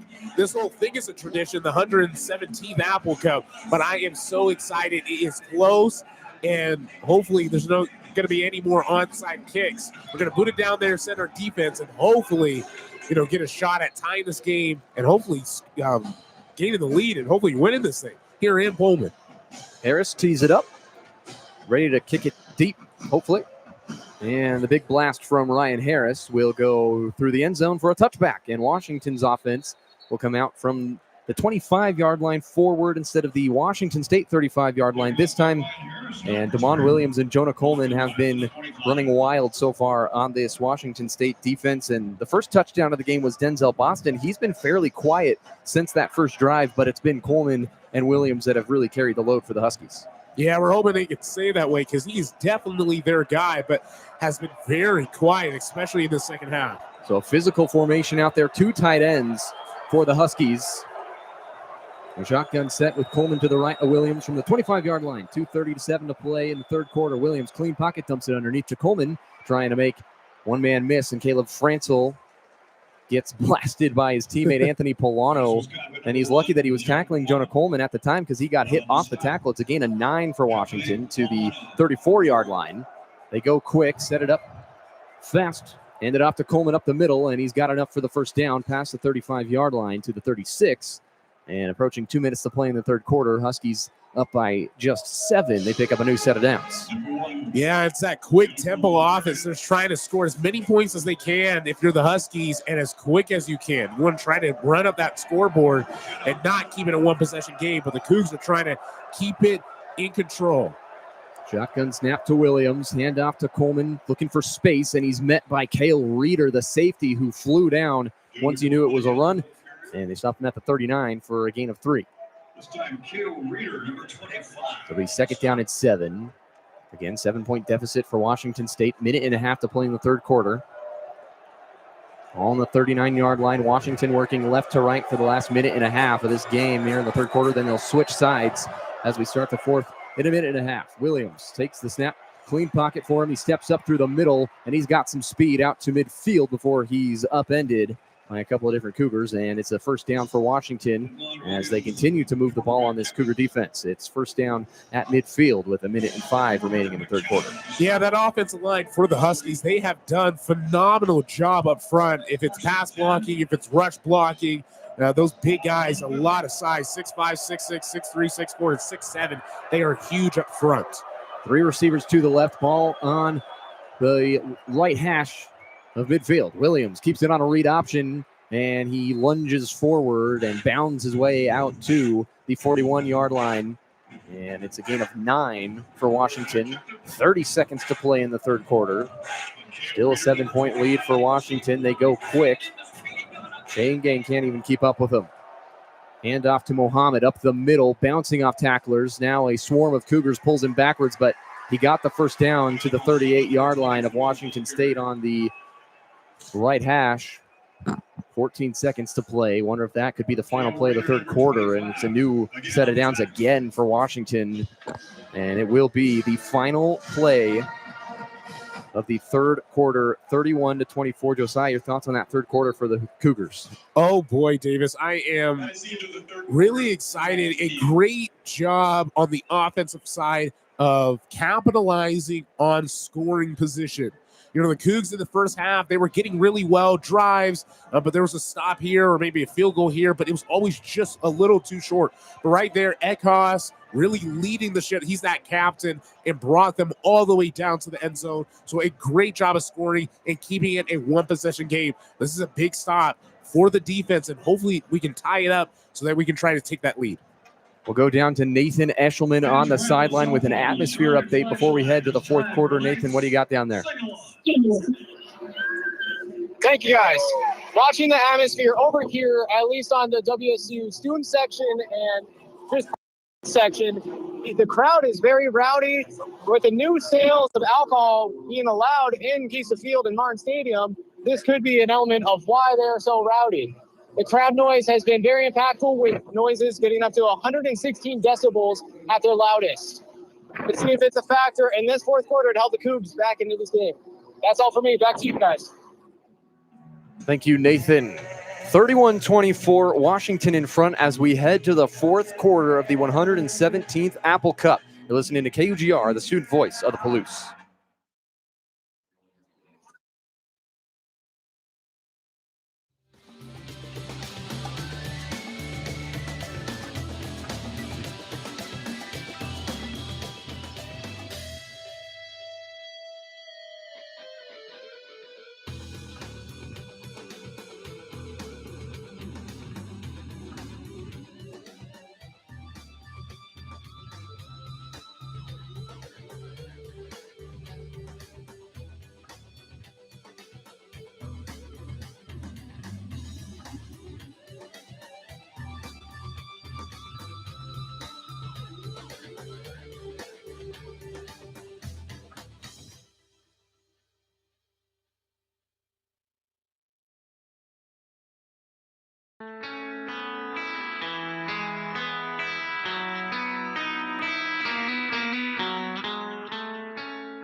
The crowd is ready for a big-time finish in Pullman, Washington at Giesa Field. 31-24, Washington in front.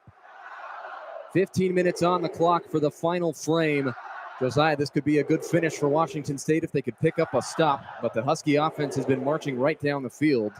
Yeah, I definitely hope so. Goodness gracious, the Go Coug chant is so loud right now, and they're continuing it as Washington's going right now. So, first down and 10 from the Washington State 38-yard line. Shotgun formation for the Huskies. Play action. Williams looking over the middle to Boston, and he finally finds him at around the 24-yard line before he's bounced out of bounds by Cale Reeder. But all day to throw for Williams, and he finally escapes to the right. He's just a little bit ahead of this Washington State defense in terms of knowing exactly where to go. They have the pressure on him finally. He rolls out, and just at the last second, you think you're going to have him for a sack, and then he rolls, escapes, and finds Boston downfield. yeah, that's been the issue all night. You get a finger on him, you get a hand on him, you got to sack him. You have to tackle him. If not, it's a huge play. Two tight ends to the left side of the line of scrimmage. That's where they go with Mohammed on first down. He's got a big gaping hole, and he cuts back towards the middle of the field down to the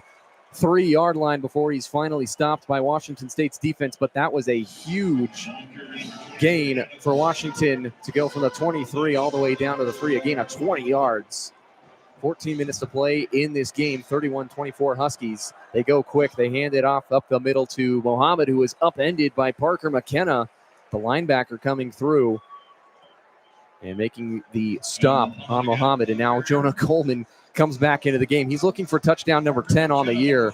And Mohammed, you could see he's a little frustrated that Coleman gets to come in. Coleman seems as happy as can be if he can get this 10th touchdown, but this Washington State defense has to build a brick wall in the defensive line. They're communicating with each other. They're bringing in Ram Stevenson. They have pretty much all defensive linemen out there, and now a stoppage in play with 13:29 to go in the fourth quarter. Huskies up by 7. First charge timeout, Washington. And the Huskies will call a timeout. So just a 30-second timeout, but Josiah, this is a tough place to be for this defense. Washington pretty much has a couple more plays to get 2 yards, and they've got the best offensive weapon in the country right now in Jonah Coleman, who's looking for his 10th touchdown.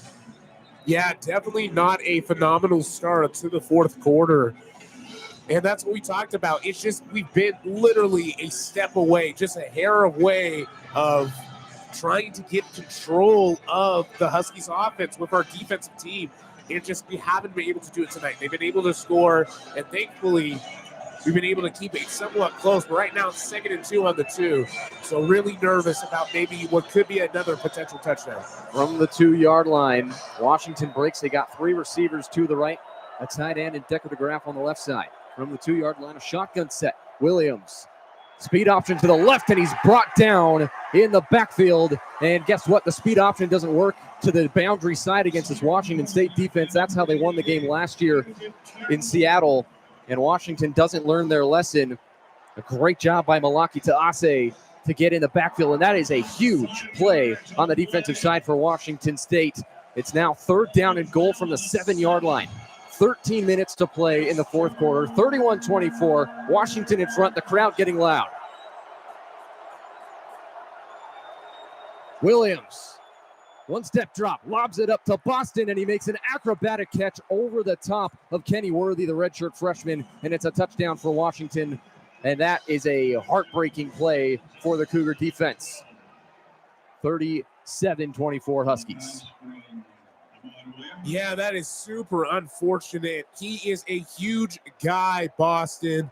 Standing at around 6'3", 6'4". And we saw him as we were walking down the field a couple of hours ago.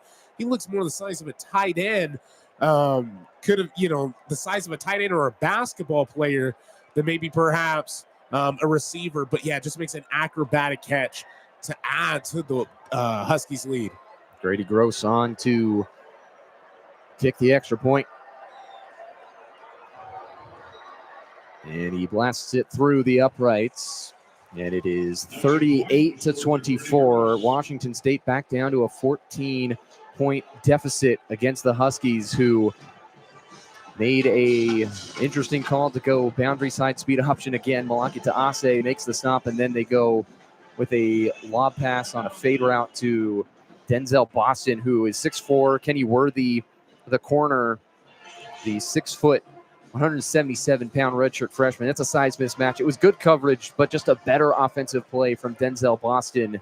And now Washington State's offense has to go out and give it their all once again to make this thing interesting and get them right back in this game. It's 38-24, Washington in front, 12:49 to play in this game. We'll take a break and be back on the other side. You're listening to KUGR, the student voice of the Palouse.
Just a few possessions left in this ball game. The 117th Apple Cup from Pullman, Washington. Davis Hagen alongside Josiah Frank.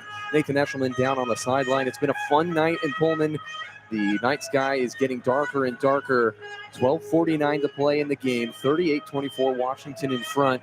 Josiah, this could go any way this last about 13 minutes, but it's got to take everything from the Cougars to get it done. The defense has to bow up, but the offense has to go out there and score again after that Denzel Boston great catch over Kenny Worthy. So we'll see what the offense can do as they come back out for another possession here. They scored twice in this second half.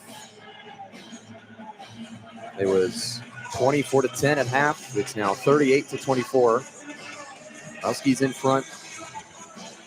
Again, Cougars haven't won back-to-back Apple Cups since 2007 and 2008. Huskies have won the last 4 meetings at Giesa Field. Machowski to boot it. And a deep kick angling towards the back of the end zone, and it'll crash into the white border. And 38-24 the score, 12:49 to play in the fourth and final quarter of this game. We'll see what the offense can do. Zevi Eckhouse leading this team tonight. Was a third-string quarterback. We talked about it all game long. This quarterback battle has been so highly talked about for Washington State. Jackson Potter was the starter for the first 3 games. Zevi Eckhouse has given this team a lightning bolt of energy tonight. But is it enough against this really talented Huskies team? So 3 receivers to the left side for Eckhouse. Angel Johnson, the running back. His heels are on the 20-yard line. Right on the Boeing Apple Cup is the football. Brock 2 pointing out the linebackers. First play of an all-important drive for Washington State. Meredith in motion from right to left. Eckhouse going to lob it up down the sideline, and a lot of contact and no flag flying. It's an incomplete pass. Looking for Carter Pabst. Ephesians Prysock in coverage down that far side around the 45-yard line for the Washington Huskies. It was a long throw from Eckhouse, and it was a lot of contact. No flag. Yeah, he basically just tackled him. I mean, I don't want to say that, but I think that is a big missed call from the officials. Gosh, yeah, I would have loved to see a huge penalty and kind of move the chains there for free. So either way, it's now 2nd down and 10 from the 25. 12:42 to play. 38-24 Huskies. Play action rollout for Eckhouse. Now steps up, going long for Carter Pabst, and he just missed him. Out of reach for the electric freshman Carter Pabst, right at the Giesa Field wordmark logo at about the 25-yard line on the opposite side of the field. A nearly 50-yard throw for Zevi Eckhouse just missed Pabst. Literally just by maybe a foot or two. Goodness gracious. And it was good that it was out in front of him. It wasn't behind him, so it wouldn't be an interception, but goodness gracious, man, would have loved to have that. 3rd down and 10 after 2 incompletions for Washington State on this drive. They've got to get some yardage. They're on their own 25-yard line. 3 receivers to the right, 1 to the left. Voorhees, the running back. Down by 14, 12 and a half minutes to play in the game. Eckhouse, calm drop back, slant pass, caught by Meredith. Great play to the 36 for a 1st down. All reliable in Josh Meredith. What a play. Yeah, and he's one of those few guys. He's played here at Giessen Field Martin Stadium a number of times, so great to see him pick up that 1st down. Quick snap. They continue to run effectively when they go with up-tempo, and a throw over the middle nearly intercepted. They were looking for Leon Neal right on the Cougar head. Ephesians Prysock has been everywhere tonight for Washington, and he knocked that one away and almost got a pick. And Eckhouse has to be thanking his lucky stars that was not intercepted. Yeah, literally a miracle. He needs to say a prayer for that one because, oh, my goodness. And there's been a couple of those. There have been gambles and passes and just thankfully have not been picks. Goodness gracious. Cougars down 14, 12:09 to play in the game. 2nd down and 10 from their own 36-yard line. The slant pass to Meredith picked up a new set, but now it's 2nd down and 10. Hand off to Voorhees off the right side. A good gap, and he trucks over his own offensive lineman who is down. That was Johnny Lester, the left guard, who Voorhees just ran over. And a Washington player, it's Buddha Al-Ukta, the former Washington State Coug, down. It was a decent game for Voorhees. It's a 3rd down and 5. And Buddha is down. We're going to take a break again for another injury timeout. It's been unfortunate this game. A lot of injuries. You never want to see that here, even in this rivalry game, the Apple Cup. It's 38-24. Washington in front, exactly 12 minutes to play here in the 4th quarter. It's going to be 3rd down and 5 from Washington State's 41-yard line when we come back. You're listening to KUGR, the student voice of the Palouse.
So Buddha Al-Ukta able to get off the field. The former Washington State Cougar was one of their best defenders all of last year. And so again, 3rd down and 5 for Washington State. Exactly 12 minutes on the clock here in the 4th quarter. 38-24 Washington in front. A 2-by-2 set with Maxwell Woods, the running back, off the left hip of Eckhouse. Now he motions out. It's an empty set for Eckhouse. He's all alone back there. Heels on the 36. 3rd down and 5. Big play right here. Eckhouse, clean pocket, lobbing it down the sideline, and it is incomplete. Looking for Ellison, and he almost didn't realize that the ball was coming towards him because it was almost in his lap, and he didn't catch it. Yeah, I think it was in his lap. I don't know if he didn't intend for the ball, but, I mean, that could have been more perfect. I think it went right through his hands. I don't know if he dropped it or just didn't realize, but that could have been a big pickup for the Cougs. Now it's 4th and 5. Yeah, here we go. This is not necessarily the football game, but it's a huge play if Washington State does not pick this up. It's 4th down and 5, ball on the 41-yard line. 38-24 Huskies, 11:45 to play in the 4th quarter. 2-by-2 set. Lechner, the tight end in motion off the end of the line of scrimmage on the left side. Ball on the right hash. Snap to Eckhouse. Steps up, floats it, and it is picked off, intercepted by Alex McLaughlin. He's got nobody in front of him to the 20, to the 10. Touchdown, Washington. It's a pick six, and it's utter devastation for the fans in Pullman.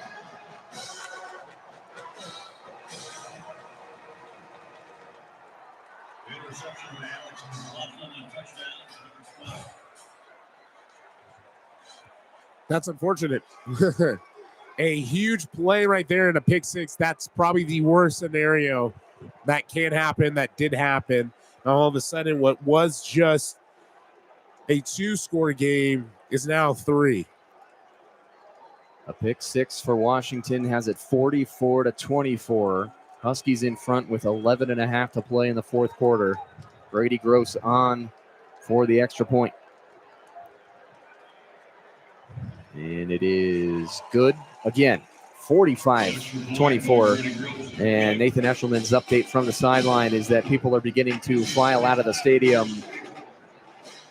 And an unfortunate play for Zevi Eckhouse. He tried to make something happen and can't take a sack on fourth down. Can't turn the ball over there, but puts it into harm's way again. That's his second interception of the game. And nobody in front of McLaughlin, as Lechner also seemed like he didn't realize the ball was coming his way. But that previous play on third down, the pass to Ellison, would love to see a replay on that because I feel like the ball was kind of in a catchable area for Ellison. But either way, yeah, it didn't come up with the ball, and it's 45-24. Washington in front. We're going to take another break and be back for the rest of this fourth quarter. Huskies in front by 3 scores. You're listening to KUGR, the student voice of the Palouse.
$11:34 to play in the fourth quarter of the Apple Cup here in Pullman, Washington. The Huskies 45, the Cougars 24. And a pick six on the last play from Zevi Eckhouse, picked off by Alex McLaughlin. He returns it all the way for a touchdown for the Huskies. Now it's a 21-point advantage for the team in all white and gold helmets.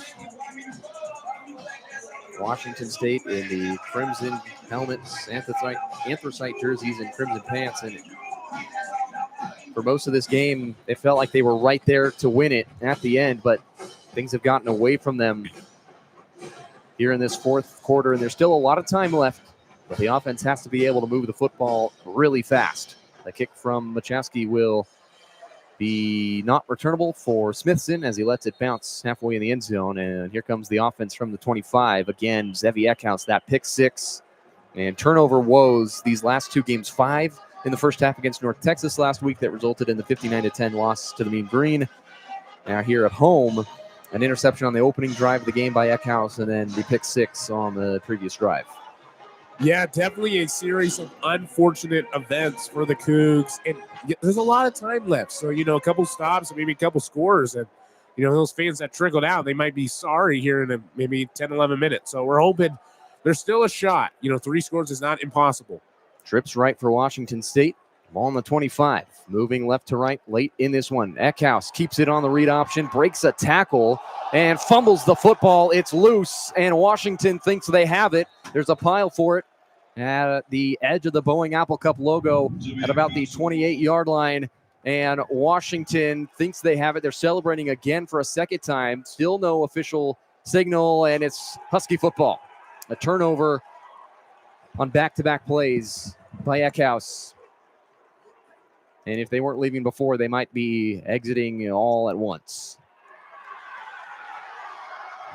Yeah, you hate to say maybe a nail on the coffin, but it's starting to close more and more, and that's unfortunate. Sears' first play, can't pump the ball if you want a shot at it, but yeah, people are filing out now by the hundreds. Yeah, and that's the Zevi Eckhouse that people appreciate, is that he doesn't give up on plays. He fights for extra yards, but ultimately that costs him a turnover on that play. For fighting for that one extra yard, he fumbles it. And now Washington takes over at the Cougar 28-yard line, 45-24, 11:23 in the fourth quarter. Shotgun snap to Williams, pump fake. He was looking for Vines Bright, and now he throws it away after being chased by Ray Stevenson. So an incomplete pass. And it's second down and 10 from the 28-yard line for Washington.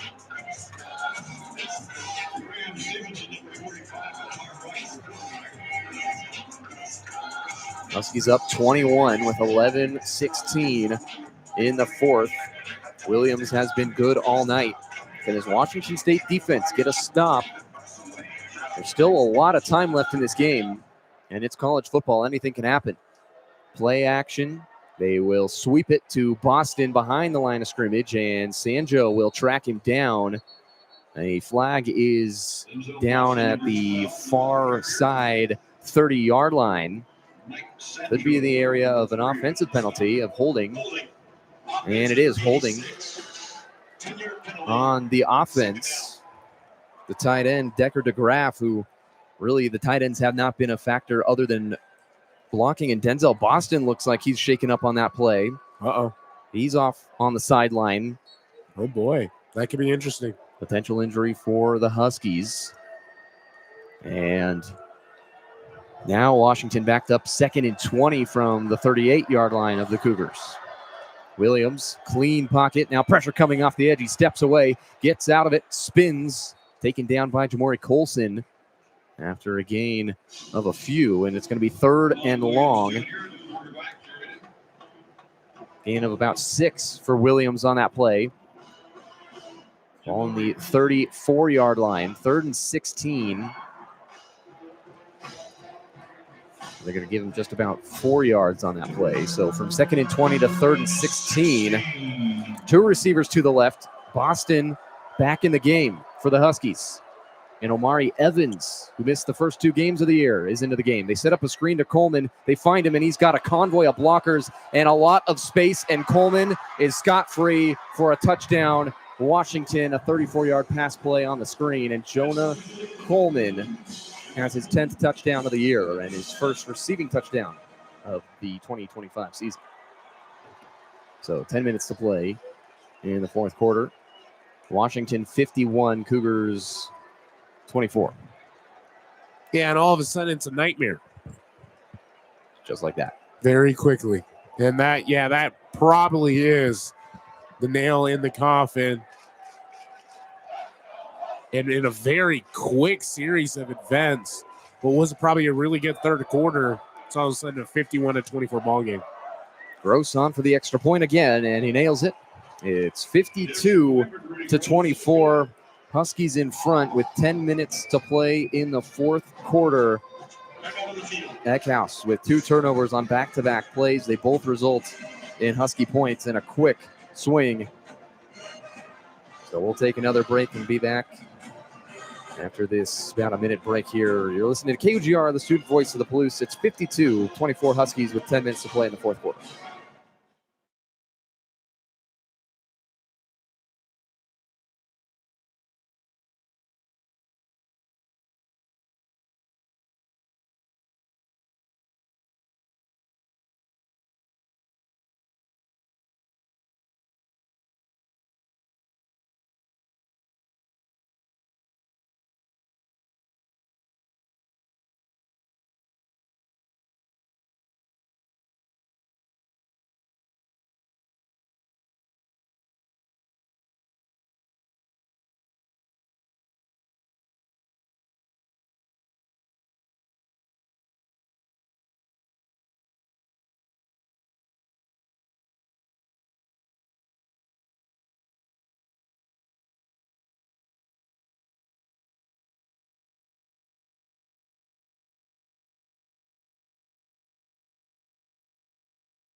Cougars find themselves down 4 scores against the Huskies, and again, a disappointing couple sequences there for Washington State. They were right there in this game, and now they're down 52-24. They're by 28 to the Huskies. 10 minutes to play in the fourth quarter, and again, they don't have a home game until October 25th against Toledo. So a couple of tough road games against Colorado State and Ole Miss coming up for this Cougar squad that is 2-1 as of right now. And we'll see the 10 minutes left if they can have the greatest comeback of all time in an Apple Cup and probably also college football.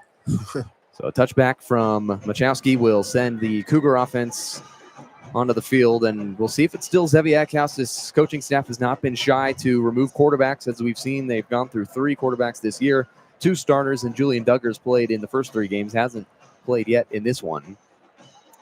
And it's still going to be Zevi Eckhouse, the quarterback for Washington State, with Angel Johnson, the running back. Still 10 minutes left. That's a lot of football to be played. Tons. But the score is pretty lopsided, 52-24 Washington. A miracle. So from the 25-yard line again, here is the Cougar offense. Cedarland in motion.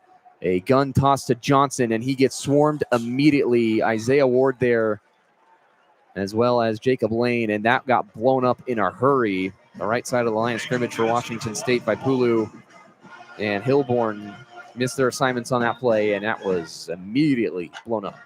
So a loss of 5 on that play, back to the 20-yard line. 2nd and 15 for the Cougar offense. Under 10 minutes to play, 52-24 Huskies. Jacob Lane, number 48, on the stop. Second So down. Maxwell Woods, the running back, into the formation, replacing Angel Johnson. Meredith in motion from right to left. Now it's trips left for the Cougars. Snap to Eckhouse. Quick throw. That's complete. And a nice gain out to the 31-yard line for Tony Freeman. Tony Freeman, number 0, with a reception. And X-Ray Alexander and his teammate Leroy Bryant combining on the tackle. And it looks like Bryant got the worst of that hit, and he's going to come out and get checked out by the training staff for the Huskies.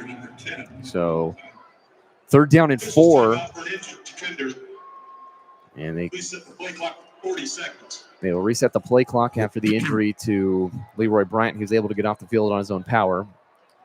Washington State huddling up as the clock is running as we approach 8.5 minutes to play. Vincent Holmes, the safety, coming in for Washington as they replace a defensive lineman. Jumbo set with trips right and a bunch formation for the Cougars. Play action on a rollout for Eckhouse. He finds Voorhees, who is free, to the 35-yard line and out to the 37 before he's brought down, and a first down for Washington State with about 8 minutes to play, trying to build something on this drive and potentially get points for the first time in what feels like a while after those couple turnover plays in Washington just putting their foot down. So a shotgun formation with trips left for Washington State. Ball on their own 39-yard line with under 8 minutes to play. 52-24, Washington in the lead. Snap to Eckhouse. Calm drop back. Now under pressure from Zach Durfee. Has to roll out. Now lobs it dangerously to the sideline, and it's incomplete.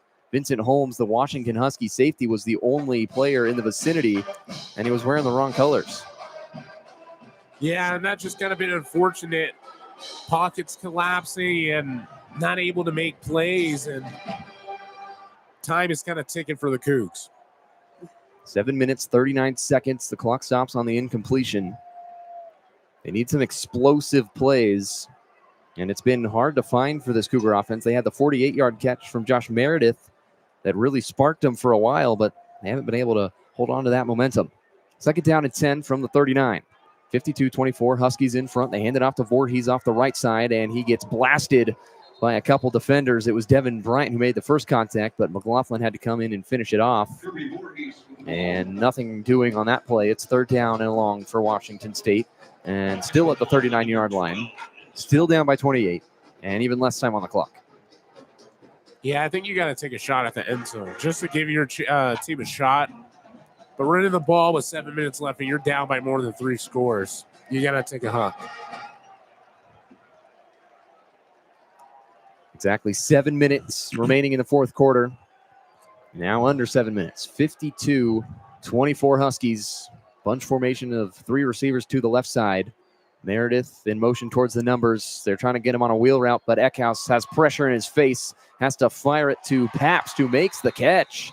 And a nice play by Carter Pabst near the line to gain, but it's going to be short, and it's going to be 4th down for Washington State's offense. And really a no-brainer to go for it. They send in some tight ends. Bo Baker, who had the first touchdown catch of the game, his first touchdown catch of his career. And a timeout is going to be called. They also had the 6'7" Michigan State tight end, Ademola Filet, into the game, but a timeout is going to be called by Washington State. So, a 30-second timeout for Washington State. And Josiah, this game has gotten out of hand pretty quick here in this fourth quarter, and the crowd really not into it as much as they were before. The headache has kind of gone away a little bit for us up here in the booth, but it was loud for most of this game, and it was a really great environment. But these last couple of sequences for Washington State has really done them in. Yeah, it's unfortunate, especially to the other school on the other side of the state. Yeah, super unfortunate. And if there's not a score here, it really will complete it. But yeah, super unfortunate series of events for the Cougs. You hate to see it, especially here at Martin.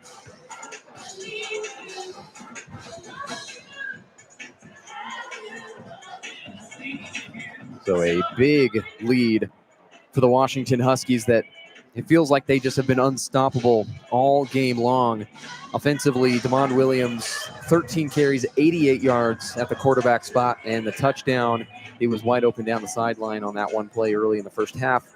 And passing-wise, he's over 200 yards and 3 touchdowns. But really the big thing has been Jonah Coleman with a couple touchdowns. He's got 95 yards rushing in this game, and he's averaging a hefty sum of around 8 yards a carry. Incredible. Wish it wasn't against us. 8 yards a carry. Yeah, that's unbelievable.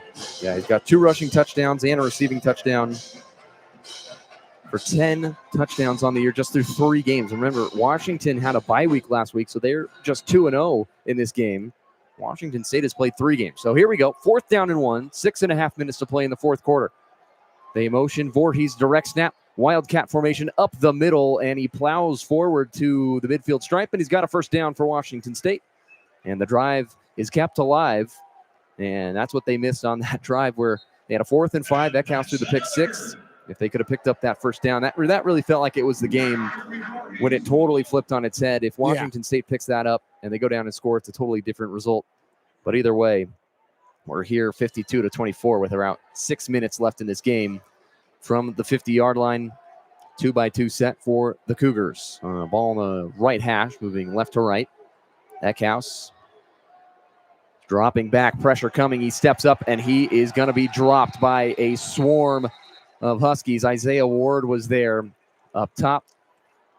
And we'll see who it was down low. It was Jacob Lane, the defensive end. So both ends collapsing on Eckhouse for the sack, and a big loss. Also 11 on that play.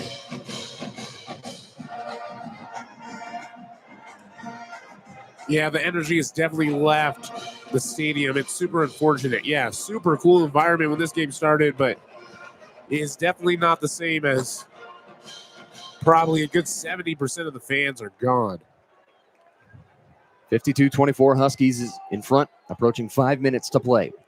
Eckhouse, happy feet in the pocket, rolls to his right, tries to dump it to Leo Pulalasi, and he has it go right through his hands and off his foot and incomplete. And now it's 3rd and 21 from their own 39-yard line after a sack and then an incompletion.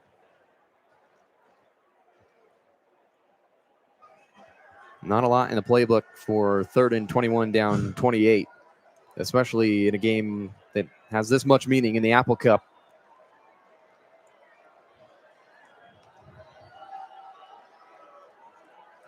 So the offense breaks the huddle, 2-by-2 set. Now Pulalasi motions out. It's an empty formation. Eckhouse all alone.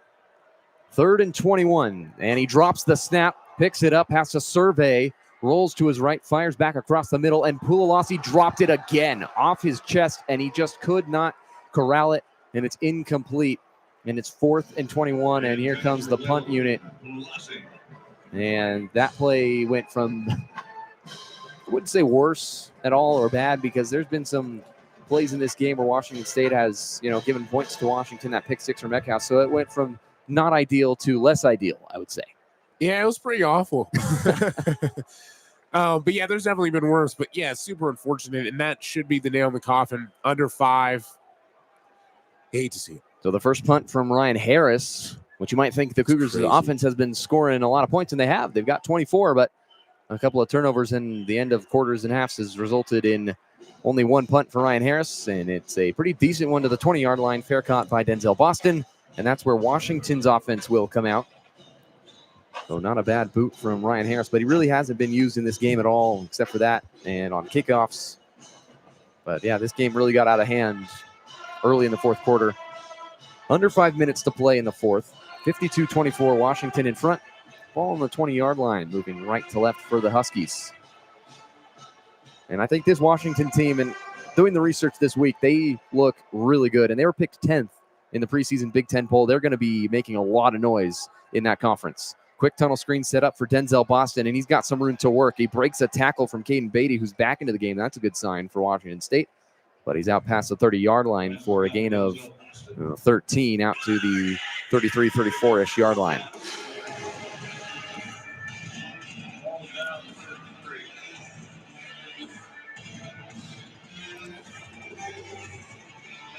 So approaching 4 minutes to play in this one, 52-24 Huskies. And they're going to be a wrecking ball, I think, in the Big Ten. They got Ohio State next week. That's going to probably be the game of the week with the Huskies and the Buckeyes. Empty formation for Williams. Surprised that he's kind of still in this game. They swing it out to Coleman on a screen pass, and he's got the sideline and a first down. And again, shocked that this starting unit is still in the game, especially with the injuries that they've faced at the wide receiver position this year. Amari Evans, the wide receiver, playing in his first game, but they also had the receiver go out for the rest of the year. So you don't want to have a lot of injuries if you're the Washington Huskies moving forward. So a little surprised that they're still in the game, but either way they are. And Adam Mohammed, the running back, has checked in, the backup running back, but he's really the 1B to the 1A of Coleman. So 2nd down and 1 from their own 42. 3.5 minutes to play, 28-point deficit for the Cougs. Hand off on a stretch play to Mohammed, and a swarm of Cougars there immediately. They wrap him up and swing him down. The linebacker, Gage Jones, makes a play. And an update from the sideline, and really no surprise with this update, but it's very quiet on the sideline. Oh, That's no way. coming from Nathan Eshelman, and Isn't that crazy? a game that got up to around 120, about 116 decibels to be exact, is now in the teens probably. Yeah, you hate to see it. It was rocking in here, especially when the sun was out. Yeah. 3rd down and short for the Huskies, less than 3 to play. Williams going to lob it deep, and Omari Evans is wide open. There is nobody there. To the 20, to the 10, 5, touchdown, Washington. Another busted coverage for the Cougar defense, and Omari Evans scores his first touchdown of the year. The transfer from Penn State was the player that was injured in the first couple of games, and they just got a lot of momentum heading into next weekend against the Buckeyes at Husky Stadium. And a good squad. Good squad for Washington, but really a disappointing fourth quarter, entirely just blown out of the water here for Washington State, as Grady Gross, I feel like I've said this 100 times, is on for the extra point. Yeah, you hate to see, especially in a game like the Apple Cup with all that tradition and rivalry. It was so close for so long, but just it almost seems like a blink of an eye. It's been like a bad dream you just can't wake up from, but it's surely a nightmare.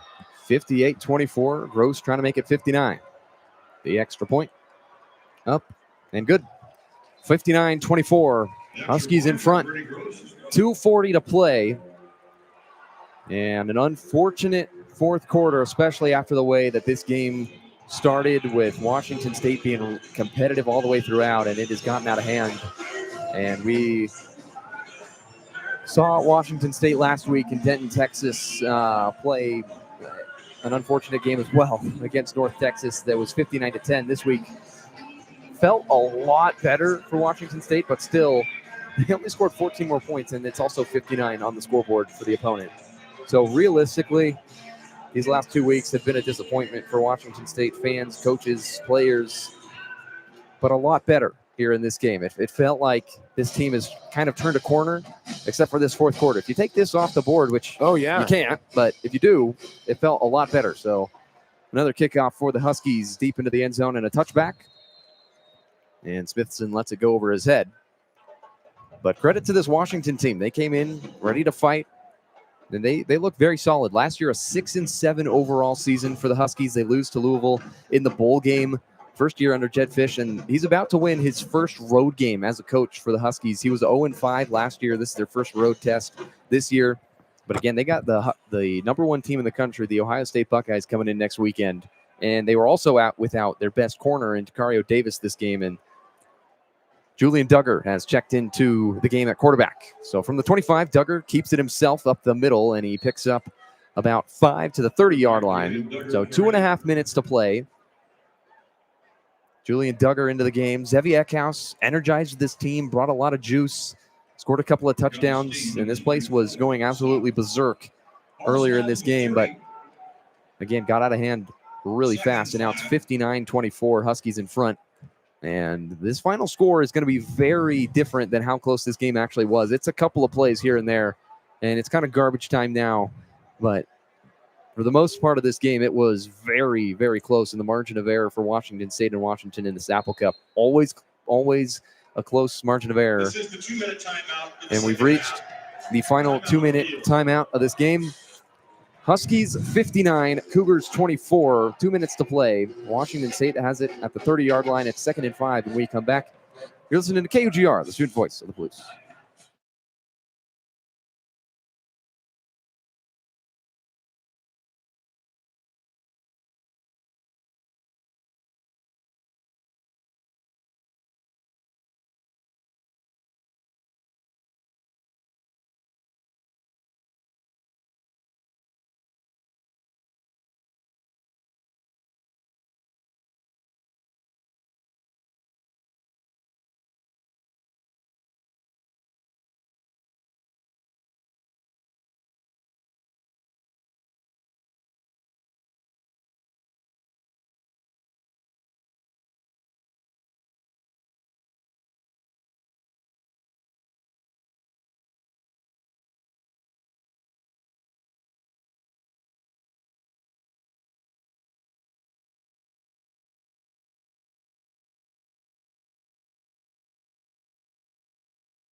Barring any points on this drive for Washington State, they will have 24 points in each of the last 2 Apple Cups, but entirely different results. Right now it's 59-24. Huskies in front. Last year was 24-19. Cougars with the win. And just a tale of two teams, really. Between the first and third quarter was one team for Washington State, and in the fourth quarter, an entirely new team showed up, and it's been downhill since the start of the fourth. So 2nd down and 5 from the 30. Duggar, the quarterback, and a pre-snap penalty. We'll see what it is, and it looks like it's going to be a false start on the Cougars. And it's an illegal snap, and that's on Brock Dew, who has been a really reliable center. He's on the watch list for the top center, and he's making his 24th consecutive start for the Cougars, his 25th overall. He's a staple of this offensive line, and an illegal snap there. An uncharacteristic play for a really good center. And it's an empty set on 2nd down and 10 from the 25. So they move it 5 yards and they come back 5 yards. 4 receivers to the right. Duggar will keep it himself off the left side, and he gets tracked down by Ontario Thompson immediately. And this Washington defensive line dominating here in the fourth quarter. Everything really dominant for Washington in the fourth quarter. A minute 45 to play. 3rd and 12 after a loss of 2 on the run from Julian Duggar. Ball on the 23-yard line. Clock winding down.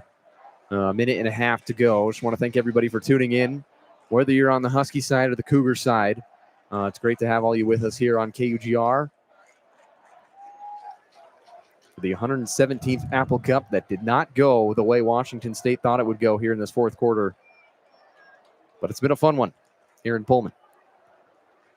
Fun as always. Minute 10 to play on 3rd down and 12. Duggar in the shotgun. Claps the hands, takes the snap, the lefty looking. And he's going to try to escape, and he is sacked.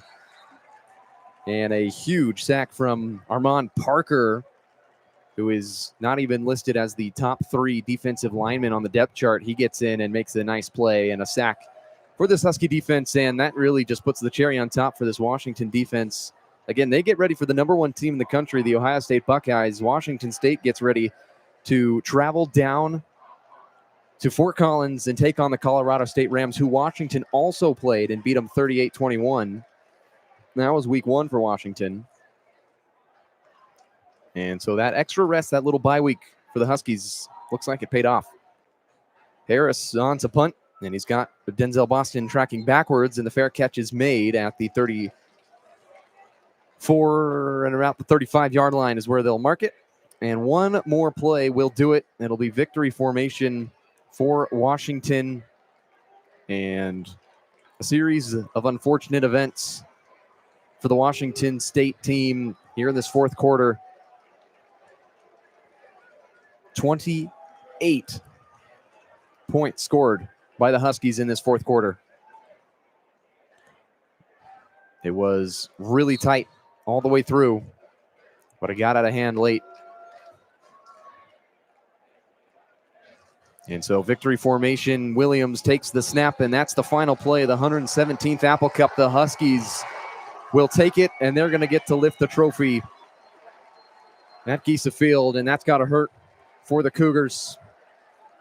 They fought hard, but it wasn't enough. The Huskies win it 59-24. That's the final score.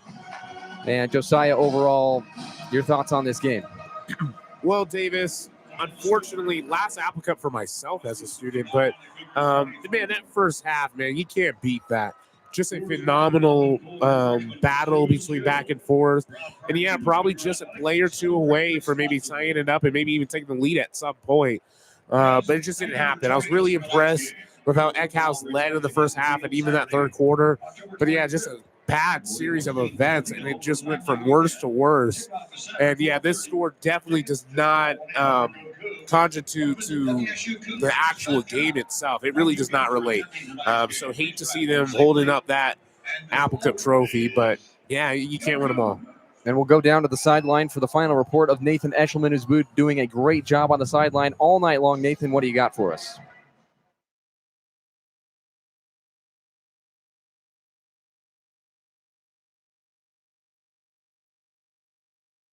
Started in the fourth quarter. Many fans stuck around until the very end. Utah fans on both sides also stuck around, supporting their team's families with the Huskies. But with the final score being 59-24, it's very good to see that the fans stuck around all the way to the end to support their Cougs. That'll do it from me. Back to you guys. Thank you, Nathan, with another great report. This game got out of hand in the fourth quarter. The crowd was here, and the Washington fans have stayed. They're lining the edges of Giesa Field, but the way this game started and the way the student section was out a quarter mile to the bus station waiting for this game shows that Washington State football is in a good place. Ultimately, it's just going to be a little bit of a longer road than we might have thought with this Jimmy Rogers era, starting off with 2 wins and then back-to-back brutal losses to go 2-2 overall. But the Washington Huskies will be able to lift the Apple Cup trophy on Giesa Field, and that's got to sting. And the Washington State team is walking really slowly to the locker room, taking a peek down at the right side where they're setting up the stage for the Huskies to lift the trophy. And I think a lot of these players are trying to soak it in. Some of the seniors, their final Apple Cup and maybe their first Apple Cup. There's only a couple of holdovers, especially a guy like Josh Meredith, that he's taking his time. He's the last Cougar to try to get to the locker room, and he had a good game today. Josh Meredith is a really talented wide receiver. He led the team in receiving yards, 3 catches, 70 yards. As long of that 48-yard play. But 75 new players on this roster, a new experience for a lot of these players in the Apple Cup, but it's got to leave a bad taste in your mouth to lose any game, but especially to the team in purple from across the state. And for the final time for both of us here at an Apple Cup, first time that we've been able to call one. It's been a really great experience up here in the booth for Nation. Eshelman down on the sideline. It's been really fun, but 59-24, the final score. Any of the final thoughts, Josiah? No, I just want to say, yeah, really feel for those seniors that have to go through a tough loss. That score does not equal what this game was. It was a super fun environment, super fun game, but super unfortunate. But just kind of blessed to be up here in the booth. So really thankful. 59-24, the final score, 28 points in the fourth quarter for the Huskies. And for Nathan Eshelman on the sideline, Josiah Frank up here with me in the booth. And KUGR, I'm Davis Hagen saying so long from Pullman, Washington. Enjoy your evening